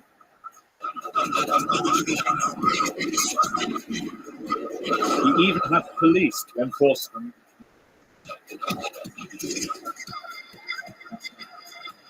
The police raid on a load of bird shops and animal shops, pet dealers, people climbing up, people trying to escape up into the roof and over the roof. Not in illegal, legal. So exotic birds is okay. The amazing thing is that in Ashoka's day they had a network of police to enforce these rules in the 3rd century. As a result, India has the oldest animal hospitals in the world. So this is Raja, who's the oldest in India. Almost the oldest in India, yes. Hi, Raja. Hello, Hi, Raja. Raja. There's a fantastic passage in one of Ashoka's edicts where he says, I have made these provisions which are to ban the killing of certain animals, but the greatest thing we could do is to protect all things. He talks about practical things, but then the ideal. He understood if you're cruel to animals, you will be cruel to humans as well. Since animals are powerless, it shows your true nature in your interaction with them. Because since they can't do anything back to you and you don't have to be worried about anybody reacting, you can be your true self.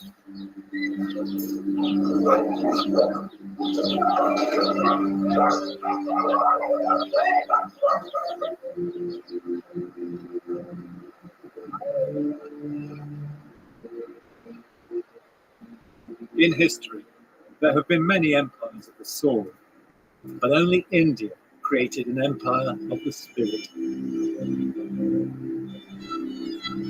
And from the edicts, we learn that Ashoka didn't even stop there. He sent embassies to the kings of Greece, Macedonia, North Africa, Syria, Babylonia, all part of his project for the brotherhood of man and world peace.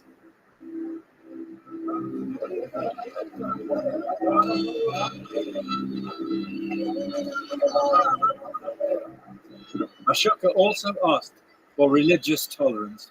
We must respect all religions, he said, for all religions in the end have the same goal, which is enlightenment. And it's fitting that here at the sacred confluence of the rivers Ganges and Jumna, where Indian kings traditionally made great acts of charity to all faiths, his greatest pillar edict still stands today.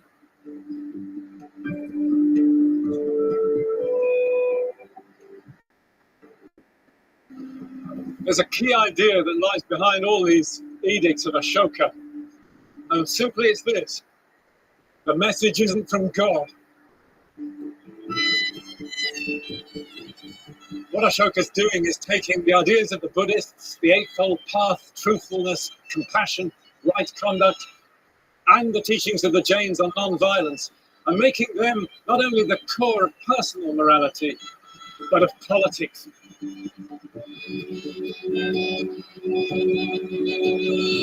The social welfare legislation, the teachings on religious toleration, even the ecological measures on the conservation of species of plants, from the rhino to the Ganges porpoise, the conservation of forests, preservation from needless destruction.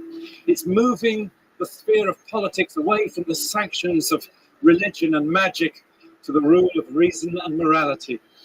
What's on that pillar is an extraordinary product of an extraordinary time, the Axis age.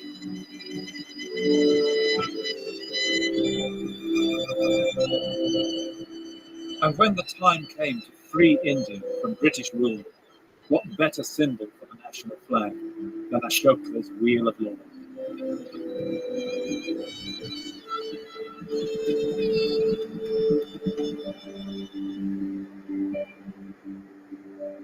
As for the man himself, his last days are a mystery, but the legends tell of an old man stripped of everything. In the end, all the great King Ashoka had left was one half of an Amalaka fruit. Broken-hearted, he summoned his ministers. Who now is Lord of the earth? Oh, Majesty, without question, of course it is you, the great Emperor Ashoka himself. Liar! I have lost all my time. This piece of Amalaka fruit in my hand is all that I can call my own. Now I understand when the Buddha says, all fortune is the cause of misfortune.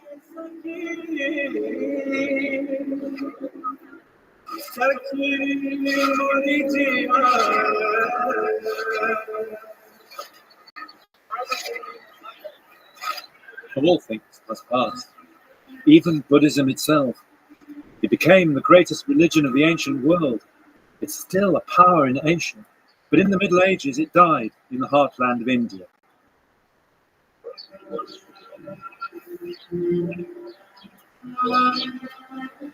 In the 18th century, when British explorers came seeking its lost history, they dug in the jungle here at Kushinagar, where he died.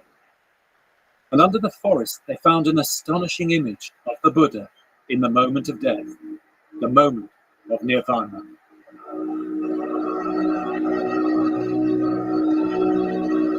And that would begin the next cycle of the story, spreading the Buddha's message to new lands of the West and to continents the Buddha had never dreamed of.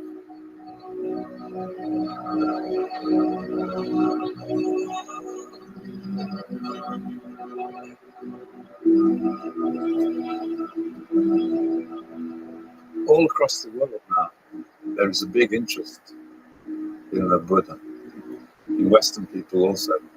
Why do you think this is? Buddha message true.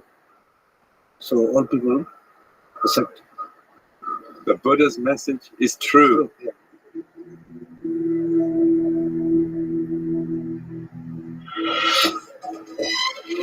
Next, in the story of India, Silk roads, spice routes, and China ships, epics of the South, and lost empires of the North. Ancient India goes global in the happiest time in the history of the world.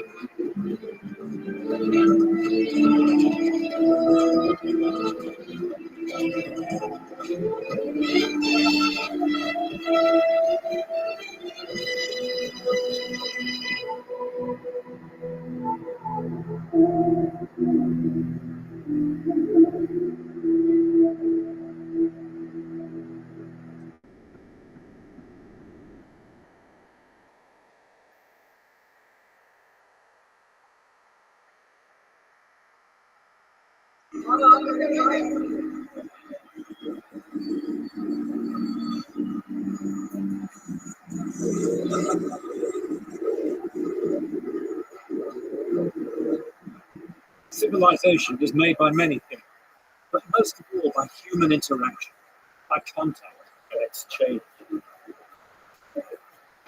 Rich in resources, India has traded with the world since the beginning of history. But commerce is never just about commodities. It's the way civilizations adapt and grow, the way people learn about themselves and others, discover new ideas, new worlds. In the time of the Roman Empire, the opening of the Silk Road and the spice route saw the beginnings of a world economy. And at the center was India. Sometimes change in history happens in the unlikeliest of ways. Here in India, 2,000 years ago, in the time of the Roman Empire, these three things, the produce of a weed, of a grass, and of the larva of a beetle, changed the course of Indian history, brought about the growth of civilization, and caused other countries to make great voyages across thousands of miles of ocean, seeking the riches of India.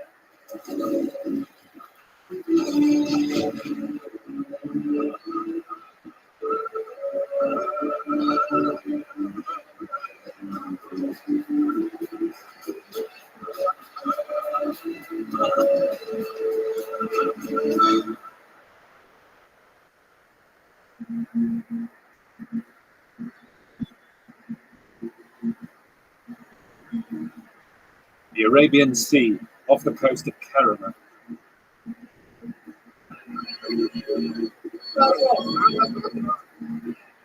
Our boat is carrying timber, pepper and spices from South India to the Persian Gulf, the way they've done it for more than 2,000 years. It's easy to forget the great voyages of Columbus and Vasco da Gama were to find India. And those voyages started in the days of the Romans. We know about the Roman trade with India because of a guidebook written by an old Greek sea captain who knew all the Indian ports like the back of his hand. It's full of the most wonderful detail that enables us to sample the sights and sounds of India in the time of the ancient Romans.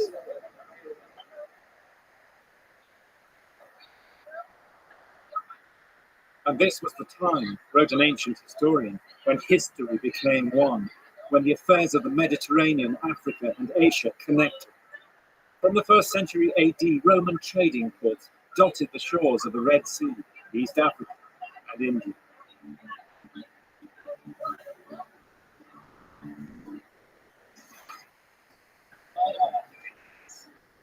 Yaman, you've been? It started with the discovery of the monsoon. All right. July, August time, monsoon. You were sailing or not sailing? Yeah, In May, June, July, August, in Indian, dangerous time. It's so easy as a Western person to see things from a Western perspective, isn't it? We talk about these great voyages of exploration, the discovery of the monsoon, as if Indian sailors didn't know about the monsoon all along. But still, the Romans and the Greeks did discover the monsoon for themselves. And the man who did it, according to the story, was a sailor called Hippolytus in about 150 BC. And what Hippolytus discovered was this. In June, the southwest monsoon begins to blow in this direction across the Indian Ocean. The seas become heavy, it becomes dangerous to sail. But with strong enough ships, you can take that wind coming out of the Red Sea and it'll bring you across to India. It's hard going, says the Greek guide to the Indian Ocean, but you can get there really quickly. And then, this is the really great thing about it, in November, a couple of months after the heavy winds die down, the northeast monsoon blows you back the other way.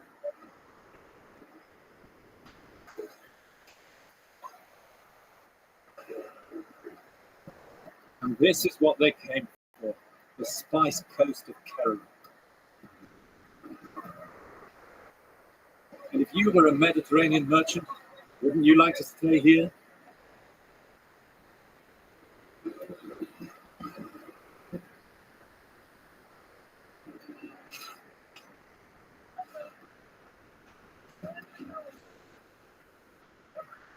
But for distant worlds to make contact, they need the technology, and the Romans developed that.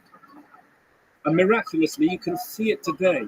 Here in Kerala, the traditional boat builders still build huge wooden ocean-going ships using methods brought to India 2,000 years ago.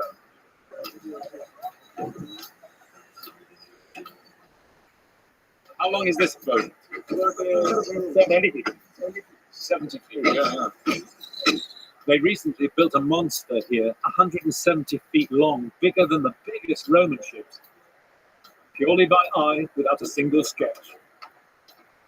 So this is a modification of the ancient way of constructing. Greek and Roman shipbuilders in Egypt, once the trade with India opened up, devised a special way of constructing ships in which they made the skin first with those interlocking joints, mortise and tenons, and a dowel through, so it was incredibly strong to cope with really heavy seas. And then putting the frame in, the full frame in after they constructed the skin. And it was that technical advance, plus the knowledge of the monsoons, that enabled the Greek and Roman navigators to open up the trade with India.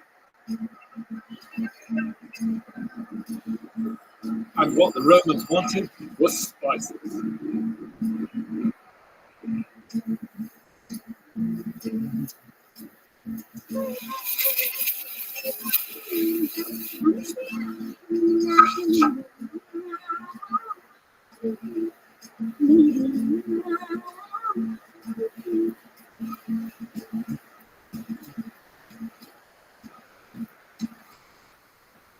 This is one of the petrol warehouses in old Cochin, built by Jewish merchants from Iraq long ago. Sacks of pepper destined for the tables of Europe and America. Kerala's Jews first came with the Roman spice trade. Smell the air. It is spicy. Now that connotation, heady, dreamy, erotic even. And all of it is the produce of native South Indian plants, some of them weeds, like pepper, a Tamil word. And another South Indian word, ginger. Ginger shall be put in the mouth, says Shakespeare. It's about 60-65. And it's grown in Kerala. The history of food is a part of the history of civilization. Food is an essential of life, and for all cultures, eating together one of life's great pleasures. Indian was perhaps the first international cuisine, and here you can see the beginning, born of the simple need to preserve food in the heat of the tropics. This is what the Roman craze for spices and pepper was all about. Food. Garam masala, and wine. Some of it. Top Roman celebrity chef wrote a cookbook with 460 odd recipes, 350 of them full of pepper, blasting away at the taste buds from whole spiced flamingos, dormice stuffed with peppercorns.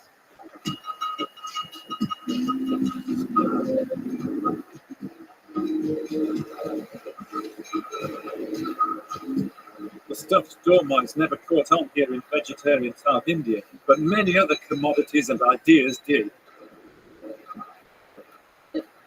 Romans wanted many things from India. Spices, pepper and cardamom, and many more, gemstones, beryl, and one little known thing, peacocks. They say South Indian peacocks were a favorite pet among the ladies of the Roman aristocracy.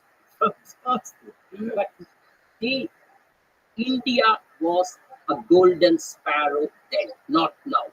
India did not need much from Rome. What we got is mainly gold as medals, coins, silver, copper, tin, antimony, and of course Roman wine. There were 40 or 50 ports trading with Rome on the west coast of India. The greatest was called Muziris, the first emporium of India, as the Roman geographers called it. Everyone came here. The Apostle Thomas, doubting Thomas, is supposed to have landed here in AD 50.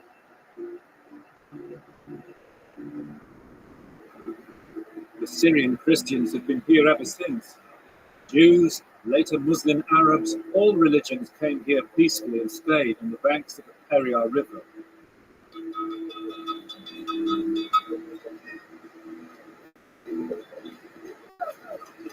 But Muziris itself has disappeared until now. In 2005, the site of Muziris was found a mile or two inland under a tangle of pepper vines and banana trees.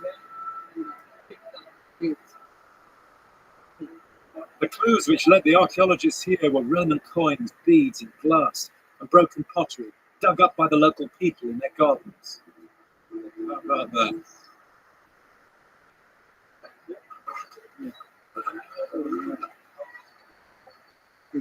Actually, it continues further.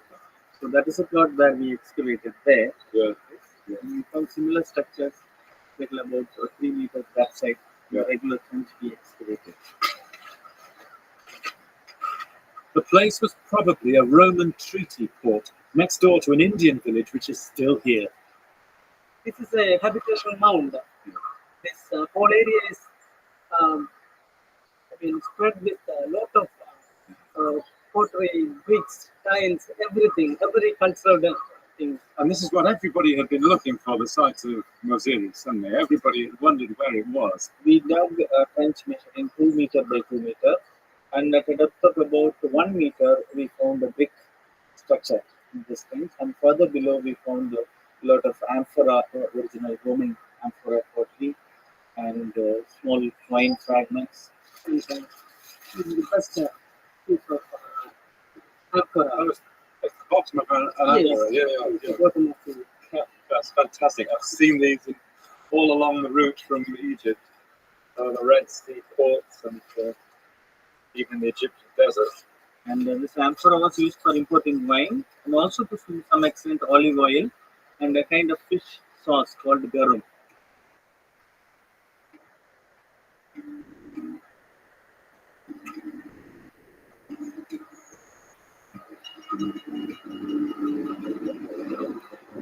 In the temple here in Muziris, there was a statue of the Emperor Augustus.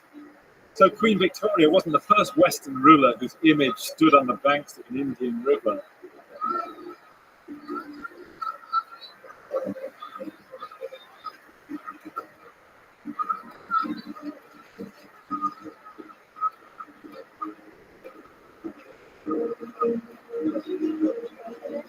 A great believer in the living presence of the past.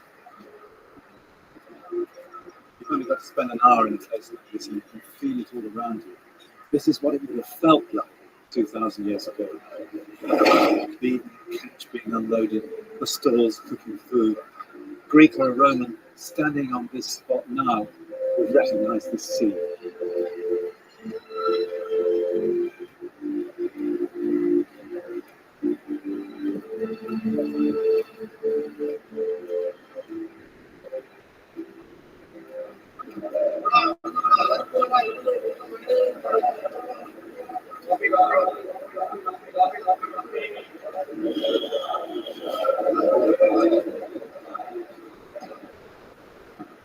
But ancient South India was more than a string of trading ports.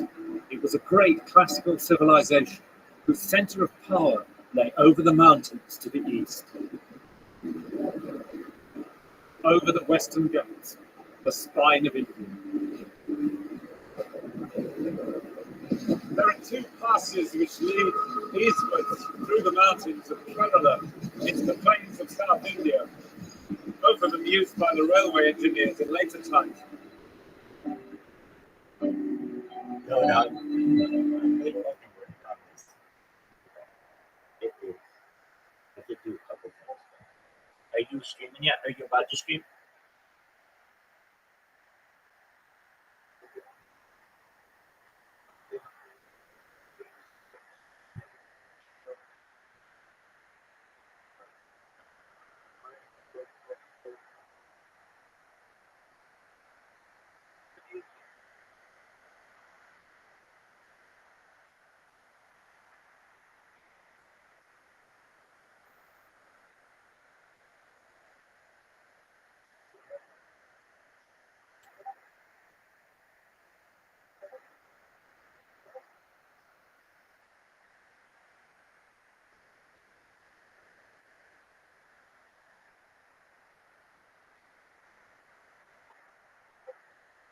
Louis, how you doing, man?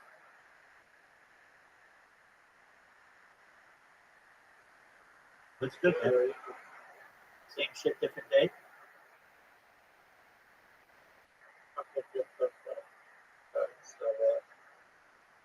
What's good?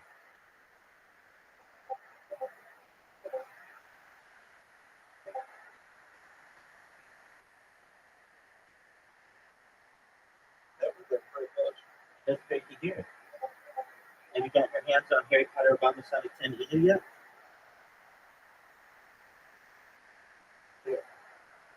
Not yet. Right. You plan on it?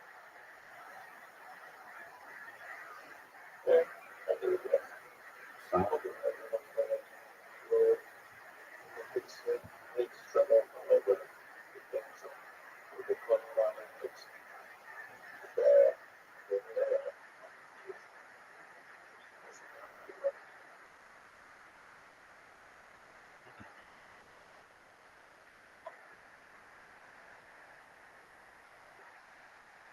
Well, cool. Thank you.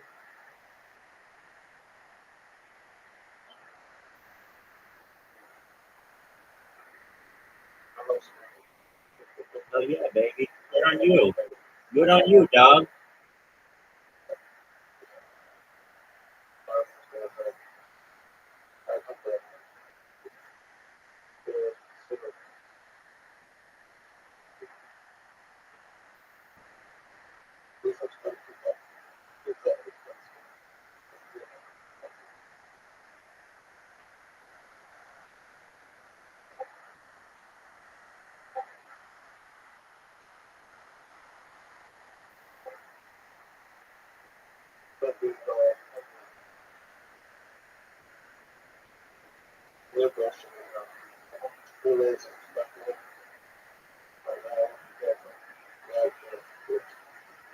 How about paper?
I gotcha. Very cool, man.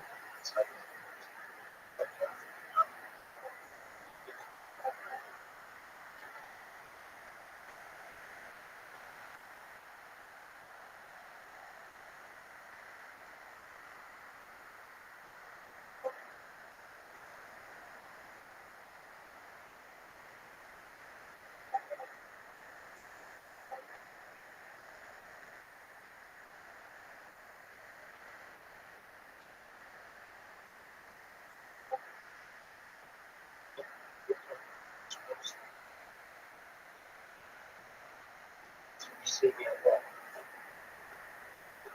Please, we have this the other day.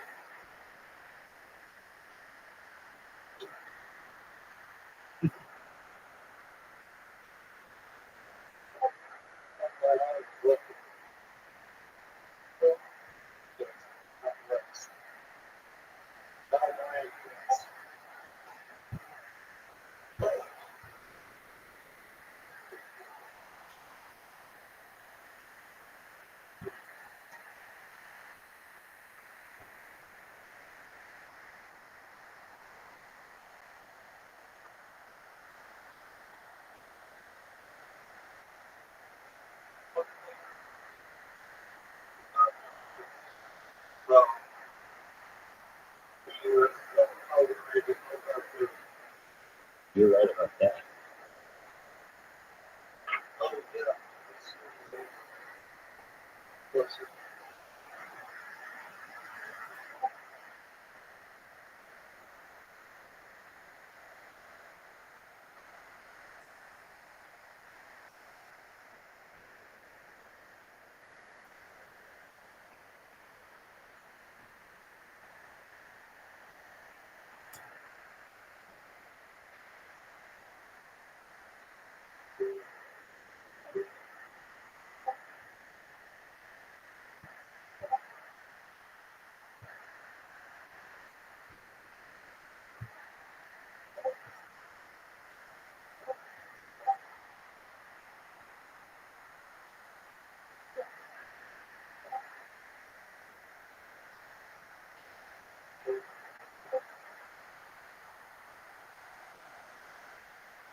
Fuck Turkish people. Dude, why would you do that? I'm gonna throw you out if you act like that. Why would you act with such hate?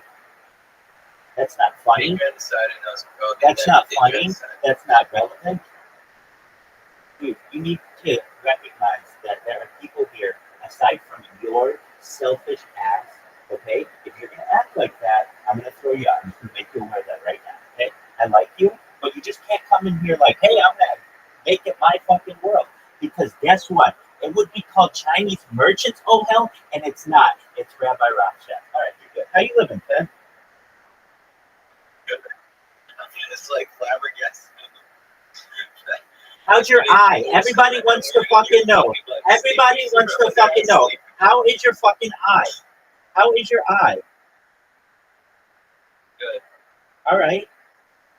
How many fingers am I holding up? What is a OL? Oh, OHEL is a tent. A tent, like, you go camping. Yeah, no. How come you had people yesterday fucking talking shit? It's like saying shit like that where you're like sleeping. Your 24-hour speech. I can tell you that if you come out and you say something like that and I can hear it, I'm gonna tell you that's not cool. Okay, it's not cool to just go out and say any group of people is bad, sucks, are ugly, that kind of stuff. That should just be common sense. I have a rat active work with that shit. Yeah, dude, we do. We fight for world peace, I'm not baby. gonna say it. We I'm not fight, gonna say anything like that though. we fight for world peace here, baby. We lots a lot of different people that we church. I understand. That's not relevant at this moment. You know what is? Your eye. So did you do anything to it, or did it just go away normally? Yeah, it went away. Okay. And you should know. What is that position? What is it? Dude, I have fucking put together here. He's sick as fucking welcome message all time. It's absolutely fucking phenomenal. I typed this stuff I didn't do it before, but that's fine. All right, I'll send it. It's been amazing. All right. I just have to check to make sure.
we eat food all the time, that food gets turned into glucose, and then glucose feeds zombie cells, and excess glucose feeds zombie cells, and then it could cause early hair loss, onset dementia, or cancer.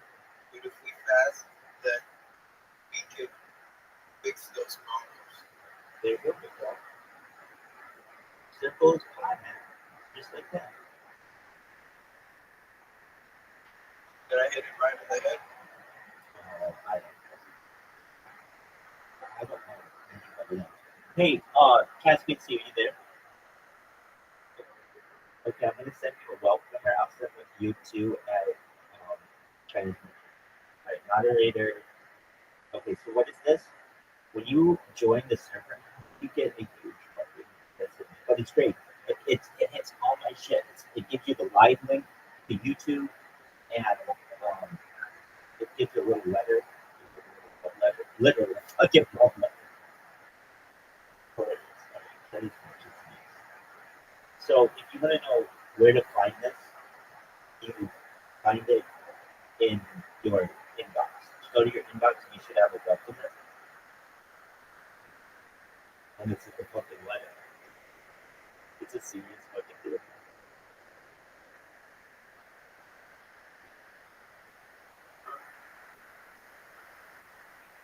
No, it should be like a little yellow Pikachu looking guy that's a welcomer.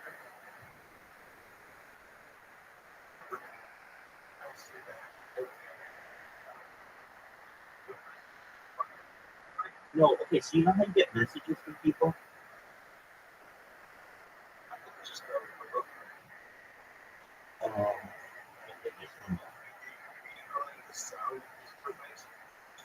No, it's like literally a little guy that looks like Pikachu.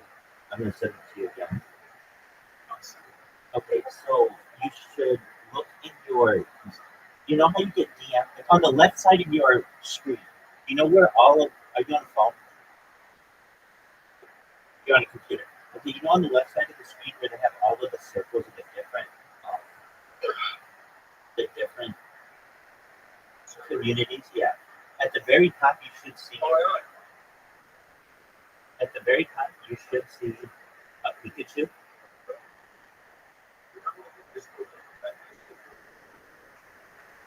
It's like a little.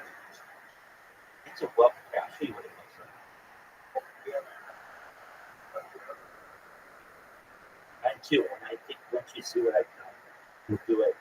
You want one in your own. Okay. Test the welcome functionality. No, you'll see. You're gonna want to fucking do it right now. No, not right now, but you want to do it in the future. Okay. Chinese merchant. Did you get a message from a welcomer that looks like a Pikachu with a monocle and a top hat? I mean, for me, it doesn't look like Pikachu. It looks like a pancake. Okay, whatever. Did you get a message that says "Welcome to"? Yeah. Okay, what's it say? Shalom. Blah blah blah blah blah. It's pretty long and it's got a bunch of links in it, right? Shalom, Chinese merchant. Welcome to Rabbi Rothschild. You are the 1,072 beautiful baby to join the school's place at Rabbi Rothschild streams 24/7, 365 for world peace, relevant links. 24/7, blog, Rabbi. You got it. You got it. So it's interesting. Caspian Sea, you got it. All right, on Caspian Sea, on the left-hand side where all the servers are, you know what happens when you get a new message? Like it appears there, doesn't it?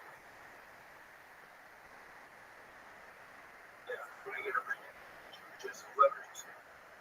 Every word, right? Doesn't make the top of it.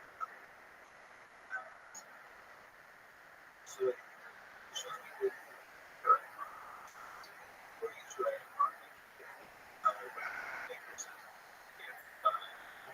Right, I understand. I'm not sending it to you though. I'm not sending it to you. So don't look for my profile pic. It's called the welcome. It's the welcome. It's essentially it should be in your direct messages. Go to your direct messages. I'm gonna call my friend. I'll join back later. Okay. So Caspian Sea. Go to your this appeal. He's a good server. If you ever get both on band, you can go there and feel it. Can I be the active of this server? You cannot. You absolutely. Of anything, you better get comfortable with learning how to do it. So, be a good boy, and you don't have to worry about that. Go enjoy your boyfriend. Go enjoy your boyfriend and your golf, and come back when you have time. Cast BNC. Cast BNC. Is that the only reason, just because I said that? Fuck you. No. Yep. Cast BNC. Go to your direct message in your Discord. Okay. What's the last direct message? Like, at what time? You don't have time for this, but like, you should have gotten one like a minute ago. Interesting. Okay.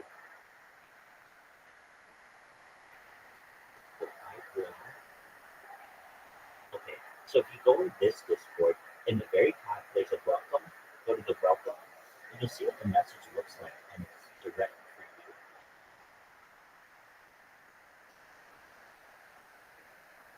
So if you go to the very top, it says welcome, and it's a shalom cast. Welcome to Rabbi Rothschild. You are the 1,372 beautiful baby joining the course place ever. Rabbi Rothschild streams live 24/7, 365. Do you see that in welcome?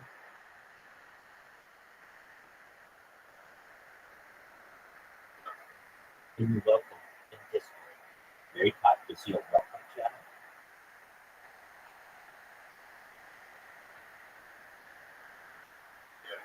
Click it, and at the very bottom, the most recent one, you're going to see a test version of what looks like what should be in your inbox.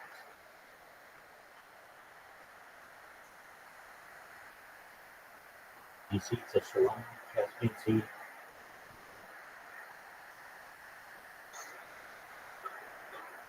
Okay, so in this Discord, at the very top, you should see a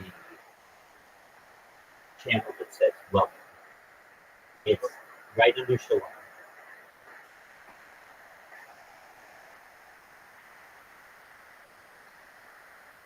Welcome. At the very bottom.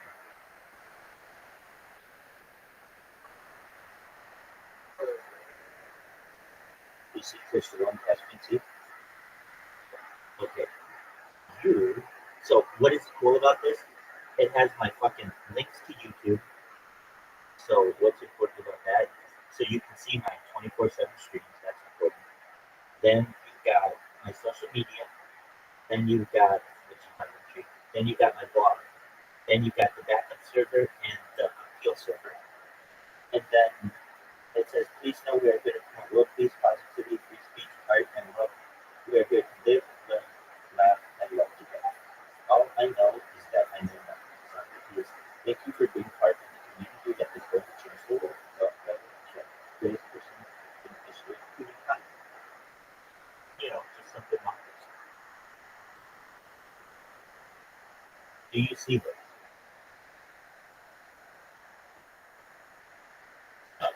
Excellent. But you don't see it in your inbox.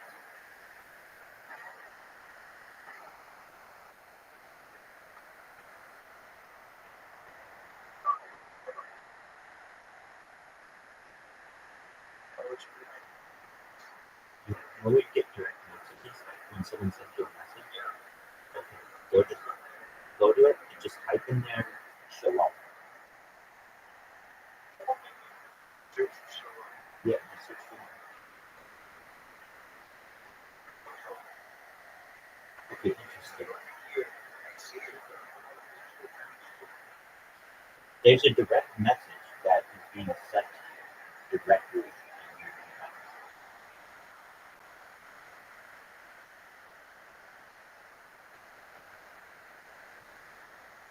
I'll send it.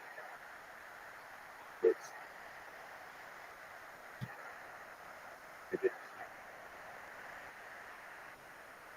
okay, let me show you. Go to the moderator only channel, if you would.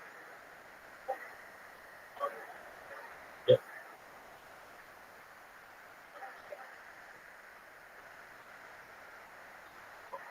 It's gonna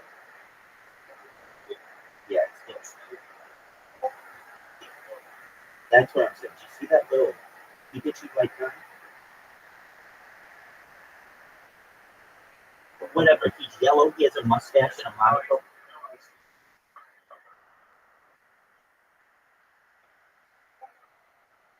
Right, exactly. So we have to see why other people do.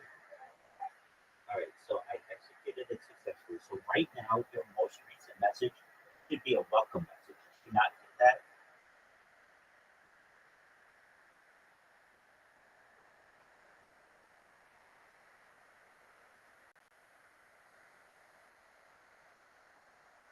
Did you get a welcome message?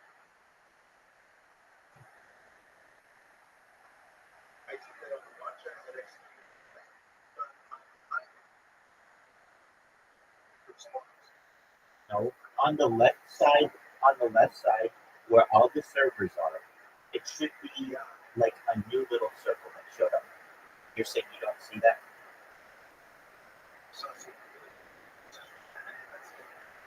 No. Okay.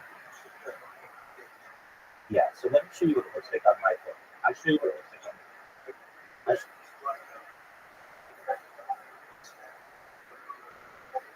Okay, I'll show you. Do you see? Nothing having to do with it. Okay.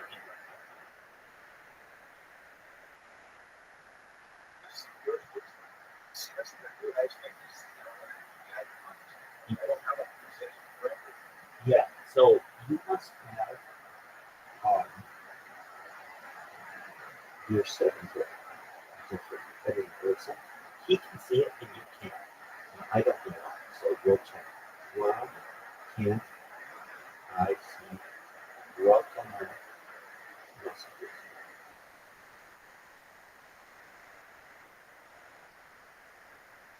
In this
SBC.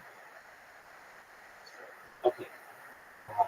If you go to your messages, and your messages is a little icon in the left corner that is a magnifying glass, which is like a search.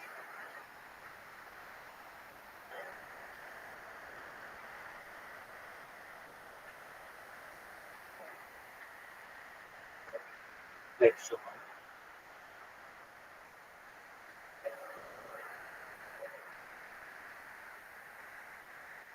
And I know it said no results. That might be for people that's the first thing that shows up. You see,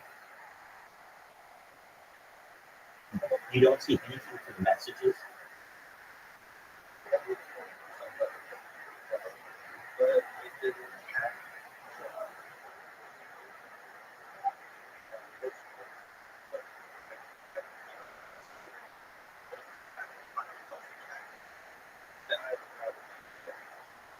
Why don't you do it to yourself? Go to moderator / go to type the word welcomer, WELCOMER.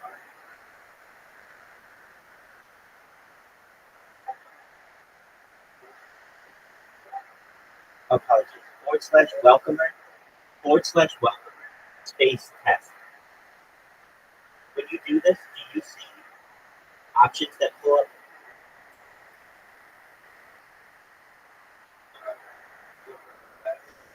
Yeah. And then you type in you don't even have to type in it, just welcome. Yeah, there you go. I should have sent you a message.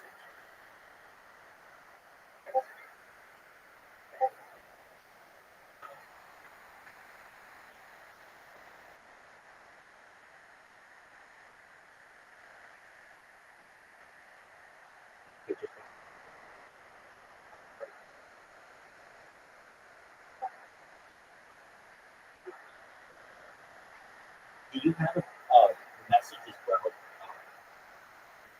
You can, like, from not trusted people.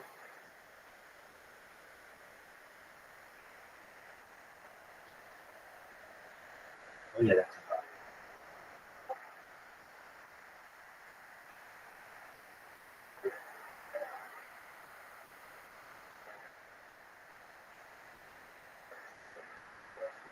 Yeah, definitely. So what you wanted, yeah, it'll work like instantly once you install it. And then what you do is / welcome our guest, and then it should be sent to you. Oh, okay. So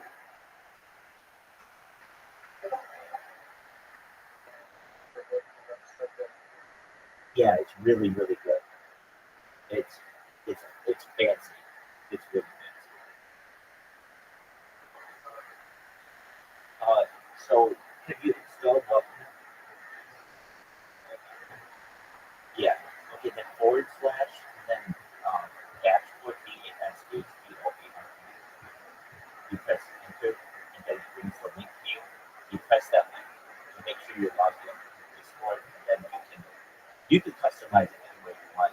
And if I were you, I mean, I don't know, I would probably put in there your podcast and your link tree, that kind of stuff. That way, if somebody's like, well, if they're like, wait, so how do I follow you? You just like go to your DMs. I already sent it to you, but you can just find that text and see everywhere. But if you want, just check your DMs, and I already sent you a message. It's a great way. We just have to figure out how to send it.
Do you happen to remember what Frank Costanza named his he named his guest room when they turned it into a pool room, like a billiards hall? No, you didn't even hear my question. Do you remember what they named it? Oh. I didn't mean to say that in like a kind of second way. I'm like, but I didn't even tell you the joke yet. You're good. You're good. I didn't even say the joke yet. That's why I'm like, no, you don't. You're not getting it. Okay. So what they called it was the place to be. They called it the place to be, and I'm gonna call this. It's not the place to be. This is oh hell what? When it instead of saying in my message, I say like you're the 100th beautiful baby to join the coolest place ever. I'm gonna call it the place to be. It's a Seinfeld. It's a Seinfeld.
know I've been wanting to do this for so fucking long.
You're done.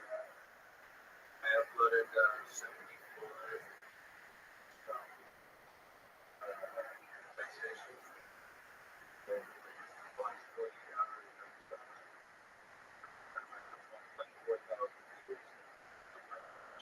That's phenomenal.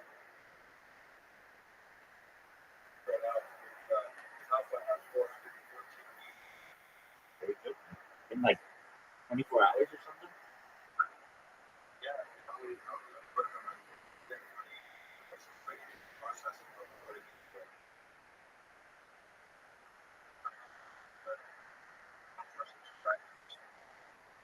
That's great.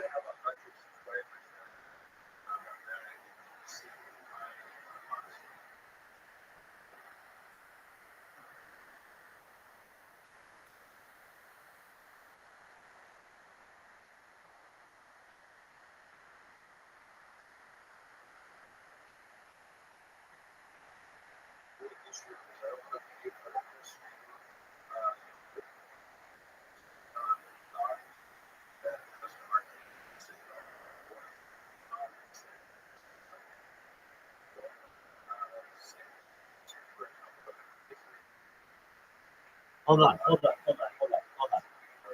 Let's talk about this. StreamYard will not dump live.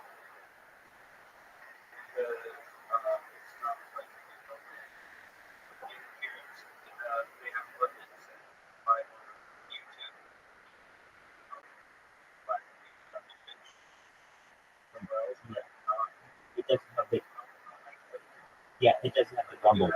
I understand. They don't have it, and they don't have that.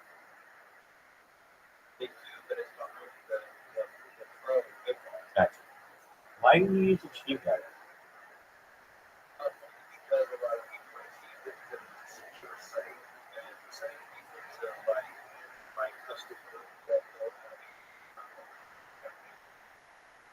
Oh, yeah, now I remember. That's the thing Music is already uses, right? Gotcha. Not just him. He's the developer who were legitimacy.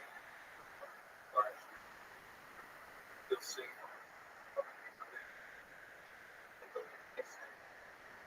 I set it up so that it's got custom tools to it program.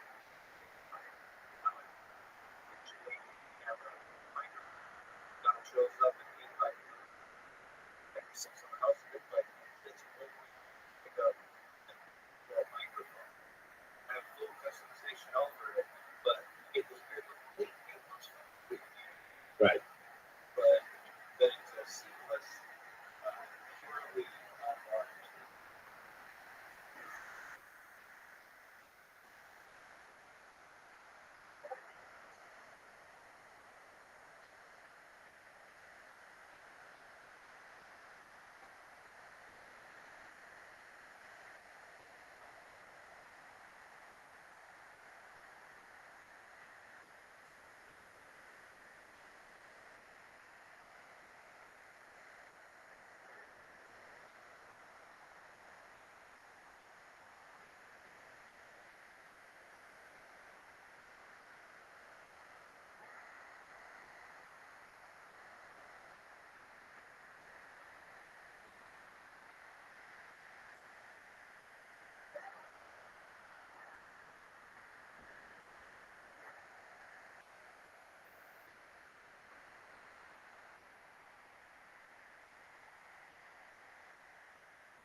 Since like 3 days ago?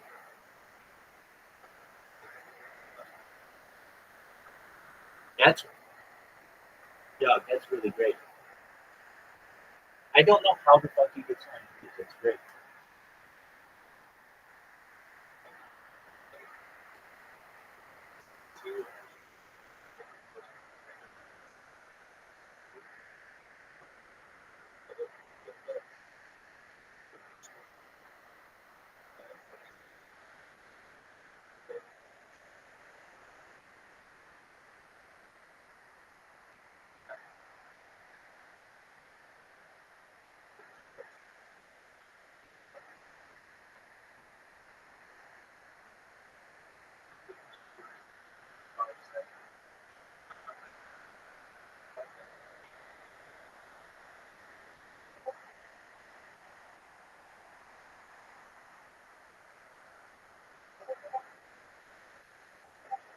When you test these, I'm gonna forward you a message, and it's from Robin.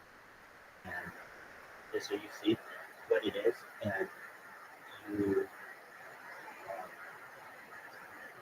I want you to make one for your website, just not as complicated, and I think it'll be really good for you. And the test these, there you go. Send. Can you check your messages now?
You okay?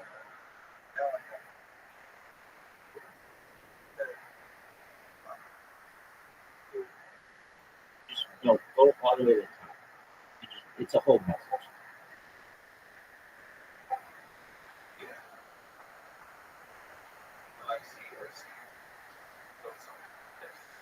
Not as long and not as complicated, but basically, like, it should be welcome to Caspian Seas, whatever, Discord. You are the whatever number. Please follow Caspian Sea on the following platforms. Here's his link tree. Thank you for being a member of the community. Just simple, but like a message. And then if anybody's ever like, Doug, how do I follow you again? You're just like, you already have the link essentially. You just have to go here and not use it. Like it's all the work is already done. And even if they don't have a chance to do that, they're just looking for the good shit, you're gonna make another impression. It's important.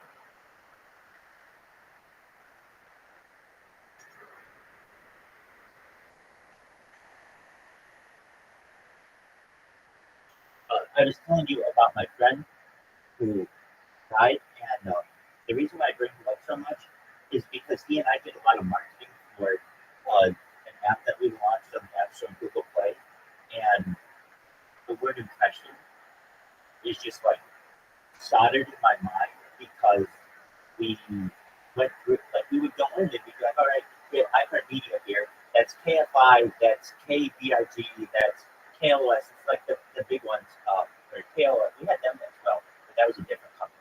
Anyway, and then you come down to sit at brass tacks, what can you do for me?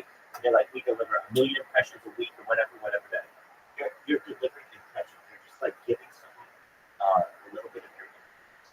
And it's a free way to do it. So I highly recommend it.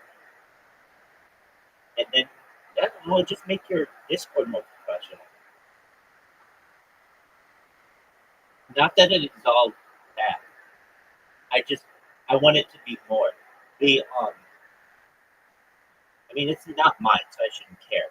But you have the opportunity to have like a pretty solid community in there, and the reason why I say that is you have a lot of people who care about it, and you may not know it, but like I do, but other people care too while you were gone. And so it's like I can tell that people check in on it. You may not well now you know it. You have longer, but before having longer, you wouldn't fucking know if people were checking on you.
Student data 11 in the street. So,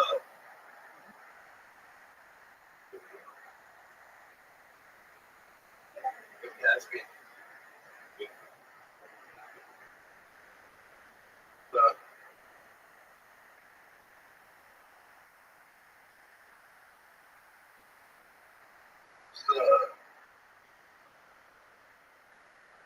A ganger got that bandana on. Gang. What gang are you from? Got that bandana on. You like you from a gang?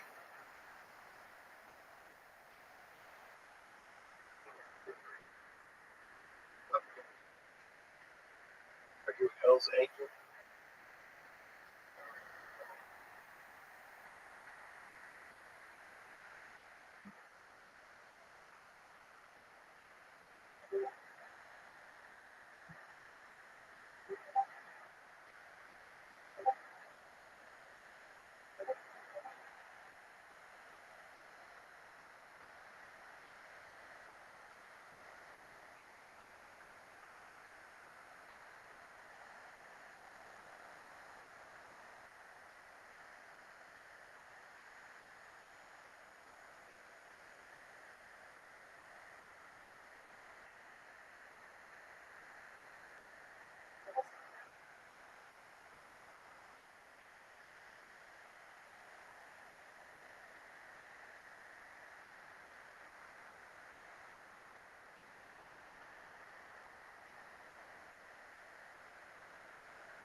Oh, you're so sweet. Thank you. You're amazing. Thank you. That's very nice.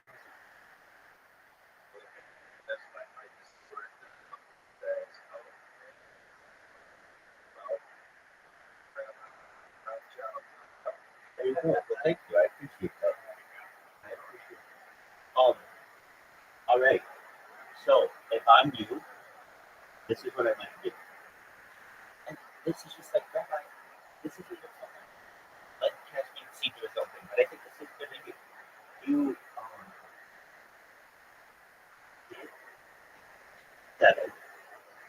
But didn't you say you had an Android phone and another phone? Like a phone?